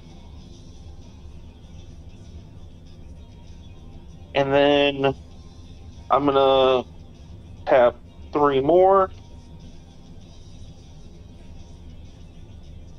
to play Fire Inscription. So the ring temps. And then whenever I cast an instant or sorcery, deal 2 damage to each opponent. Mm-hmm. And then I pass. Okay, maybe I will draw something that's not a basic land that will actually allow me to further this game. Or am I just fucked? Yeah, I did. Yeah. Every time. Without fail. I dropped it. It's a fucking rare spell though. Where did he go?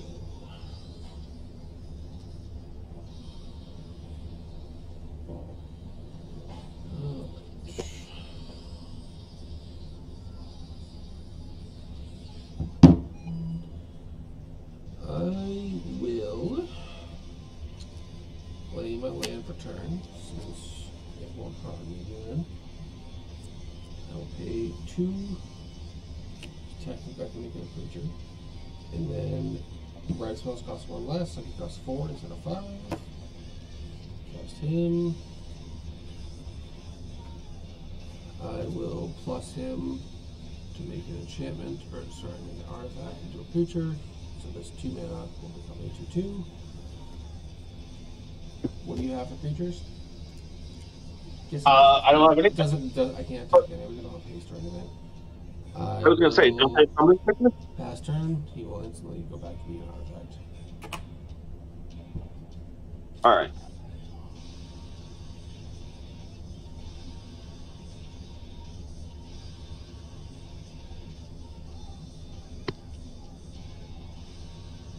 Draw a card.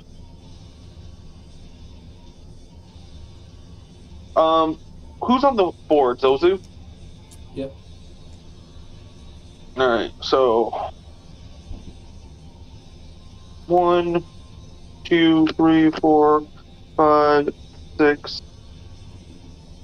7, 8. So there's a blue, a red, and a black.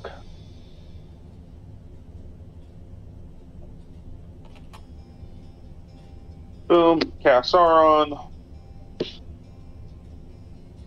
And then I pass turn. You're right. Alright, I'll bitch again, because Sometimes you bitch, you'll draw something better. Blah blah blah. Let's see, but only lands, as you can see, and as you can see. Oh, look, oh, more lands. Didn't work. I take 2. My land. I will plus him.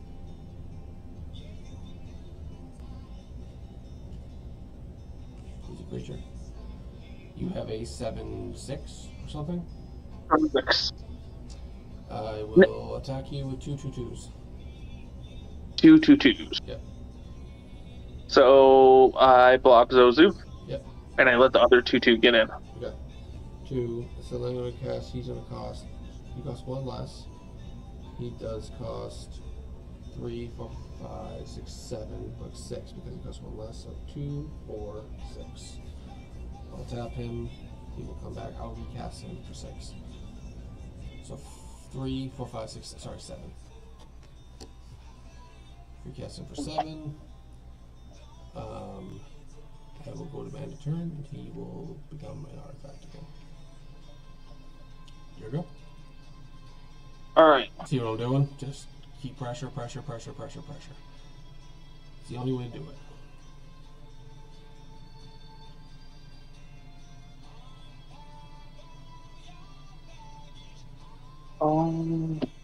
Alright. I'm gonna draw. Oh.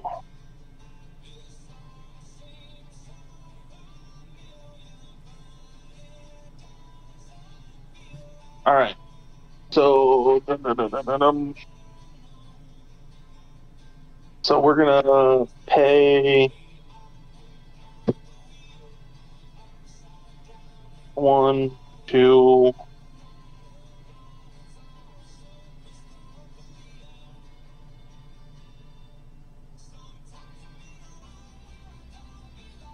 Yep.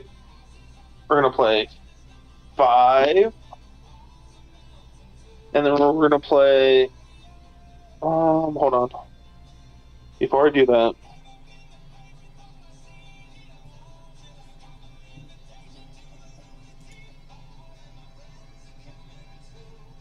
That's what I want to do first. Yes. We're gonna play Mordor on the March. I'm gonna so Mordor on the March, I just exile card from graveyard, create a token that's a copy of that card. It gains haste until end of turn, exile it on the beginning of the next end step, and then storm, but I didn't cast anything else with it. The tokens, the chick on the left. Yep. So I'm going to pay a blue and a black, and I'm going to tap her. I'm going to bring back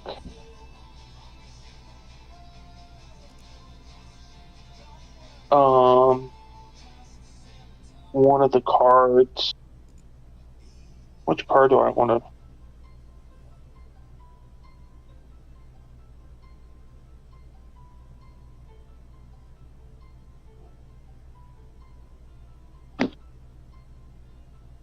We're going to do that. Is that what I want to do? I don't know. Yes, that's what I want to do. Alright. So you do eat 2 damage because I did cast a sorcery. I don't do any damage for you casting sorceries. Whenever you cast an instant or sorcery, Fire Inscription deals 2 damage to each opponent. Oh, me. I take 2. Sorry, I thought you meant you. No. Okay.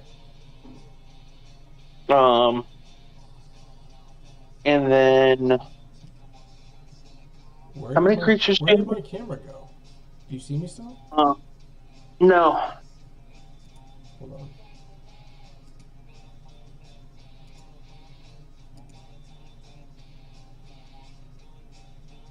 I've lost connection to the game. Refresh. Can you Yep. see me? Okay. Yep, I can see you. Okay. How many creatures do you have on the board? 1. Just Ozu. Just those two. Yeah. I do have a Planeswalker, that currently has 5, 6, 7, 8, 9, 10, 11, 12, 13, 14, 15 loyalty. Where all he's doing is making an artifact and creature every turn.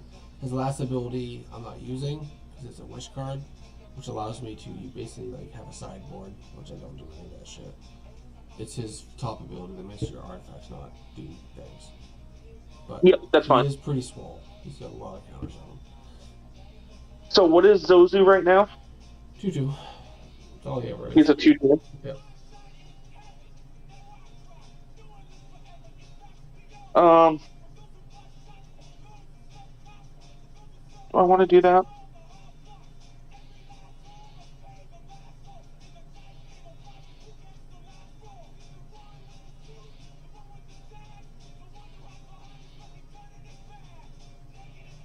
Be able to block it next turn.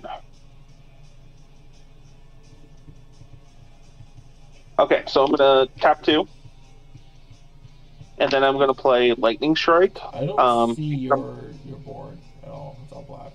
The whole screen. Let me refresh.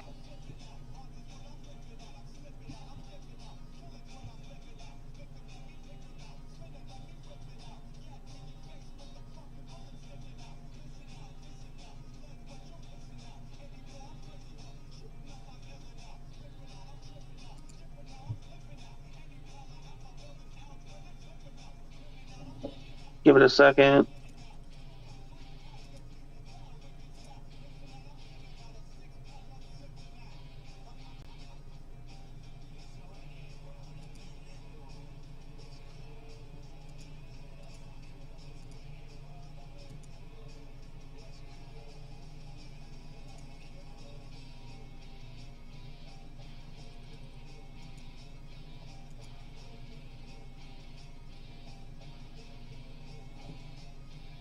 It was your turn, right?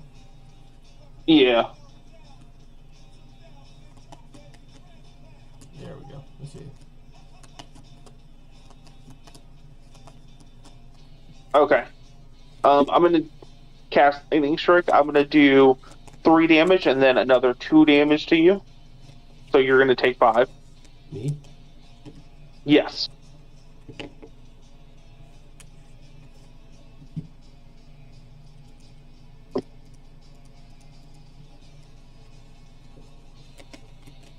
And then I'm going to pass turn. Alright.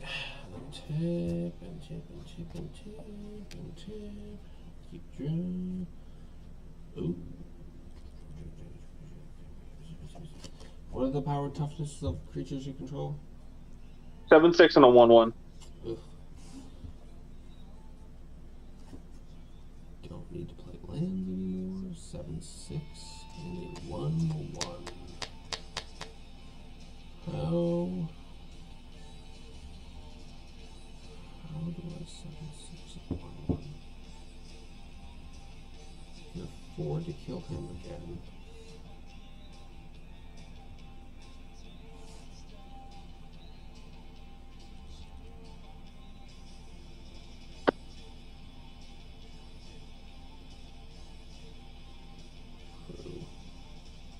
Is it till end of turn? Till your next turn. Okay, cool. I'm going to pay 3. I'm going to cast Anger of the Gods. Anger of the Gods deals 3 damage to each creature. If a creature dealt damage this way would die this turn, exile it instead. Which mine dies.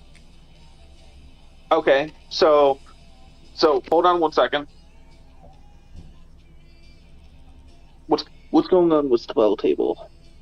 I don't know. It kind of like froze on me. All right, hold on, it's reconnecting. I can see my screen. Okay, everything's reconnecting. Oh, for whatever reason, I think what ended up happening is my phone just died. Your phone? Your battery? Yep. Yeah, my phone died. Gotta charge that shit. All right. Give me a second. Let me refresh. go back. Join now.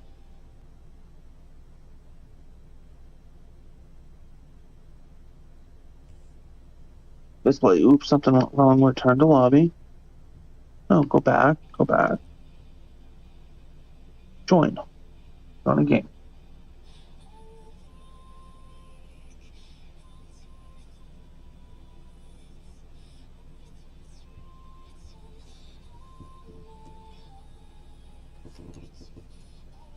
Share.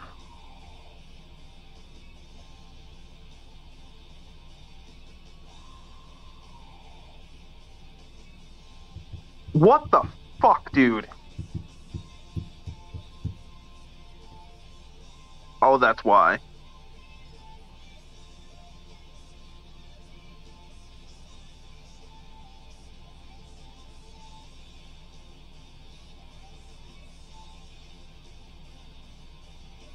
I didn't think my battery was that dead.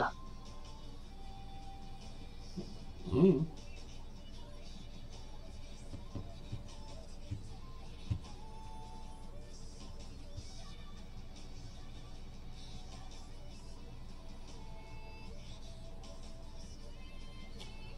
This game would be so annoying to me if I wasn't so fucking flooded.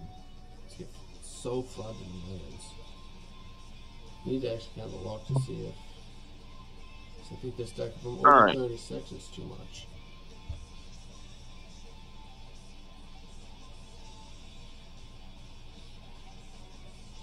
Well, it's funny because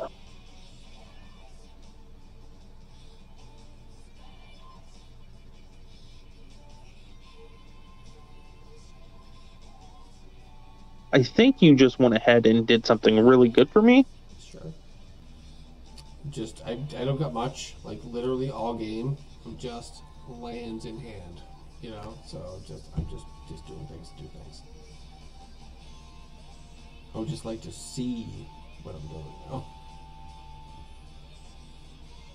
Well, that's what I'm trying to fix. Is your phone like dead? Calm it down. It's good. Oh, my work phone is. Yeah.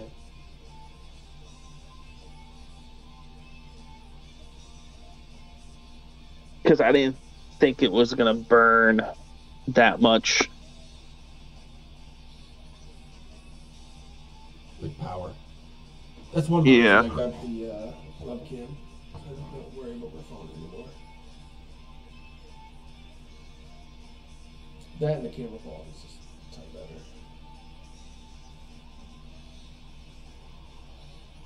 All right.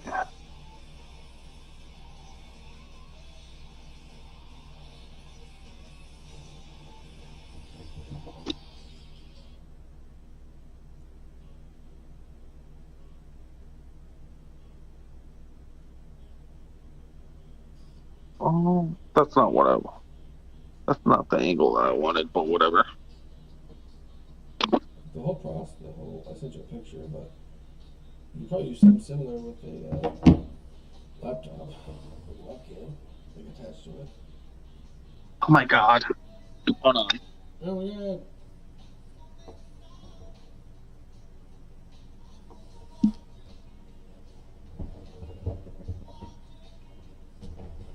It's gonna just refresh. Join now.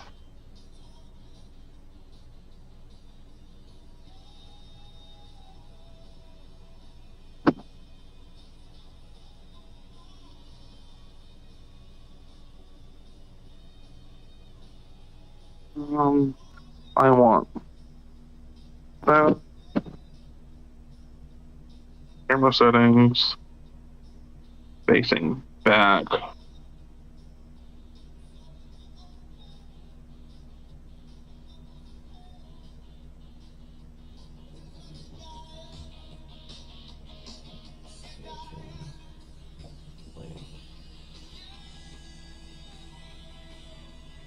Oh, this is awesome. Whatever. We're gonna have to do this the best as we can now. Okay. So,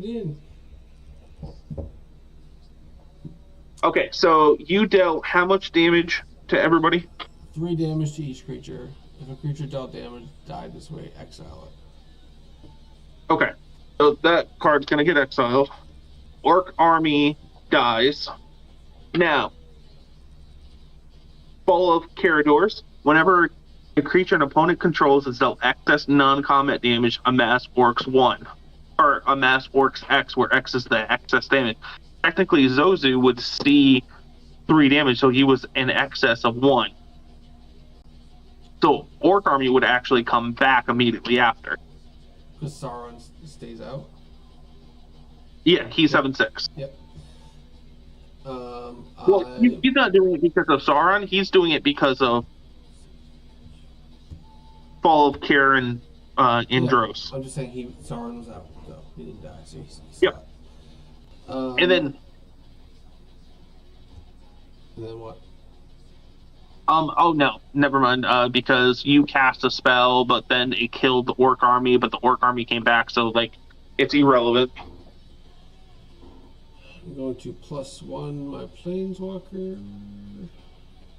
Make this into a 2/2 creature.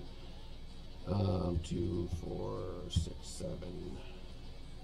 I have not played land yet, so I'll play Shocker, a mountain. That's all I can fucking do in this game is draw mountains.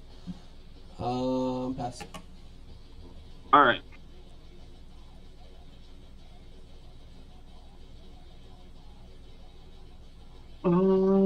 I draw for turn. I'm going to play Airship Engine Room and enter tapped. I'm going to tap 3. And I'm going to play a Ring Sight. They're going to eat 2 damage. Because I cast a sorcery. The ring tempts you, so I'm going to go up to tick 2. Whenever Ring Bearer attacks, draw a card, discard a card. And then I can search my library that shares a color with a legendary creature that you control, reveal it, put it in your hand, and shuffle. Do it.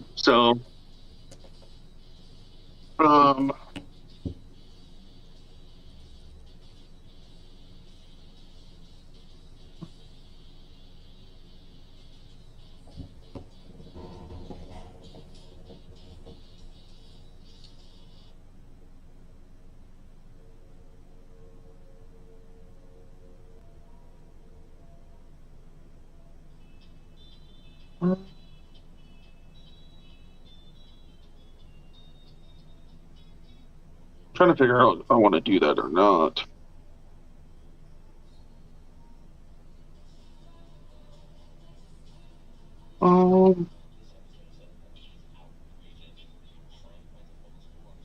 Yeah, so we're going to do that.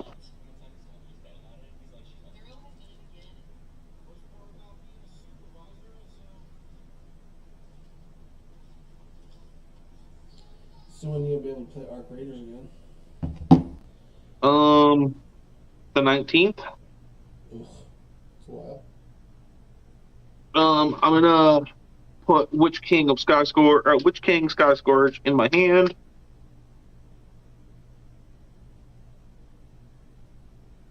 Sure.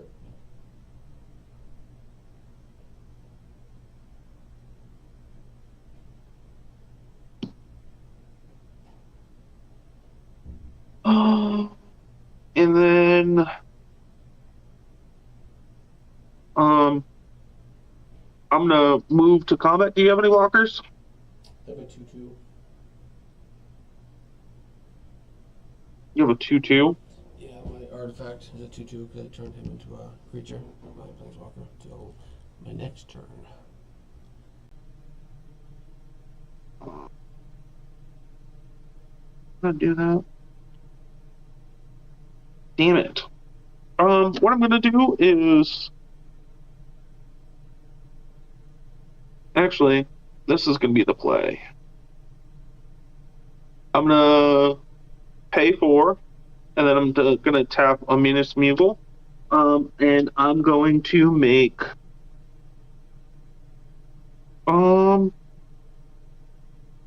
I don't really have a way to represent that. But my orc army is going to have a shadow counter on it. A what counter? So Minas Mule is a black and 3 colorless. Put a shadow counter on a target creature as long as that creature has a shadow counter on it.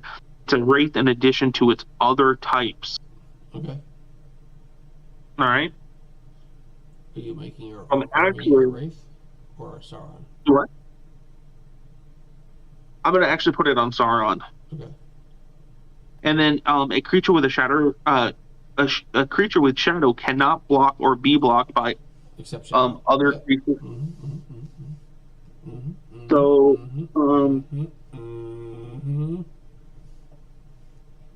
kinda.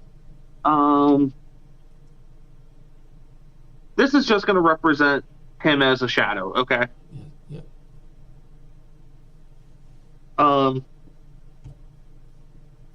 So I'm gonna move to combat.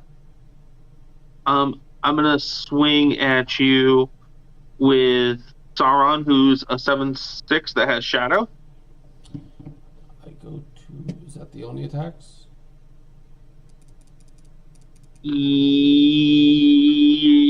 Yes. Okay. I take 7 and go to 7 commander damage as well. Correct. Okay. And then I pass. So, like the last 4 draws, if I draw fucking land, I might just scoop. As you can see, mono red, we don't need that much. This card, too slow. I don't. I'll play a land. Beginning of your upkeep, dragons, whatever creature. Doesn't help me. It really doesn't. I guess I just cast my guy. 6. He costs 9. 2, 4, 6, 8, 9. So 2 left over. Cast my commander plus my planeswalker to keep him as a creature. 4. I don't have the mana for that. I cost 3 actually because of this. Still don't have the mana for it.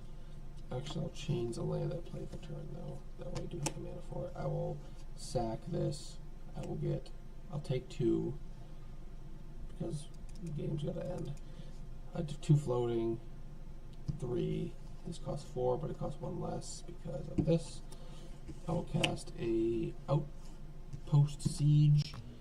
When enter the battlefield, choose 1. Cons or dragons. Cons, at the beginning of my upkeep, exile the top card of my library until end of turn. I may play that card. Dragons, whenever a creature I control leaves the battlefield.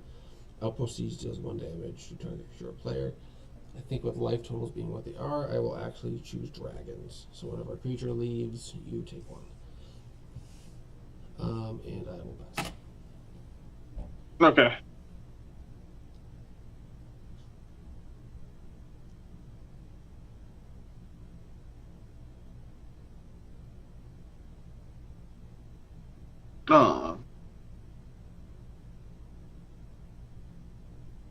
I draw for turn.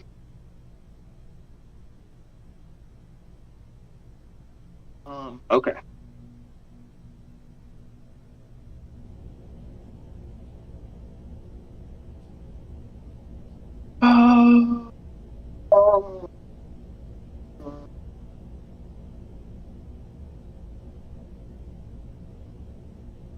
I mean, I instantly win, but like, that's not how I wanted to win.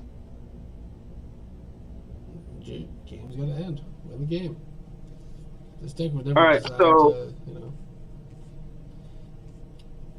I need to look because I got so fucking much. Like literally the last 5 turns, I drew a mountain every turn, which you can't play the game and you're just not drawing anything.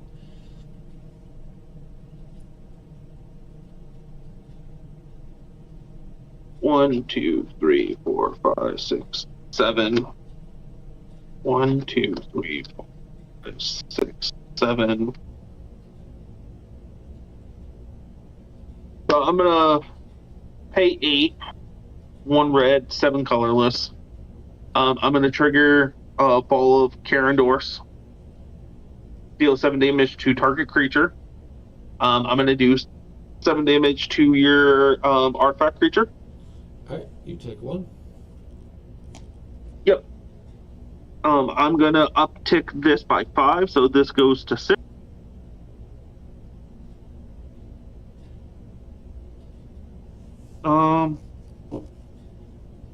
Actually, I'm going to swap that out.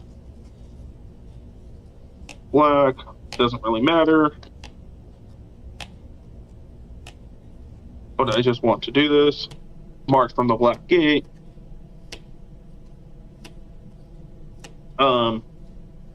Whenever an army I control attacks, I amass 1. I swing at you with 2 7/7s. I block one of them, right? You can't block Sauron. I block the other one. He dies. You go to 4. Wait, how does the other one die? I have a 2/2. You have 2 7/7s. So my 2/2 dies. Oh yeah. Oh, okay. I got you. And then the other, so you go to 4, and then I go to -2. That's how math works. All right. So it's your turn. It's not my turn because I'm dead. Yeah. First person to -10 loses. Oh, that's new rules. Gotcha. Yeah. So I draw and I can discard a card because my orc army he attacked.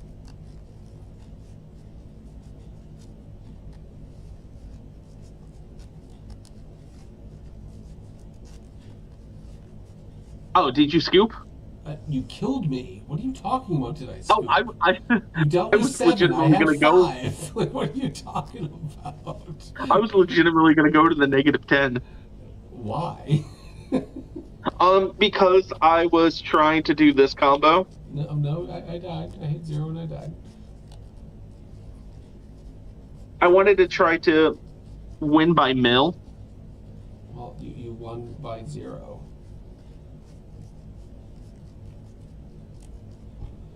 Excuse me. But like you never could get a board going. Well, no, because it was more important just trying to get you as low as possible. Like it was a race. My issue. Oh, that was the last one, by the way. I I literally drew 5 mountains in a row. So you're fucked at that point. Like there's just nothing. Like I had a decent board early on, as you saw. But like if you can't like support it, so it's just land, one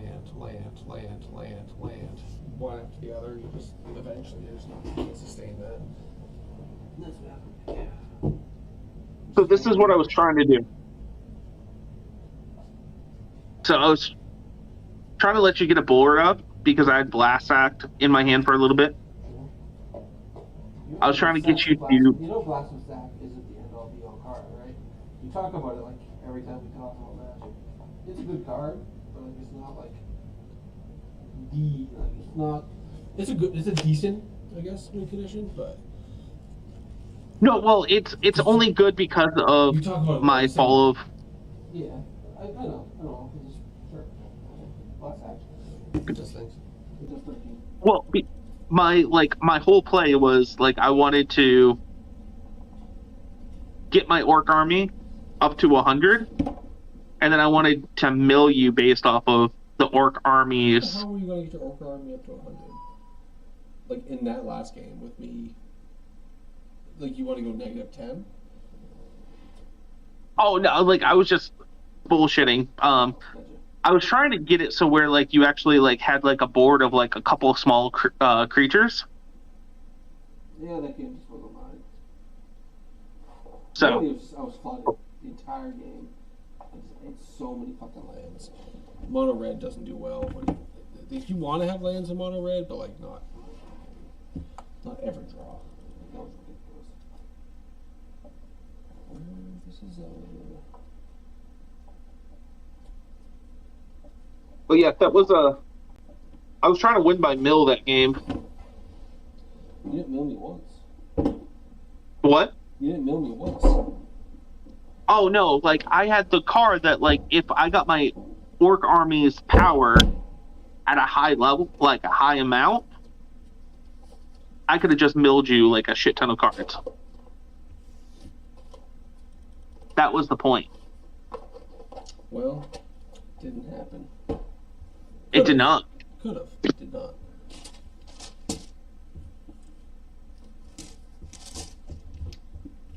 It was very, very uneventful. That was the first time that I've ever had that combination of cards in hand. Oh, that's why you were like, go to -10. I'm like, nah, I'm dead at 0. Like, I'm good. Listen, that's like you can't blame me for wanting to combo at least once. That fucking card going too.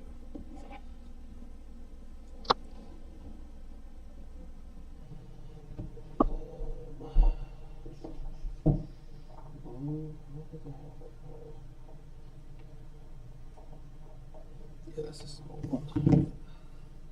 I was trying to figure out what X spells work with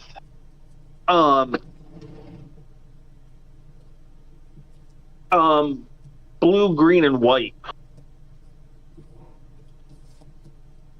Blue, green. So blue, black is really good. Blue, green, white. Black is the best ones. Like honestly, black is. And then there's a black, green. Well, X spell's also really good. You honestly just chat GPT or Google it. But like without black, there's the best ones are black and green.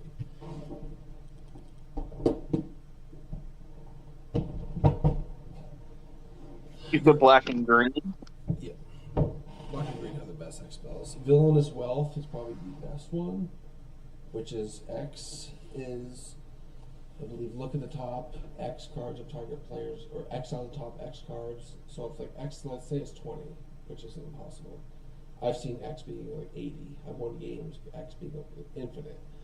But anyway, X being 20. Look at the top, X on the top 20 cards of target player's library, and you can cast any of them until end of turn without paying the mana cost. So Which is what? Imagine having like 40, X being 40, because you have, remember my mirror deck?